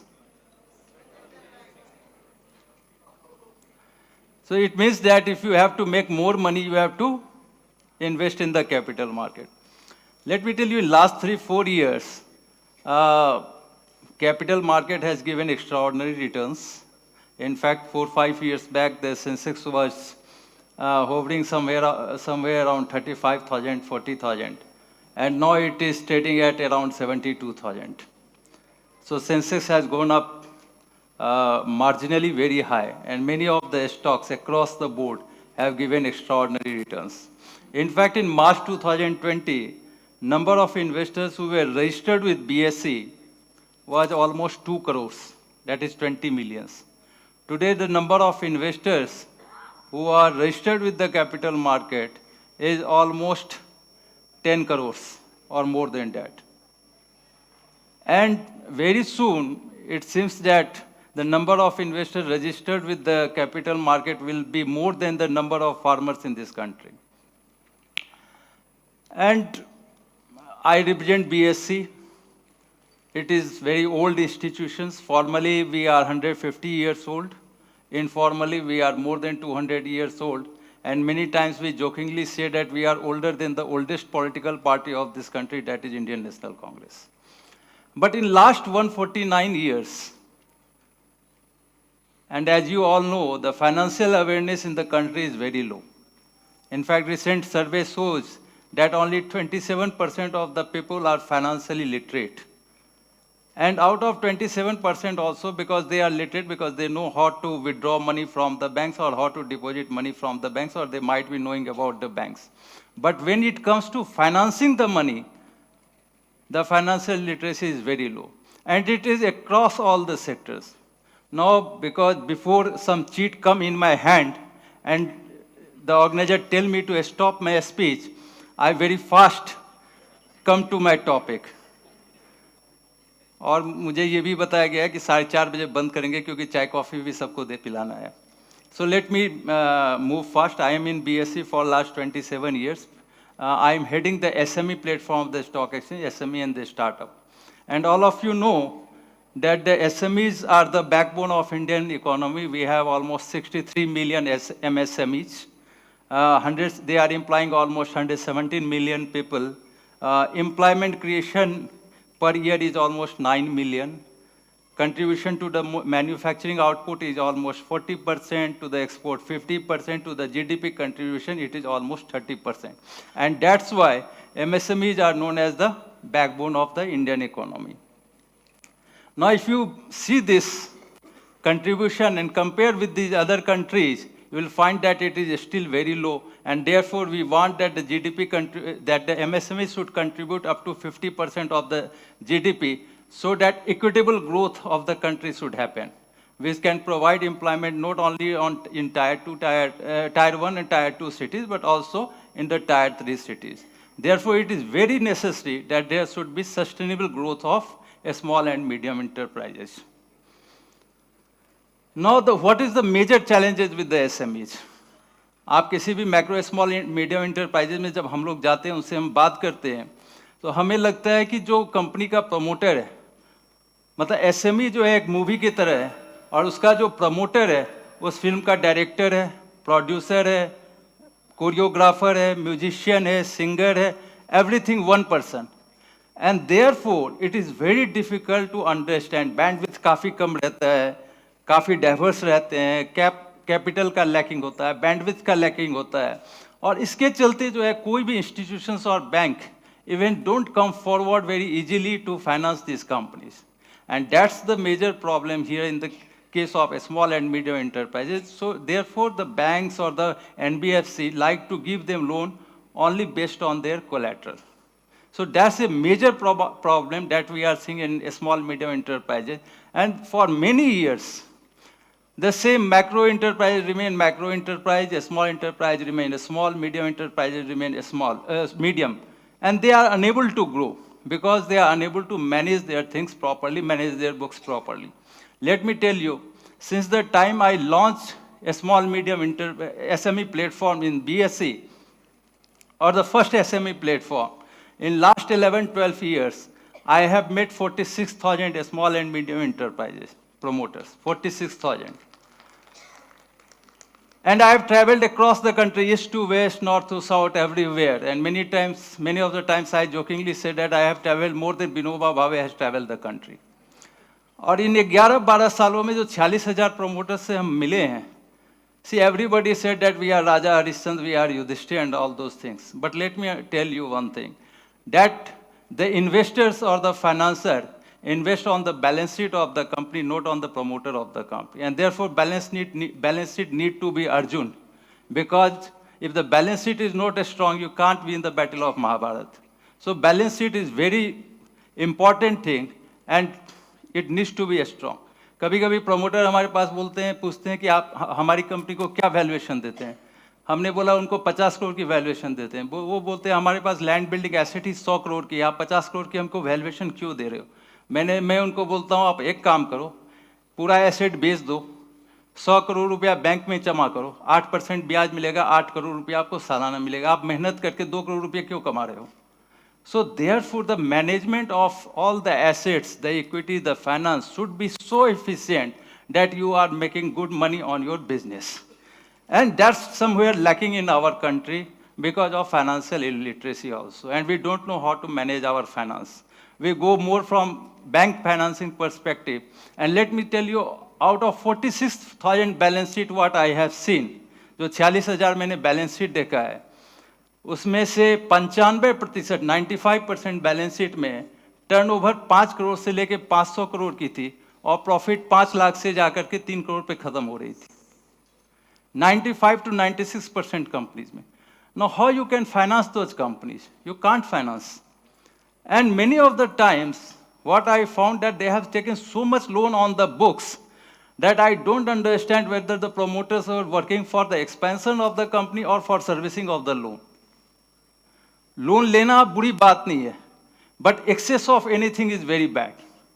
Sanskrit में कहावत है ना, अति सर्वत्र वर्जित. So extreme of anything, excess of anything is very bad. So if you take excess of loan on your books, it will make your balance sheet very bad. तो हमको तो कभी कभी समझ में ये नहीं आता कि हम उसको बैलेंस शीट कहें या इम्बैलेंस शीट कहें. So this is the problem that we come across. So we have come out with a SME platform, concept of SME platform in the stock exchanges, both BSE and NSE. And these guidelines have come in 2010. So I am standing here not to give you loans banks are giving, NBFCs are giving.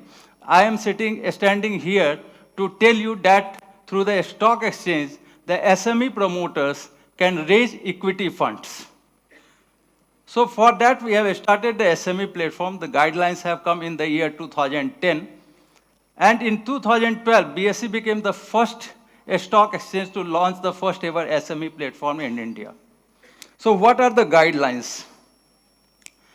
The guidelines are like this, that any company where the post-issue paid-up capital is up to 10 crores, the company has to compulsory get listed on the SME platform of the stock exchange. अभी दो तरह की platform, एक SME board है, दूसरा main board है. Main board मतलब जहाँ पे बड़ी कंपनियां लिस्टेड होती है, जिसकी 1000, 2000, 3000, 4000 करोड़ की turnover.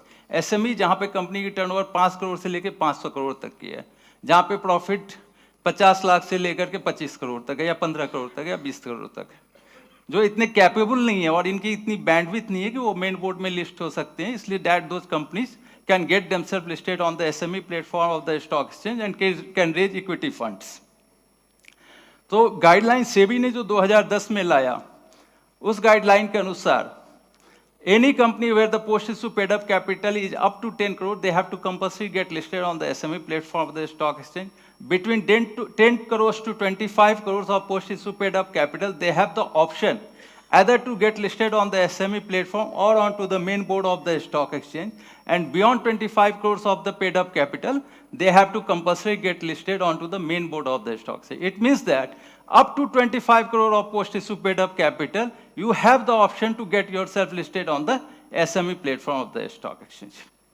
Right? Sir, mobile 2 minute के लिए नीचे रख दीजिए सर, बहुत दूर से ट्रैवल करके आए हैं. Okay, so these are the guidelines that has been made by the stock exchange. And let me tell you, in the case of SME, we don't want to, want that the SME should run from pillar to post.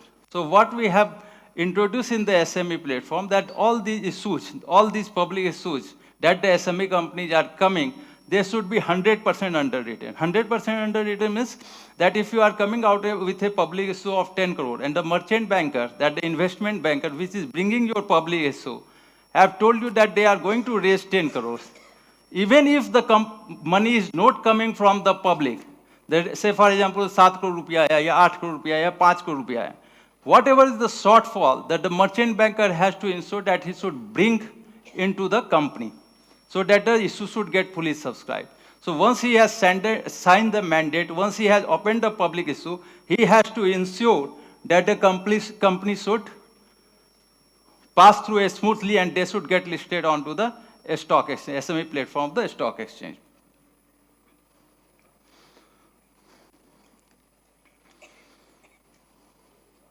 Only thing is that, we don't allow the companies which have been already referred to NCLT to come and raise funds onto the stock exchange.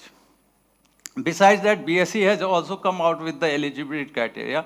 What we said that at least the company should be 3 years old, 2 years it should have operating profit, and 1 year it should have profit after tax. We are not talking about the turnover, we are talking about the paid up capital and net worth. Net worth should be minimum 1 crore. Paid up the net tangible asset in the last financial year should be minimum 3 crores. The company should have operating profit in 2 years out of the 3 years.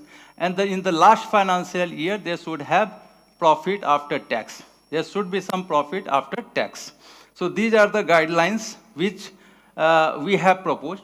So when we are saying 3 years old, it means that at least 1 year the company should be private limited, and prior to that, if it is LLP, partnership, proprietorship, then those track records will be also taken into consideration.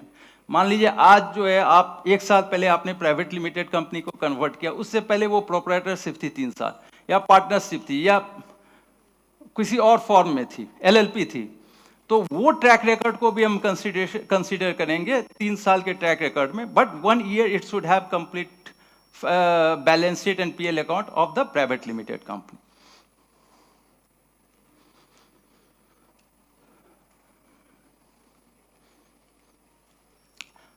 Now we have also the provision of migration from the SME platform to the main board, because we know that with the time after listing, these companies will become big.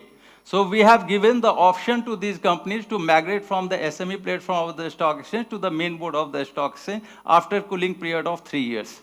So after 3 years, if the company's paid up capital has crossed 10 crores, if their net worth has crossed 25 crores, if its operating profit, if it is in the profit for last 2 years, and its market capitalization is minimum 25 crores, then the company in a AGM, they have to call an AGM, they have to take the approval of 2/3 non-promoters, file an information memorandum with the stock exchange, and will give the approval to the company to migrate to the main board of the stock exchange.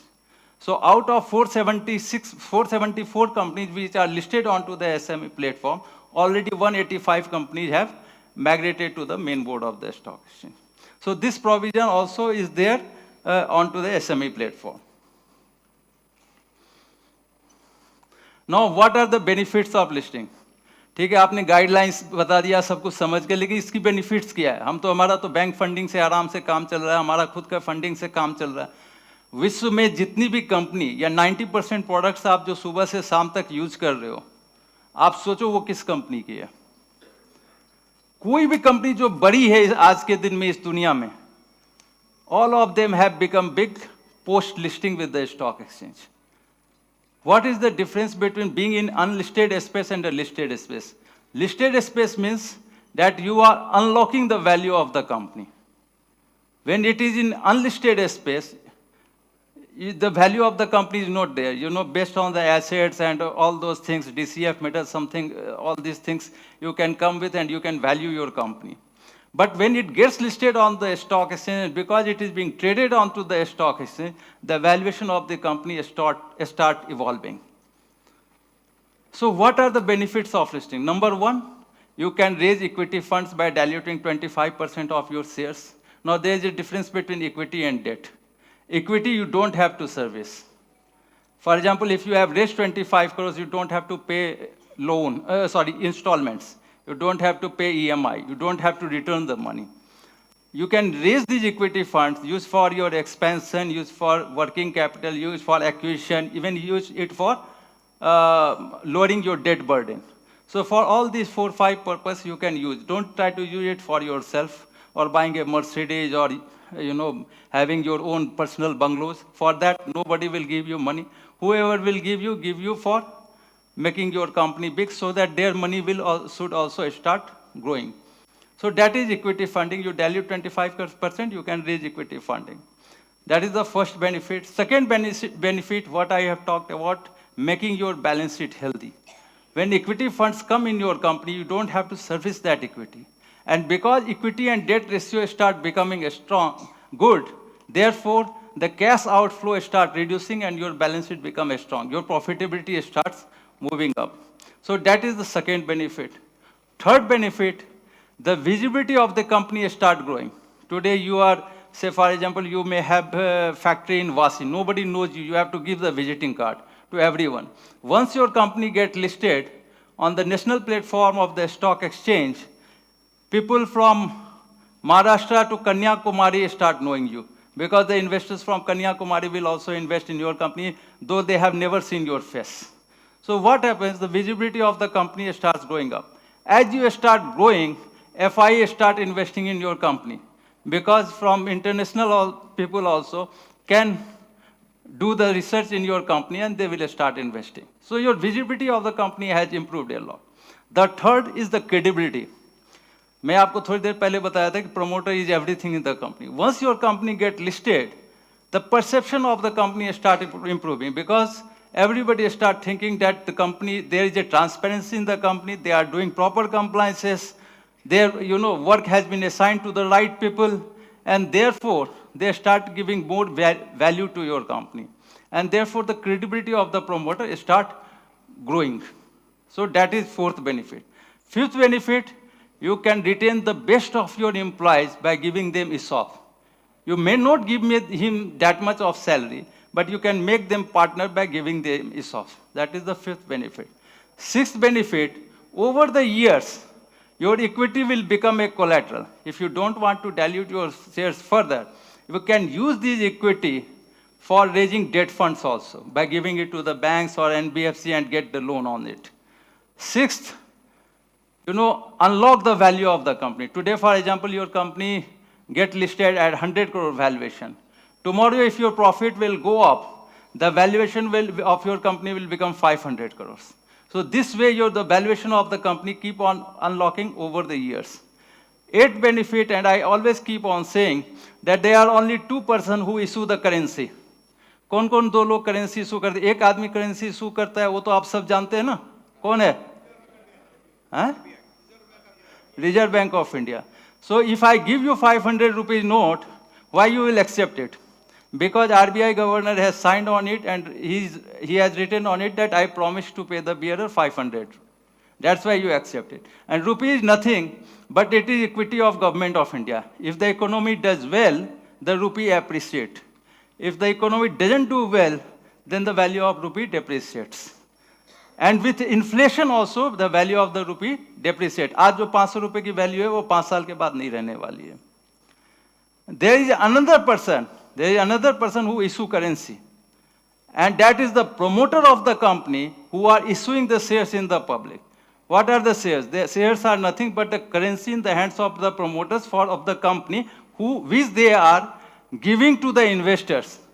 But they are much more powerful than the RBI governor because they never promised to pay the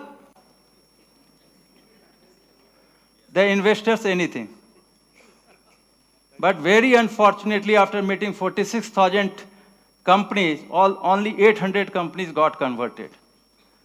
कभी बेटा convince हो जाता है तो पिताजी convince नहीं होते हैं, दोनों कन्विंस होते हैं तो दादाजी कन्विंस नहीं होते हैं, और अगर ताऊ हैं तो ताऊ कन्विंस नहीं होते हैं, तीनों कन्विंस हो जाते हैं तो उनके चार्टर्ड अकाउंटेंट कन्विंस नहीं होते हैं.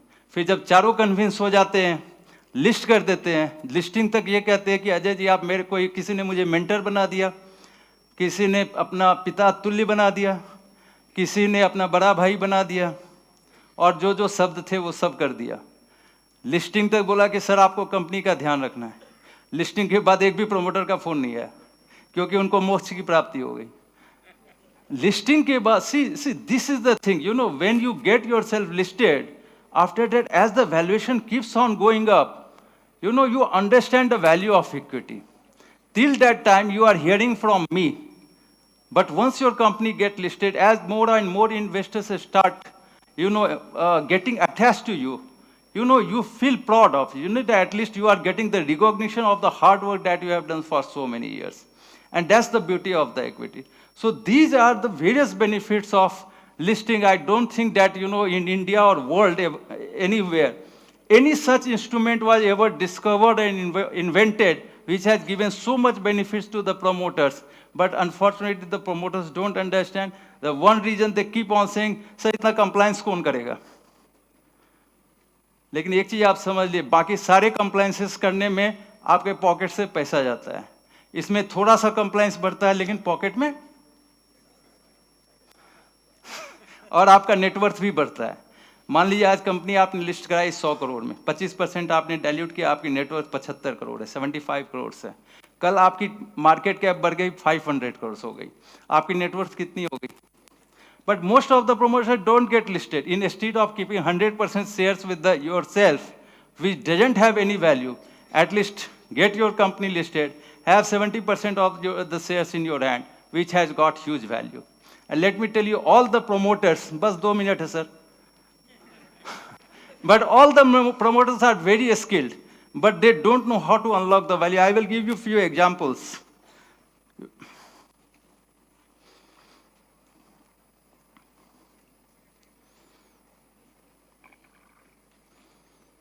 So total market capitalization, as you see, the total market capitalization of all the companies listed on the SME platform on BSE is 1,17,440 crores. This is the value of only 474 companies, only 474 companies. Through the IPO market, they have raised 6,000 crores. And another 20,000 crores, 25,000 crores, they have raised through secondary market. And you know, Maharashtra is #1 in terms of number of companies listed. Maximum number of companies listed from state of Maharashtra. And second, Gujarat. Because western part of the country has got more equity awareness.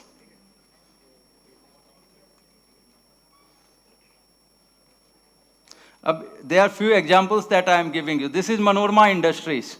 Okay, this company got listed, issue price was 188, the fund raised was 64. They got listed on 4th October 2018. Profit at the time of listing was around 10 crores.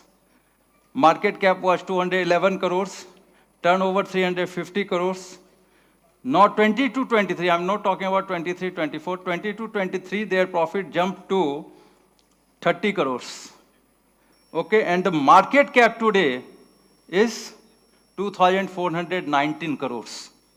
So from 222 crores, the market cap has jumped to 2,420 crores. This is Knowledge Marine and Engineering. This company got listed in the year 2021. Again, Maharashtra-based company this is. The issue price was 37 rupees. Issue size was 10 crores.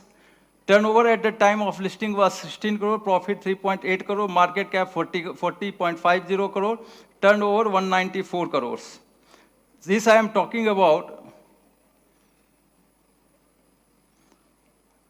See, this was on 21. Now 22-23 turnover 195 crores.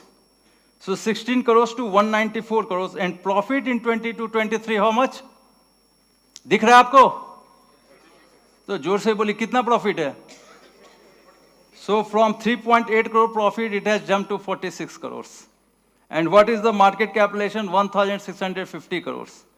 So from a market capitalization of 40 crores, it has jumped to 1,644 crores. This is Aditya Vision. Issue price 15 rupees. Market cap at the time of turnover was 240 crores. Profit 6 crores around. Market cap at the time of listing 23 crores. Turnover in 22-23, 1,322 crore. Profit of 64 crores. And what is the market cap? 4,414 crores. And this is KP Energy. Now, here also, if you see 70 rupees market price at that point of time, and today the market price is almost 860 rupees. So from market cap of 25 crores, it has jumped to 1,912 crores. So post-listing, you can see how much value they have unlocked. Okay, I will not take much of the time, but only thing I would like to tell all of you, if you all are promoters here, please come to me, I will give you red carpet welcome, get yourself listed, and go towards the path of unlocking the value, fundraising, grow yourself and grow the country. Those who are not promoters, chartered accountants, advisor, my request to you that advise your companies to get them listed and grow themselves and grow the country. If you are not both, then be my spokesperson and convince those companies to get them listed onto the stocks and grow themselves. With these words, thanks a lot to all of you. Thank you.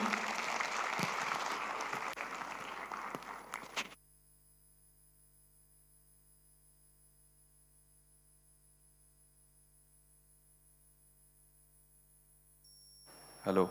Thank you, Ajay ji. I think it was a fantastic panel. All the three speakers, Bhushan sir, Bipin ji, Ajay sir, all of them deserve a big round of applause from all of us. We'll conclude this session and we won't take a break in between. हमारे यहाँ पे बाहर काफ़ी startups थे, उनमें से एक 4-5 startups को हम मौका देंगे उनके काम के बारे में इस मंच पर आकर काम के बारे में बताने के लिए. I'll request all the startups who will be presenting to just keep their presentation from 3 to 5 minutes only, not more than that. और सबसे पहले I'll invite Imperial Galaxy Private Limited, the CEO Shailesh Dhuri.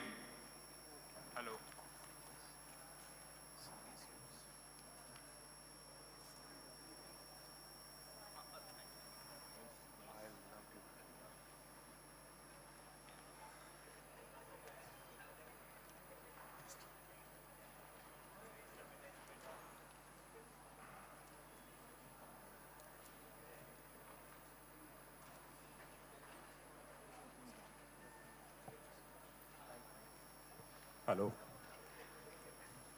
Good afternoon, everyone. My name is Shailesh Dhuri, and I'm waiting for my presentation to come on the slides. Yes. Okay, so we are a unique company. We are the first company in India and maybe 12th company in the world trying to build airships. I'll explain to you what airship is. Let's go forward.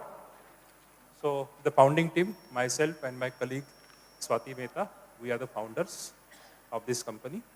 We formed this company in year 2020. So we are a 4-year-old company and 1 year into production. Moving forward.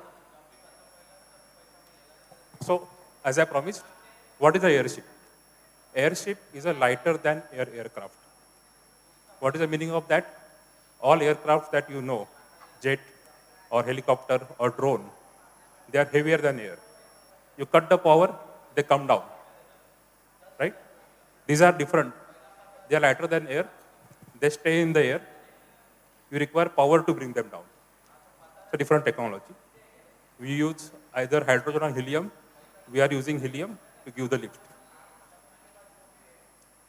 So these are various projects across the world which are done by various governments, France, Canada, China, everyone, all other governments are investing into airships, and we hope that someday Government of India also invests into our company.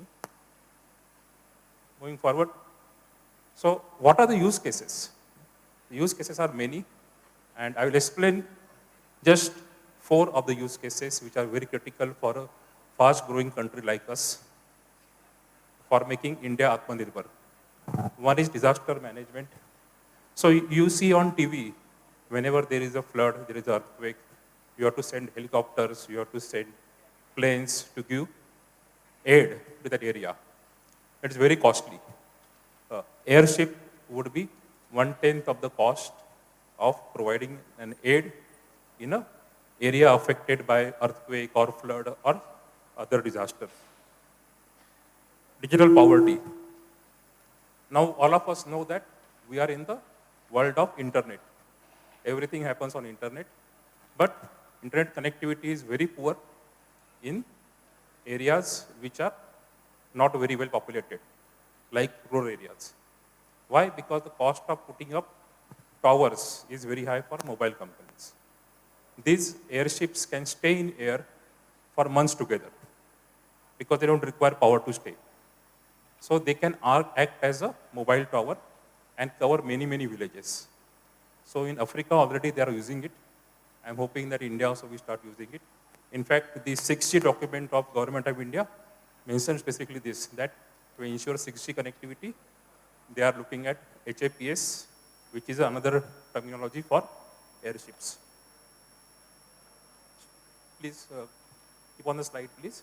Just 1 minute. Hello? Yeah. So our first customer is in defense. So we are working with Air Force.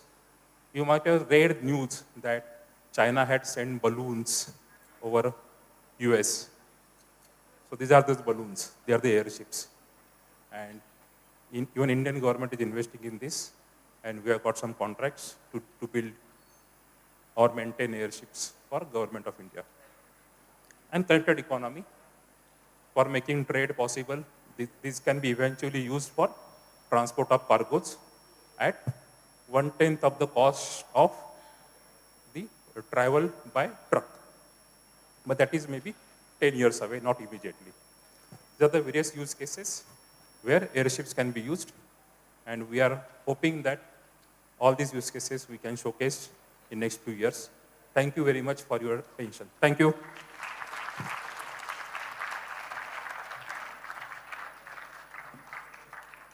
Thank you, Mr. Dhuri. I would like to remind our audience that today is the National Startup Day. It's the 8th year that India is celebrating the National Startup Day. I'll request the next organization, Commute Tech, to come forward. I'll request the founder, Randeep Singh,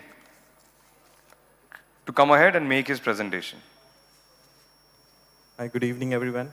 I hope everybody is listening to after lunch. Hi, we represent EV. Hello, we represent EV market, EV corporate into mobility domain. It's a one-stop mobility solution provider to the corporates.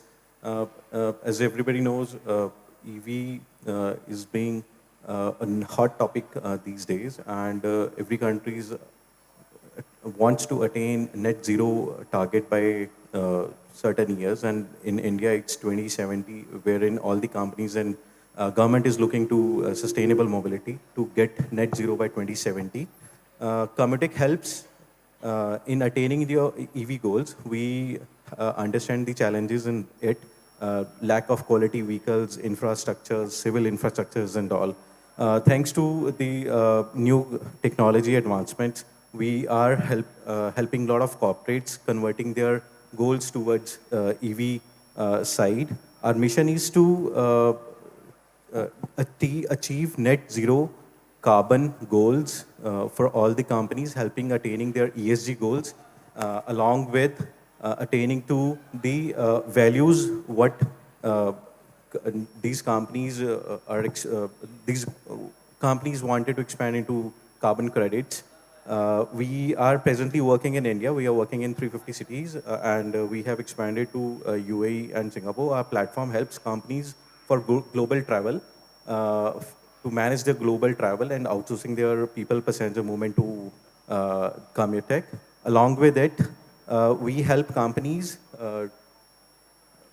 to manage their complete on-ground automation and giving analytics for their internal people movement. These are the few companies wherein we're working. We are working with more than 150 clients in India, and we are a fully integrated platform for airport tramic electric buses, which is the passenger last mile connectivity. Then we have mid-mile logistics electric trucks for management. We are providing them with the complete operation support, which is 24/7 operations, real-time communication to all the stakeholders, analytics coming through our platform for last-minute decisions. We help companies to be compliant, have a proper training module, and attain to their SOPs, standard SLAs procedures. This is a small features and just a small trip management platform, a showcase of a small platform. We have a complete management solution wherein a small micro, medium, and a large corporations can onboard it through it. Thank you.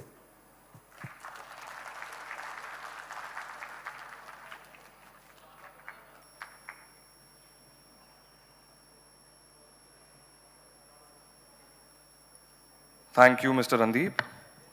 Our next organization will be TNT Solutions and Services Private Limited. I'll invite both the founders, Tejas and Tushar.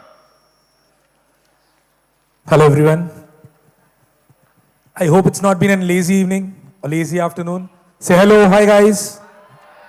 So we are a different concept. Rocky, sir? Yeah. A lot of times this topic is ignored, the indoor air quality. So wherever there are centralized ACs there, in an indoor confined space, you'll always feel you enter a room, you enter a building, you feel like coughing, you feel a very dusky, very moist smell.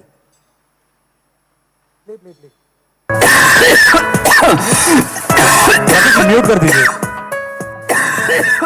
Mute कर दीजिए, चलेगा. ऐसा काफी खांसना होता है.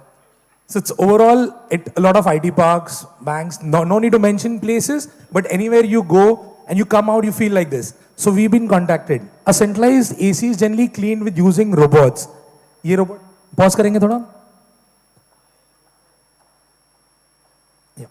So the whole duct is inspected and cleaned using our robots. Earlier, इसके पहले कैसे होता था? पूरा duct निकाला जाता था, clean होता था, फिर से install होता. So that was taking a lot of time. Lot of manpower, a lot of downtime. Downtime in the sense production hours में अगर कोई maintenance time जाएगा, which is creating a lot of losses in big companies.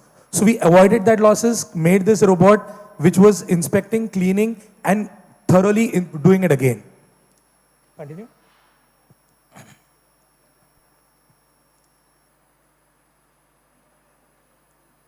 So what are the benefits of it? जो dust है अंदर उसको clean करने के लिए उसके बाद में fresh air which you right now breathing air it's been clean it's been used there the before and after images and videos are been shared a lot of sectors which we use are pharmaceutical companies. We save a lot of energy as the ducts are clean. The system has no pressure on it. It eliminates all the bad odors. काफी बार pungent odors रहेंगे. Due to that, we even have better productivity in companies. The sectors which need airports, we're already doing with Adani airports, pharmaceutical companies, there are some IT companies, banks, supermarkets, super malls, or whatever places you could think about. I'll invite Tejas to talk about more. Hello. Yeah. So we started TNT in September 2020, and at that time it was the need of an hour because right after COVID, everybody started to understand the importance of indoor air quality, and the problem was everybody was treating air. Nobody considered the thought of cleaning the source. The ducts are contaminated a lot, and nobody thinks about cleaning these ducts. So we also did a pilot project for Indian Railways wherein we cleaned their AC coaches, the duct inside the AC coaches, and people were surprised to find a lot of dead mice inside, a lot of bad odor which was coming from the AC ducts. So this was very important, and we took it up as a challenge, and we created our own robots because these robots are not available anywhere in India. We designed our own robots to work in different sizes of the ducts, and after doing that, we started providing services to a lot of sectors. So like Tushar said, we already are doing it for airports, we are doing it for railways, hospitals, IT companies. So wherever there are AC ducts, we are doing it. And we are also certified by NADCA, which is National Air Duct Cleaners Association. And it is one of the organizations that creates standards for duct cleaning. So we are a part of NADCA and we do everything as per the NADCA standards. So that is like a brief introduction. So if you want any more information on this, you can come and visit our stall. So thank you. And we also thank AIC-RMP who has provided us this opportunity to come and present ourselves. Thank you. Thank you, Tejas and Tushar. We'll invite our first startup, Mission Didi Private Limited, or Farm Didi. We'll invite the co-founder, Asmita Godeshwar.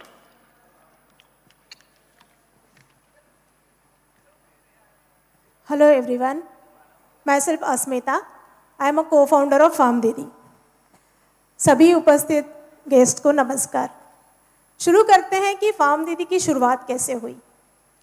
कुछ साल पहले हमारे research के द्वारा हमें ये पता चला कि गांव के पुरुष तो शहर जा चुके हैं कुछ ना कुछ काम के वजह से, और गांव की महिलाएं ही सब काम संभाल रही है, घर का, खेती बाड़ी का। और इतना सब करने के बावजूद भी जब हम रिसर्च कर रहे थे तब उन्होंने पूछा हमसे कि दीदी हम और क्या कर सकते हैं कि हमारे घर की आमदनी बढ़ेगी। तो ये जो सवाल था वो हमारे जहन में कहीं ना कहीं रह गया। फिर हमने और आगे रिसर्च किया तो पता चला कि जब गांव की एक महिला पैसे कमाती है तो उसका ऑलमोस्ट 90% पैसा वो वापस आपके घर में या फैमिली में या बच्चों की हेल्थ या स्कूल फीस वगैरह में इन्वेस्ट करती है, जबकि वही बात पुरुषों के लिए सिर्फ 35% होता है। दूसरी ये बात हमने जानी कि गांव का खाना इतना स्वादिष्ट होता है क्योंकि वो फार्म फ्रेश होता है और इतना सिंपल भी खाने के बावजूद भी वो खाना बहुत स्वादिष्ट लगता है। तो वो जो पहला सवाल था और ये जो खाने के बारे में हमने जाना, तो हमने सोचा कि क्यों ना हम ऐसा बिजनेस बनाएं जिससे हम कस्टमर्स को क्वालिटी फूड दें और साथ में ये जो ग्रामीण महिलाएं हैं इनका सक्षमीकरण करें। तो वहीं से जन्म हुआ फार्म दीदी का। अब बताती हूँ कि फार्म दीदी काम कैसे करती है। तो बेसिकली हम क्या करते हैं कि ऐसी चीज़ होती है self help groups under government. तो हमारा महाराष्ट्र MSRLM के साथ MOU साइंड है जो हमें कनेक्ट कराते हैं SHG से।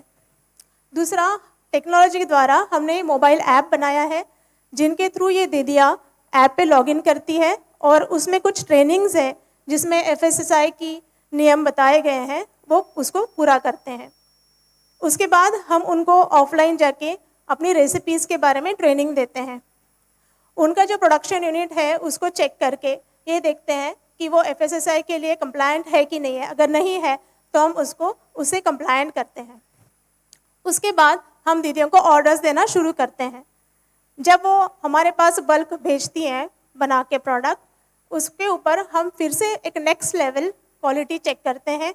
हम वो फूड लैब के थ्रू चेक करते हैं कि ये कंप्लायंट है, इसका कुछ प्रॉब्लम तो नहीं है। उसके बाद हम कस्टमर्स की जिस तरह से हमारे पास ऑर्डर्स आती हैं उसकी वजह से रीपैक करते हैं और फिर वो कस्टमर्स के पास जाता है। तो बेसिकली हम आज अवेलेबल हैं online on our website farmdidi.com, Amazon, Flipkart, Big Basket, ये ई चैनल्स पे हम लोग अवेलेबल हैं। ऑफलाइन हमने पुणे में कुछ ब्रांचेस है, जैसे राबजीज हो गया और काका हलवाई हो गया, इन ऑफलाइन रिटेल चेन्स में शुरुआत करी है। तो मैं यही कहूँगी कि हमने कोशिश करी है कि कहीं ना कहीं हमें अपना जो विजन है कि क्वालिटी फूड कस्टमर्स तक पहुँचाना और साथ में 10 लाख महिलाओं को सक्षमीकरण करना, ये शुरू किया है और इसी द्वारा आज हर दीदी बन सकती है फार्म दीदी। धन्यवाद।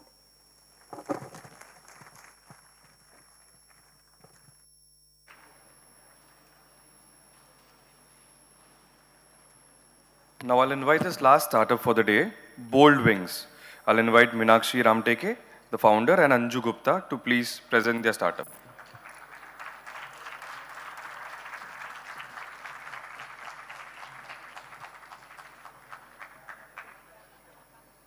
Hi everyone. Good afternoon, dignitaries and students. Myself AIC-RMP, CEO of Bold Wings, and my name is Anju Gupta, Chief Managing Director of Bold Wings. So we started Bold Wings somewhere around in 2023 in April, and at present we have 2 branches in Vashi and Panvel. What Bold Wings is up to? We have identified that there is a lot of skill gap in our traditional education system and the industry demands.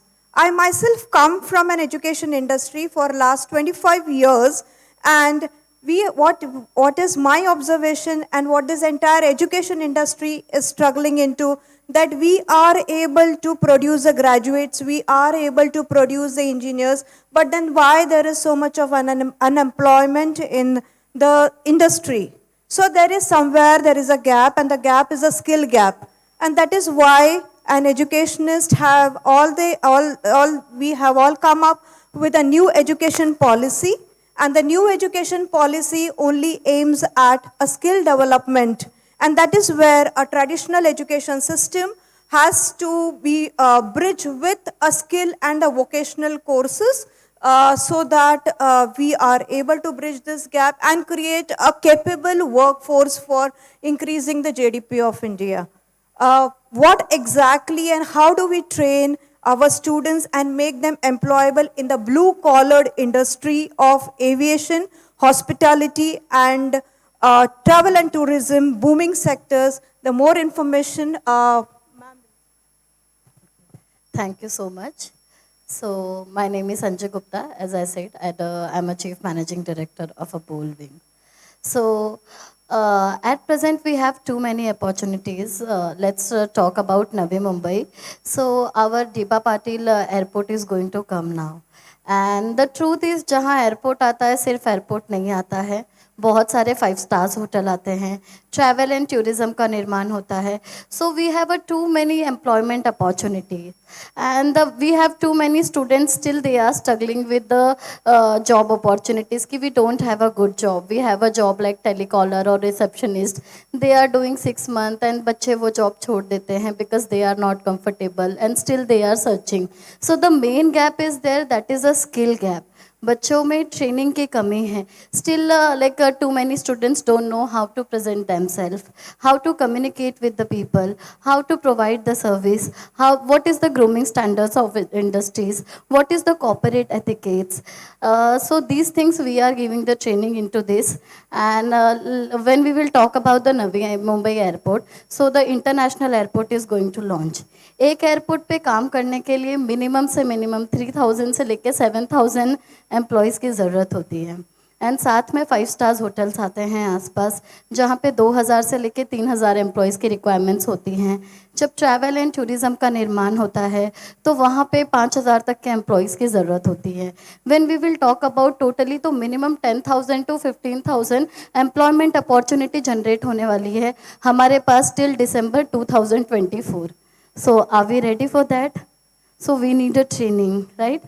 Like we have to provide the training to our students. So we are here to provide the training to the students into for aviation, hospitality, and travel and tourism. And why training is very important. For example, how many students are here? Can you raise your hands? Okay.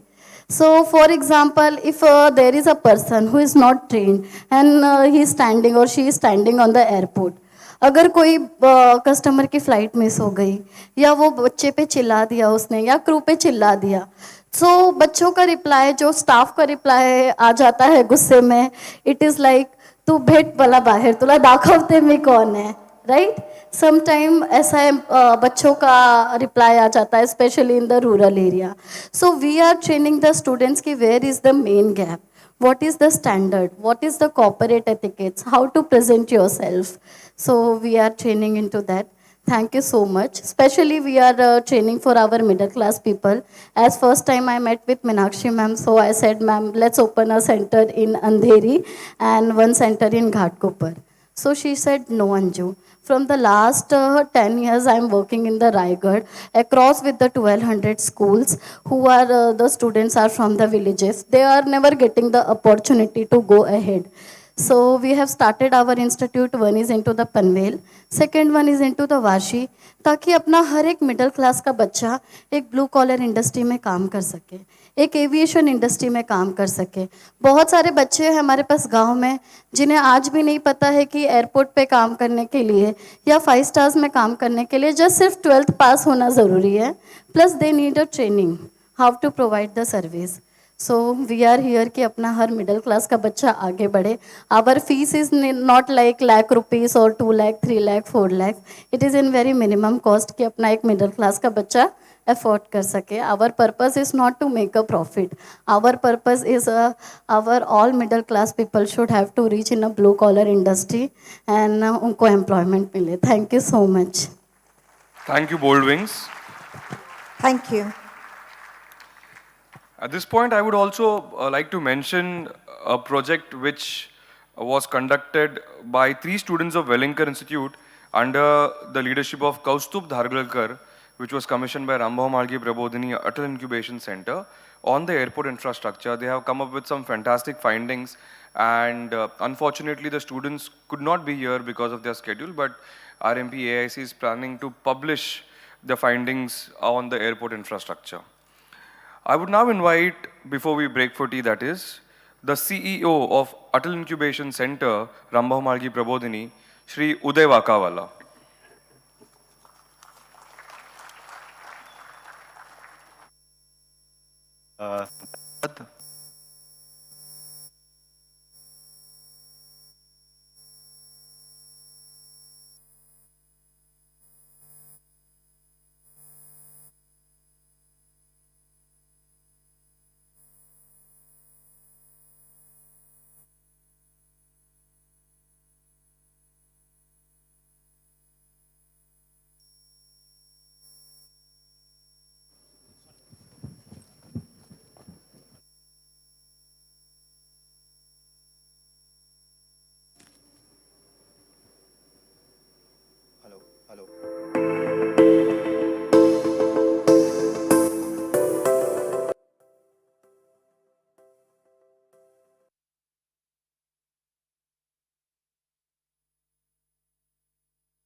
तो सबसे पहले मैं ये बताना चाहूँगा कि आकांक्षा की उड़ान, तो हमने जो उड़ान शुरू की, बहुत सारी आकांक्षाएं थी हमारे AIC-RMP, so it's almost 5 years, 5 साल की जर्नी है AIC-RMP की. As an incubator we started as a startup. Let me tell you that startup को सपोर्ट करते करते हम खुद एक जो इंक्यूबेटर है जो स्टार्टअप को सपोर्ट करते हैं, but we have certain philosophies around it, so I would like to talk about it. But first and foremost Rambhau Mhalgi Prabodhini जो एक होस्ट इंस्टीट्यूट है, अटल इनोवेशन मिशन नीति आयोग जो एक पेरेंट बॉडी है, तो ये दोनों के माध्यम के थ्रू जो हम काम कर रहे हैं ये आत्मनिर्भर भारत मूवमेंट के लिए है. और जो आपने इम्पैक्ट नंबर्स देखे, शायद आपको लगे 70+ startups in 5 years, but let me tell you it's more than 200 startups that we have nurtured, startup ideas that we have nurtured. हमारी फिलोसॉफी है we support startups that are at lab to market level, not at idea to lab, although we have 10% of our portfolio as idea to lab. Second is we look forward to ideas that are in social impact. And that could overlap any industry. That doesn't mean that, although we do prefer startups from agriculture, education, healthcare, and mainly social impact, but हमारे जो portfolio startups है, rather आप जो बाहर 8 stalls देख रहे हैं आज startups रिलेटेड, उसमें से 4 स्टार्टअप्स AIC-RMP के सपोर्ट के द्वारा है. हमारे पास अब तक 18 सिटीज़ 10 स्टेट से एप्लीकेशन आई जिसमें हमने स्टार्टअप्स को इंक्यूबेट किया, जो पीरियड रहता है 1 साल का है इंक्यूबेशन पीरियड, जिसमें हमको काफ़ी time it's been a kind of a thing. Incubation होता क्या है? So it's a very simple thing that a newborn baby would need a lot of support, right? And that initial period is very crucial. It's the same case for businesses as well. कि जब भी वो start करते हैं तो उनके लिए बहुत ज़रूरी है कि उनको mentoring दीजिए, hand holding, nurturing, startup ecosystem का exposure दीजिए, और बहुत ज़रूरी है उनको ये बताना कि it's a process. So ये philosophy मैं सबको बताना चाहूँगा कि you come in to our incubator as an entrepreneur, as a founder. You work on the process, which is entrepreneurship process, which is more of organization building, financial modeling, marketing and everything. And the third part is then you create an enterprise. So हमारे पास जो stories हैं, हमारे पास 5 pivots है, हमारे पास ऐसे बहुत सारे startups हैं जो कुछ और idea लेके आए थे. So we don't invest in business models, we invest in founders. ये हमारी दूसरी philosophy है. तो if at all if you are a committed founder, and all of our startups are registered startups, और ये बताते हुए मुझे बहुत खुशी हो रही है कि आज नेशनल स्टार्टअप डे है, 8 साल हुए नेशनल स्टार्टअप डे, और 500 जॉब्स प्लस क्रिएट करना AIC-RMP से, that's direct jobs. I'm not talking about indirect jobs. So indirect jobs are almost 2000+. और जो startups हैं हमारे फार्म दीदी, TNT, these are all sort of startups that have come through different portfolio and different cohorts. SBI foundation का भी इसमें बड़ा योगदान रहा है हमारी जर्नी में, जहाँ पे हमने परिवर्तन कोहोर्ट शुरू किया महाराष्ट्र बेस्ड स्टार्टअप्स के लिए to support early stage startups. So ये एक मूवमेंट है हमारे लिए, और हम बहुत ही फॉर्चुनेट है कि रामबाव माळगी प्रबोधिनी जैसी संस्थान जिन्होंने इसको होस्ट किया है, और साथ में अटल इनोवेशन मिशन ने इसको सपोर्ट किया है. सो जय जी ने बताया ही सुबह, but I just wanted that everyone should come to Rambav Malgi Prabodhini to experience this. It's more of an experience that I would like each one of you to have. Or it's a community, that's what we have built. It's a community of 150+ founders, 100+ mentors, 10+ investors, partner institution. यहाँ पे बहुत सारे students भी हैं.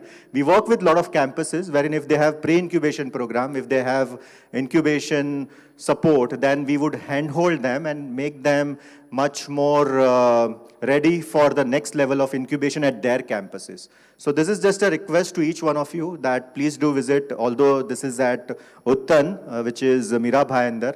But I always say the kind of atmosphere, the kind of the feel and vibe that the campus has is a 15-acre plot within Keshav Srishti. Keshav Srishti in itself is 150 acres. So definitely, I mean, I'm sure you would enjoy the experience. So आज जितने भी participants हैं, there's a personal invite from our end from AIC-RMP and RMP, and that you should visit and see how transformation is being made in this country with the help of innovation and with the help of innovative startups. So that is what I just wanted to kind of brief you around our journey, our philosophy. And let me tell you, ये हमारा growth phase है. हमने stage 1 अभी complete किया है. We have Startup India Seed Fund scheme as well. That's where we can support startups and give grants of up to 20 lakhs for idea to prototype. और 50 lakh की seed fund भी हम दे रहे हैं on debt.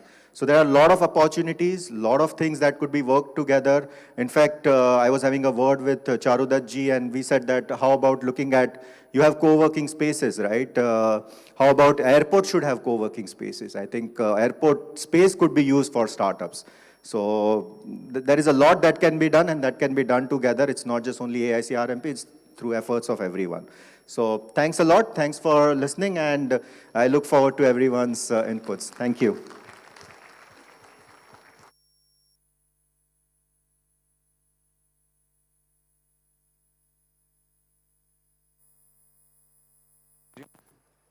Hello. Thank you, Uday ji.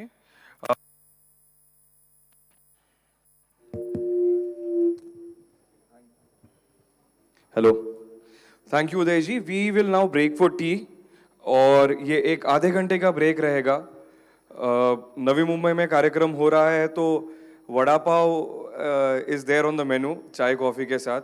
So I'll request everyone to please enjoy the snacks, and we will start our concluding session at 4:30 p.m. right here. So make good use of this opportunity to visit the stalls of the startups which are here. There are 12 stalls. I would want all of you to please go and visit them. And please be back by 4:30 p.m. Thank you.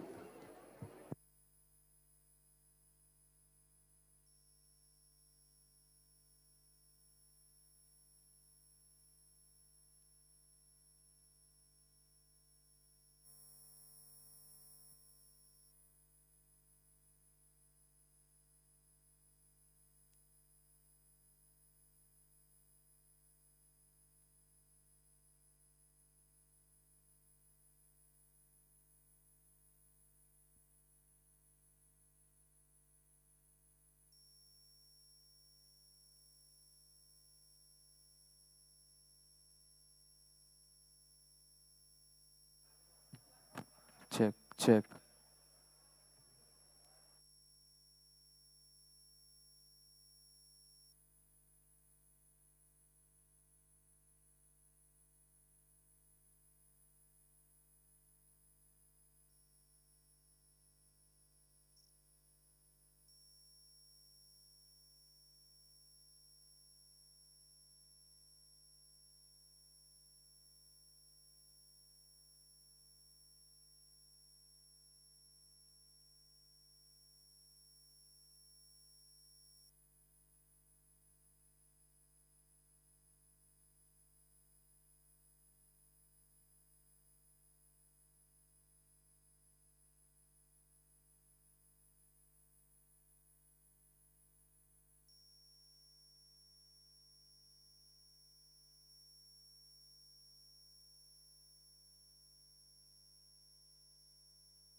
Good evening, everyone. Welcome back. There are a lot of delegates who are outside. I will request all the volunteers to please ask all the participants and delegates to come inside this auditorium. We will begin with the concluding ceremony shortly.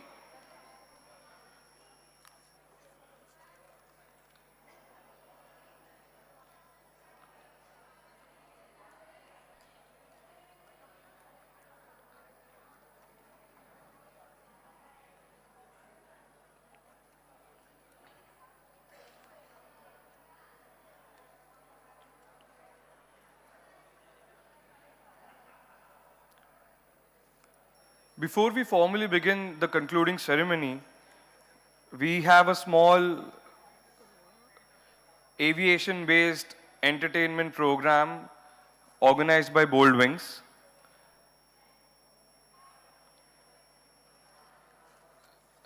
We will start the program with a small AV clip, followed by a couple of performances by the students of the academy.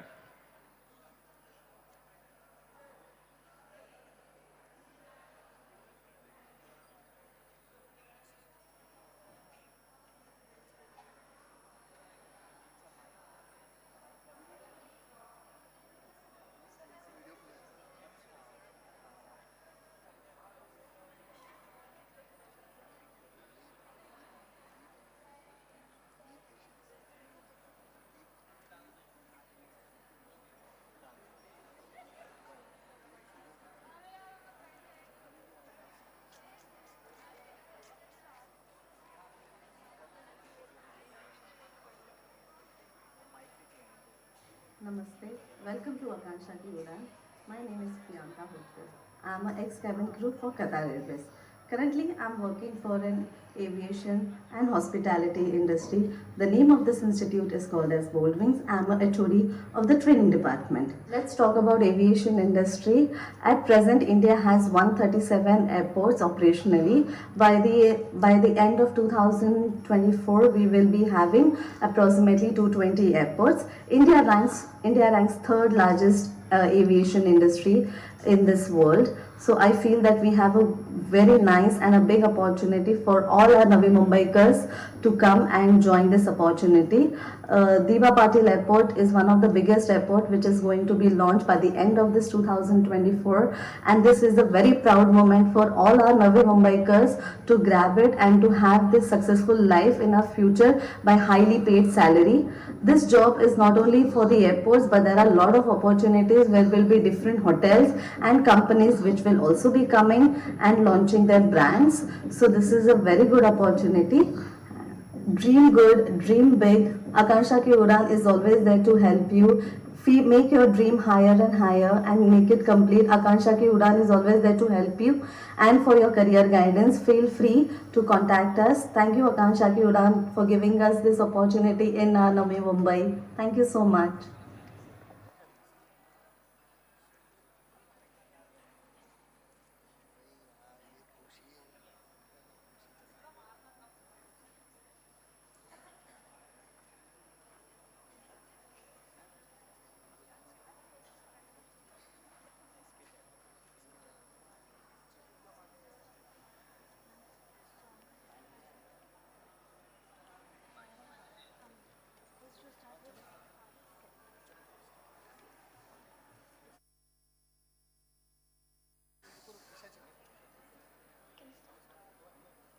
Good evening, everyone.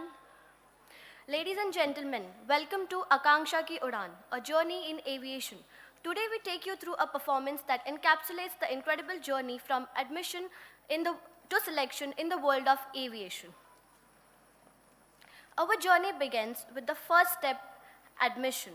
Aspiring aviators embark on a challenging yet rewarding path, fueled by passion and dreams of conquering the skies.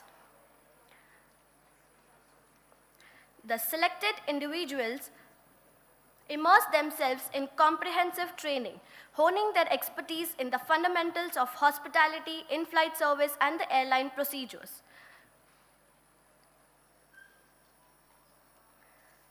From the classroom to cockpit, every lesson is a step closer to the ultimate goal.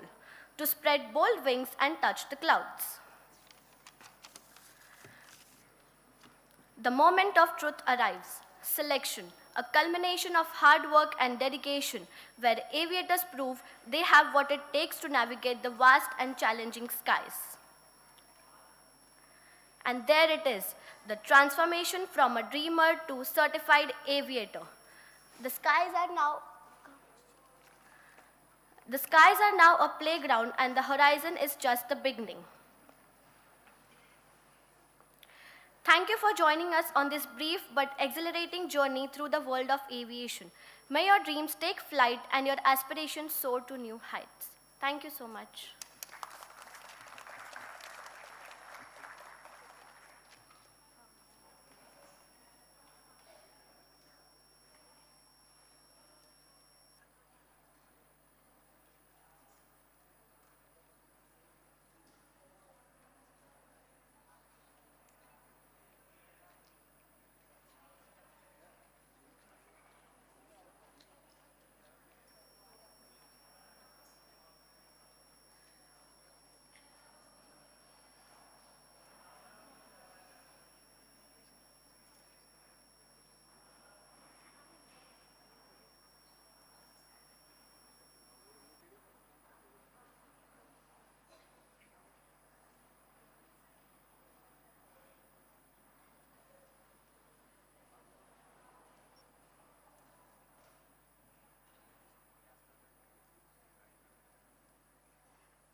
me for this performance. I will request the volunteers of the backstage to set up the stage for the concluding ceremony.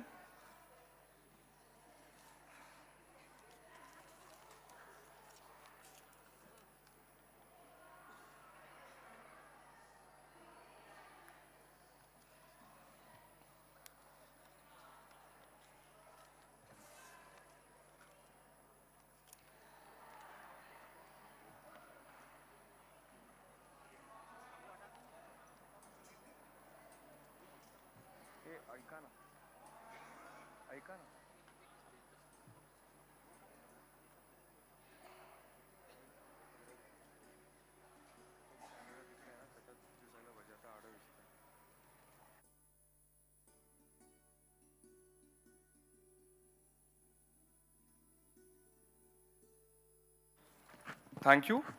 मैं मान्यवरों को मंच पर बुलाऊंगा. Doctor Vinay Sahasrabuddhe जी, आमदार प्रशांत ठाकूर जी, कार्यक्रमाचे आयोजक सतीश निकम जी, उदय वाकावाला जी, CEO अटल incubation centre,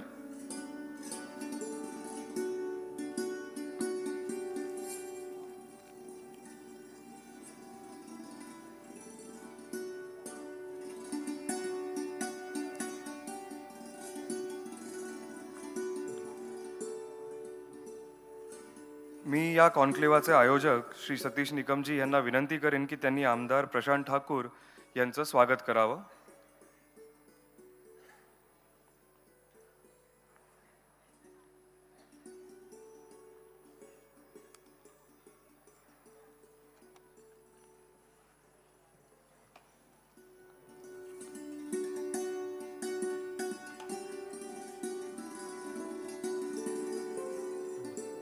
तालियों से प्रशांत ठाकुर जी का हम सभी स्वागत करेंगे.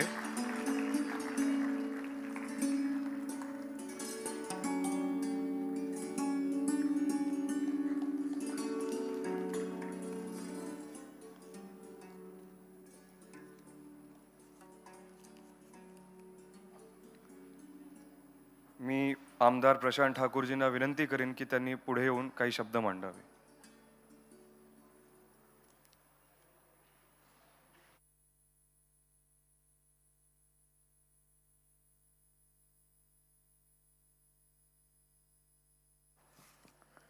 अटल इन्क्युबेशन सेंटरच्या माध्यमातून आज विमानतळ आणि त्याच्या अनुषंगानं आपल्या नव्या मुंबईमध्ये होणारा विकास या सगळ्याचा एक आढावा घेण्याच्यासाठी म्हणून आज आयोजित करण्यात आलेल्या या कार्यक्रमाच्या निमित्तानं मंचावरती उपस्थित असणारे आमचे मार्गदर्शक माननीय विनयजी सहस्रबुद्धे, या ठिकाणी मंचावरती उपस्थित असणारे आमचे सन्माननीय सतीश निकमजी, या अटल इन्क्युबेशन सेंटरच्या चे प्रमुख, या ठिकाणी उपस्थित असणारे आमचे मंचासमोरचे सर्व सहकारी, या विमानतळाच्यामुळे नवी मुंबई, पनवेल, रायगड या सगळ्याच परिसराच्या प्रचंड अशा पद्धतीच्या वाढत्या अशा उद्योगांना गवसणी घालण्यासाठी जे आतुर झालेले आहेत असे विविध क्षेत्रातील आपण सर्व उद्योजक, सर्व उपस्थित मान्यवर, उपस्थित सर्व सहकारी भगिनी आणि बंधूंनो, सगळ्यात आधी ही जी संकल्पना आहे या संकल्पनेबद्दल मी अटल इन्क्युबेशन सेंटर्स आणि सतीशजी आपलं मनापासून आभार व्यक्त करतो. पनवेलवासियांच्या वतीनं, नवी मुंबईवासियांच्या वतीनं, उरणवासियांच्या वतीनं. बऱ्याच वेळेला विकासाच्या अनेक संधी आपल्याला खुणावत असतात. बऱ्याच वेळेला आपल्याला कल्पनाही होणार नाही अशा पद्धतीनं आपल्या समोरचं जग बदलून जातं आणि मग आपण भांबावलेले राहतो. अलीकडच्या काळामध्ये आपल्याला जसं विमानतळ येतोय तशा पद्धतीनं बुलेट ट्रेन येणार आहे त्याच्या संदर्भातल्या बातम्या आपल्याला ऐकायला मिळत आहेत. ही बुलेट ट्रेन जर स्टेशनवरती आली आणि स्टेशनवरती आलेली बुलेट ट्रेन मी फक्त पाहत बसलो तर काही क्षणामध्ये ती निघून जाणार आहे. आणि अशी निघून गेलेली ट्रेन, आपण इंग्रजी भाषेमध्ये प्रयोग करतो की वी मिस द बस, आणि असं भल्या भल्यांच्या बाबतीमध्ये घडून जातं. ज्या भूमीमध्ये असा एखादा मोठा प्रकल्प येतो त्या भूमीमध्ये बऱ्याच वेळेला घडतं असं विनयजी की तिथले शेतकरी आपली जागा त्या प्रकल्पासाठी देऊ करतात आणि त्या प्रकल्पासाठी ती जागा दिल्यानंतर तो प्रकल्प येतो. मोठ्या प्रमाणात ते आशा निर्माण होतात की या प्रकल्पामध्ये मला काहीतरी एक भागधारक म्हणून काम करता येईल, स्टेक होल्डर म्हणून. पण घडतं असं की नेमकं काय होणार आहे आणि कधी होणार आहे, मी कसा सहभाग घेऊ शकणार आहे ह्याची काहीच जाणीव नसल्यामुळे प्रकल्प सुरू येऊन जातो आणि मी कोरडाच्या कोरडा राहून जातो. म्हणजे अशा पद्धतीनं बऱ्याच वेळेला घडत राहतं आणि मग असे एक एक एक करत प्रकल्प निघून जातात.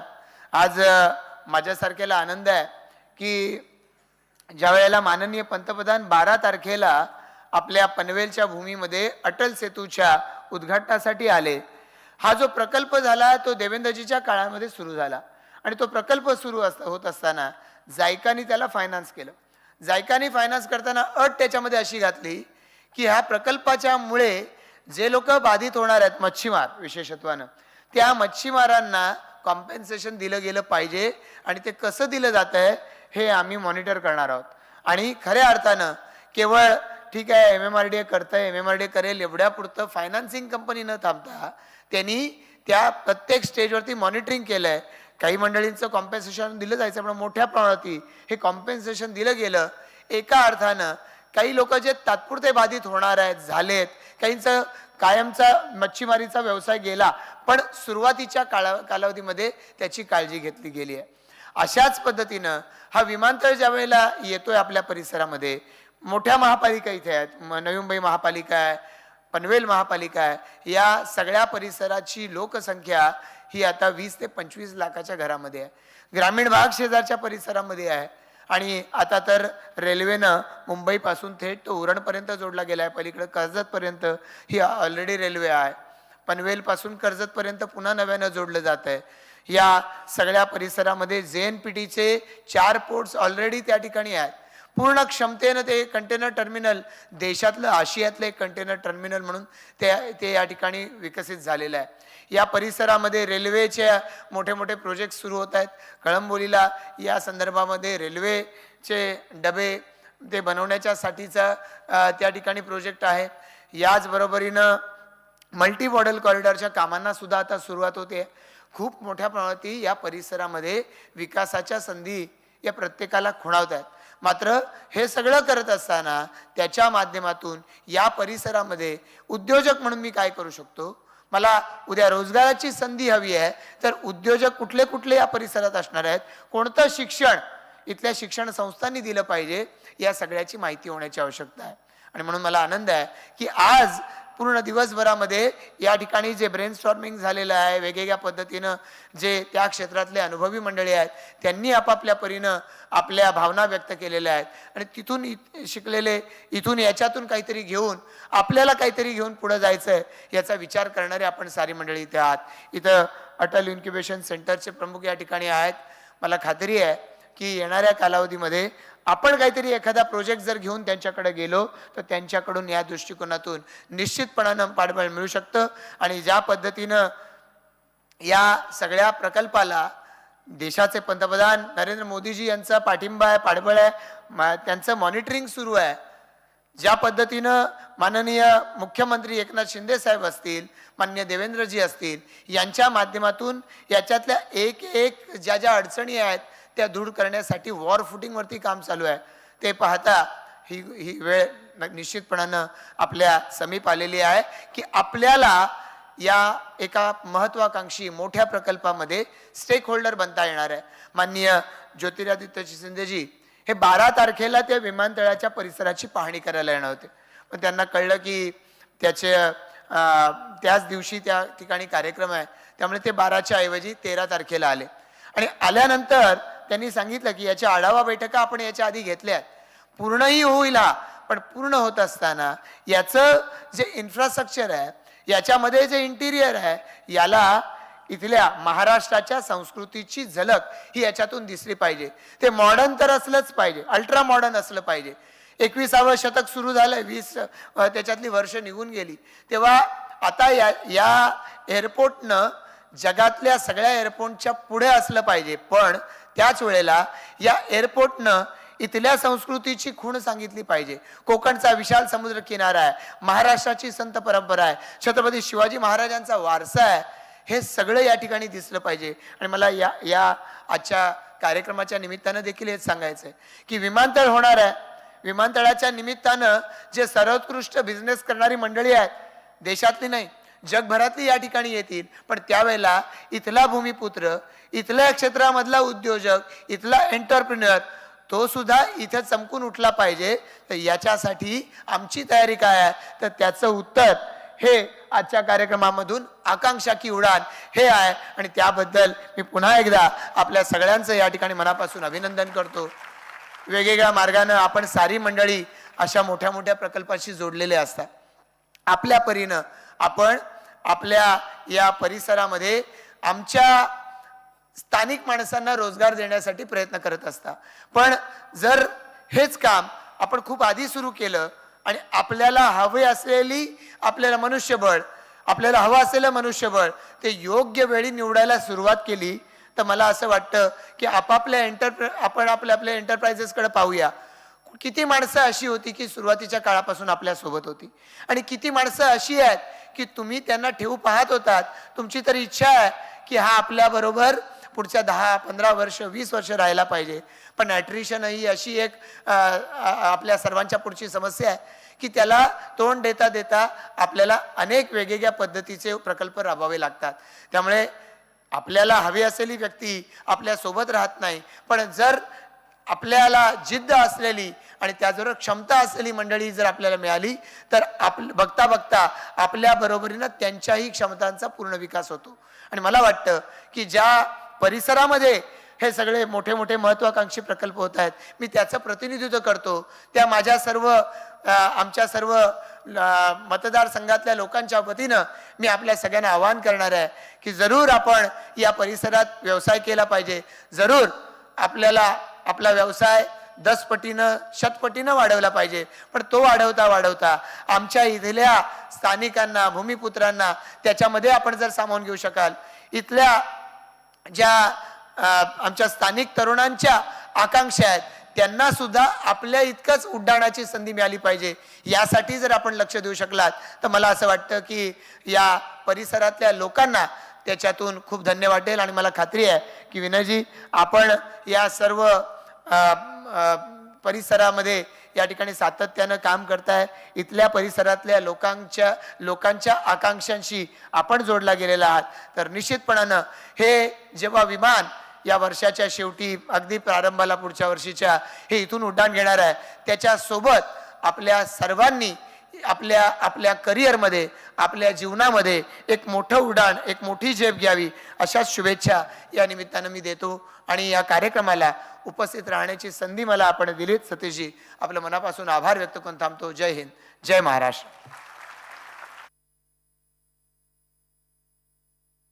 धन्यवाद प्रशांत जी.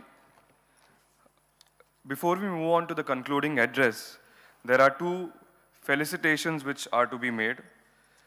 सबसे पहले मैं बुलाना चाहूँगा एनोटेशन इन्फोटेक के टीम को, जिन्होंने इस कार्यक्रम के लिए IT सॉल्यूशंस हमें प्रोवाइड किए.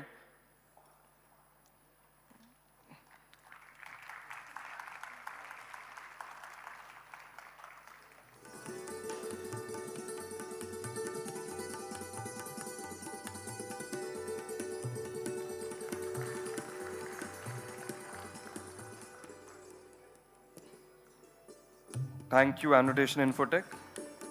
साथ ही साथ मैं अंकिता केटरर्स के टीम को भी बुलाना चाहूँगा, जिनका बहुत बड़ा योगदान रहा ये कार्यक्रम को यशस्वी करने के लिए.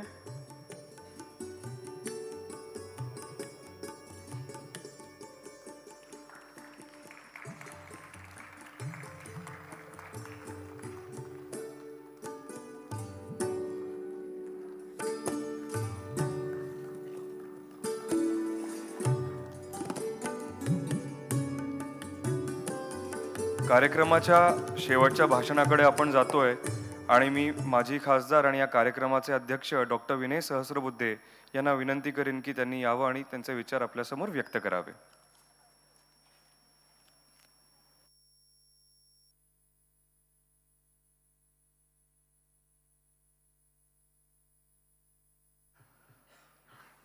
प्रत्यक्ष विमानतळ ज्या परिसरात होणार आहे त्या पनवेल उलुवे या सर्व परिसराचं विधानसभेत प्रतिनिधित्व करणारे तरुण तडफदार आमदार आमचे मित्र प्रशांतजी ठाकूर, त्याचबरोबर या संबंध कार्यक्रमासाठी ज्यांनी परिश्रम घेतले, एक मोठी टीम संघटित केली असे सतीशजी निकम, रामभाऊ म्हाळगी प्रबोधिनीच्या अटल इन्क्युबेशन सेंटरचे संचालक श्रीयुत उदयजी आणि उपस्थित सर्व नवी मुंबईकर बंधू आणि भगिनींनो,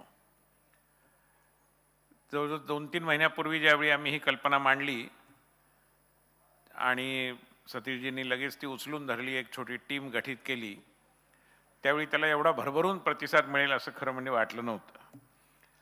पण जवळजवळ 800,000 लोकांनी रजिस्टर केलं, 200-100 लोकांनी चित्र निबंध या पद्धतीने त्याच्यात भाग घेतला, 2000 लोकांनी, आणि प्रत्यक्ष उपस्थितीसुद्धा खूप उत्साहवर्धक आहे.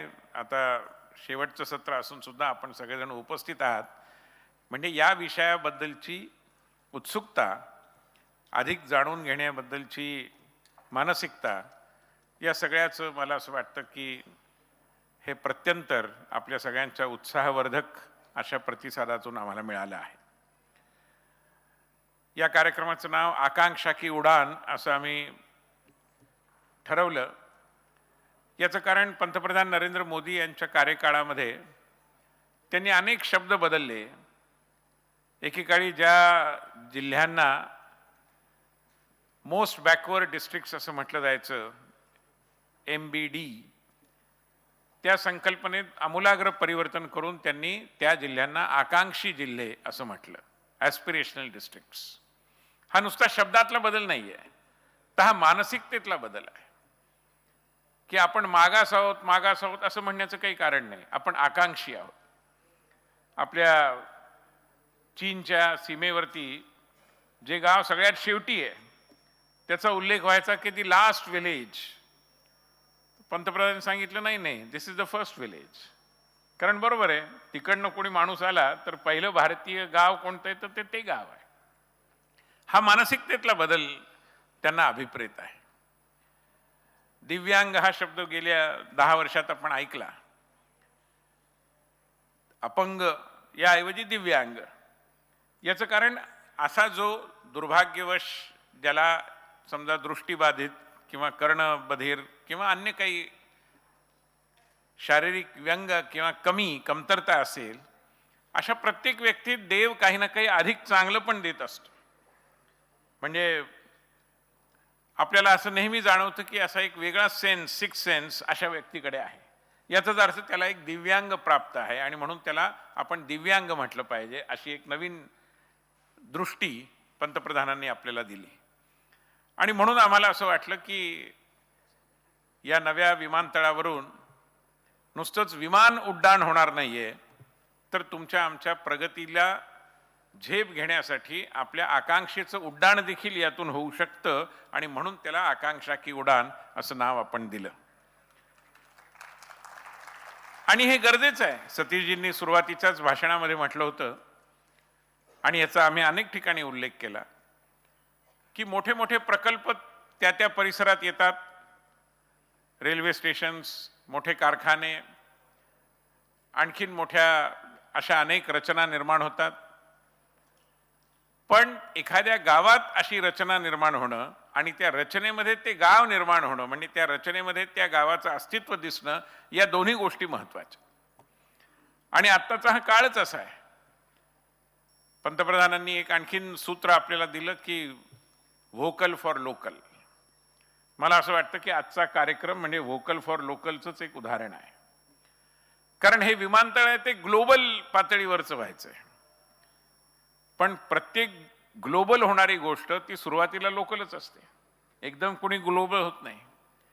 आणि म्हणून या ग्लोबल म्हणजे वैश्विक पातळीवर ज्याचा एक विशेष दबदबा निर्माण होणार आहे अशा विमानतळाच्या उभारणीमध्ये स्थानिकांचा सहभाग आणि त्याच्या संचालनामध्ये आपल्या सगळ्यांना विकासाचे वेगवेगळे अवसर संधी निर्माण होणं त्याची चर्चा आपण आज दिवसभरामध्ये घडवून आणली आहे. आणि करण्याजोग्या खूप गोष्टी आहेत. प्रशांतजी, आम्ही एकदा शिंदे जे मंत्री आहेत ज्योतिरादित्यजी त्यांना एक डेलिगेशन घेऊन भेटायला गेलो होतो. त्याचं कारण असं होतं की आम्हाला लक्षात आलं, आपल्यालाही लक्षात येत असेल की विमानतळावरून प्रवास करताना विमानतळांवर किंवा विमानांमध्ये जे संगीत ऐकवलं जातं ते बरेचदा पाश्चात्य धाटणीचं असतं. असं असण्याचं काही कारण नाही. आपण जर व्होकल फॉर लोकल आहोत तर लोकल संगीत ऐकवलं पाहिजे. आणि आपल्याकडे काय संगीताचं काही दुर्भिक्ष आहे का? रवींद्र संगीत आहे, आसामचं ज्योती संगीत आहे, महाराष्ट्राचं नाट्यगीत आहे, कर्नाटकातलं संगीत आहे, तमिळ संगीत, सगळी संगीताचे प्रकार आहेत. आणि म्हणून आम्ही ही मागणी केली आणि संवेदनशील सरकार असल्यामुळे ज्योतिरादित्यजींनी सांगितलं की याचा काही आदेश तर काढता येत नाही, कंपल्सरी करता येत नाही, लोकशाही आहे, पण आम्ही ॲडवायझरी अशी नक्की इश्यू करू. त्याप्रमाणे त्यांनी ती केली आणि सगळ्या कला जगतातल्या संगीत क्षेत्रातल्या लोकांना खूप बरं वाटलं की आपलं म्हणणं ऐकलं गेलं. गोष्ट साधी आहे पण महत्त्वाची. याचं कारण भारतीय संगीत काही ब्राझीलमध्ये ऐकायला मिळावं अशी मागणी नाही करू शकत, ती भारतातच करता येऊ शकते आणि ती आपण केली आणि ती सरकारने लगेच ते स्वीकारले आणि आता बऱ्याच विमान कंपन्या भारतीय संगीत ऐकवतात सुद्धा. त्यामुळे हा ग्लोबलशी असलेला लोकलचा संबंध अधिक व्होकल करण्याकरता आज आपण सगळेजण या ठिकाणी जमलो होतो आणि जी चर्चा झाली त्यातनं मला असं वाटतं की या संबंधातल्या खूप संधी आपल्यासमोर चालून आल्या आहेत. आपल्या रायगड जिल्ह्यामध्ये कर्जतजवळ कृषी पर्यटनाचं काम चालतं. भडसावळे म्हणून आहेत, त्यांचं मोठं कृषी पर्यटनाचं काम चालतं. पण कृषी पर्यटनासारखं मत्स्य पर्यटनही असू शकतं, का असू शकणार नाही?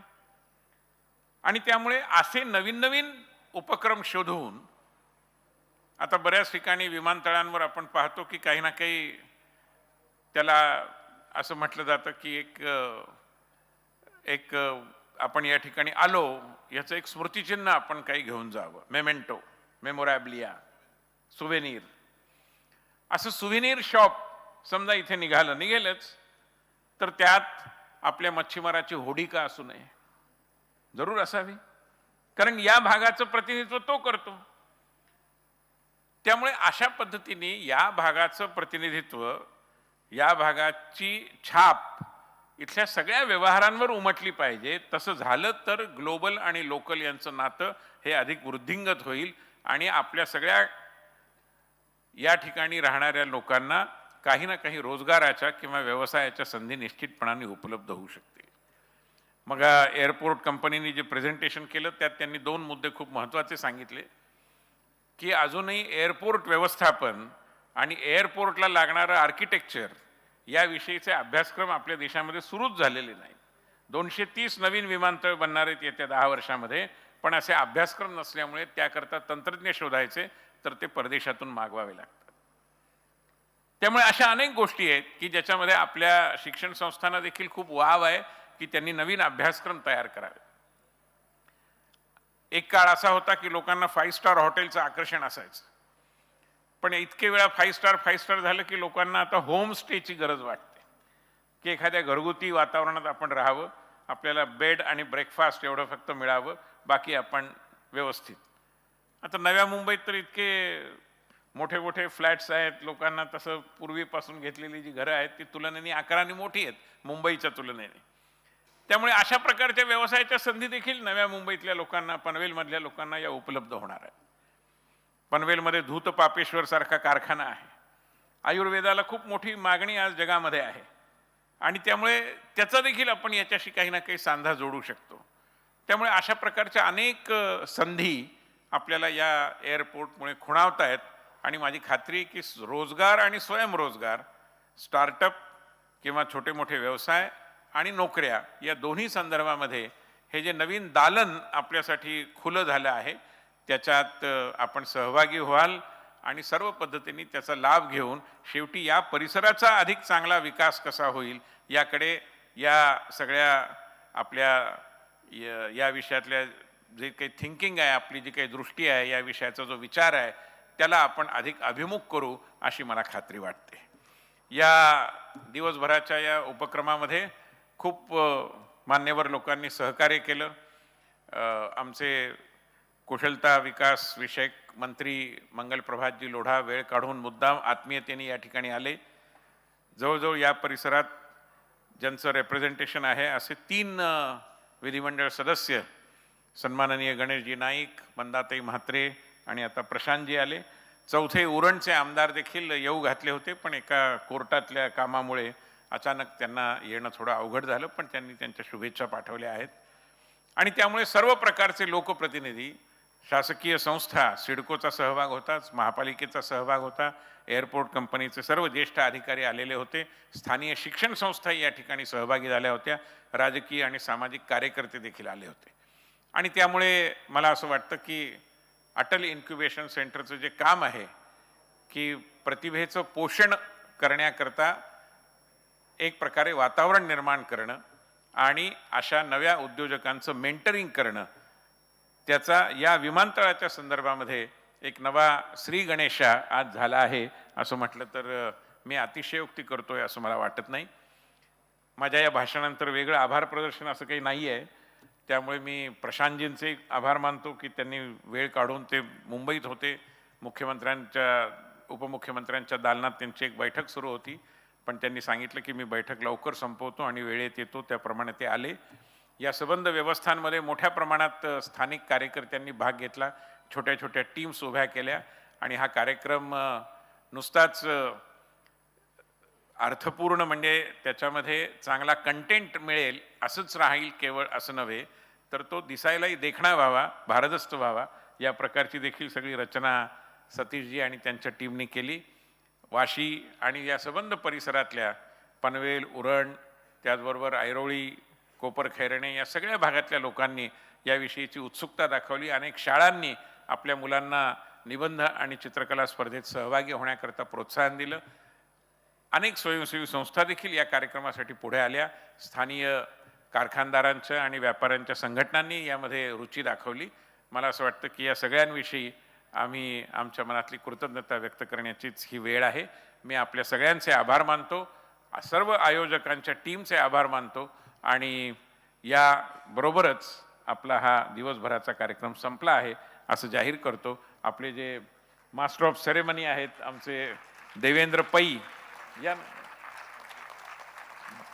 यांनी अतिशय उत्तम सूत्रसंचालन केलं, त्याबद्दल ते आमचे कार्यकर्तेच आहेत पण तरी देखील त्यांचा उल्लेख करतो. धन्यवाद विनयजी, thank you for your kind words.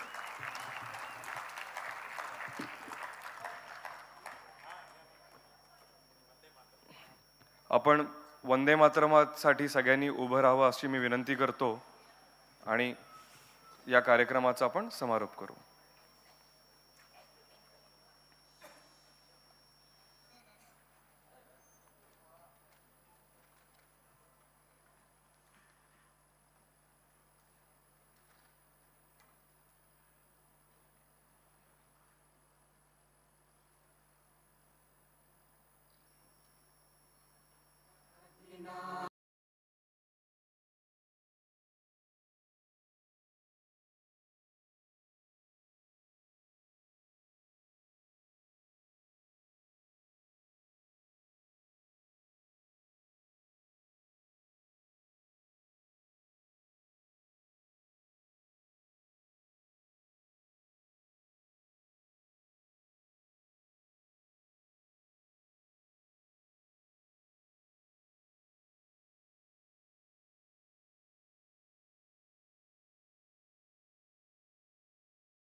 की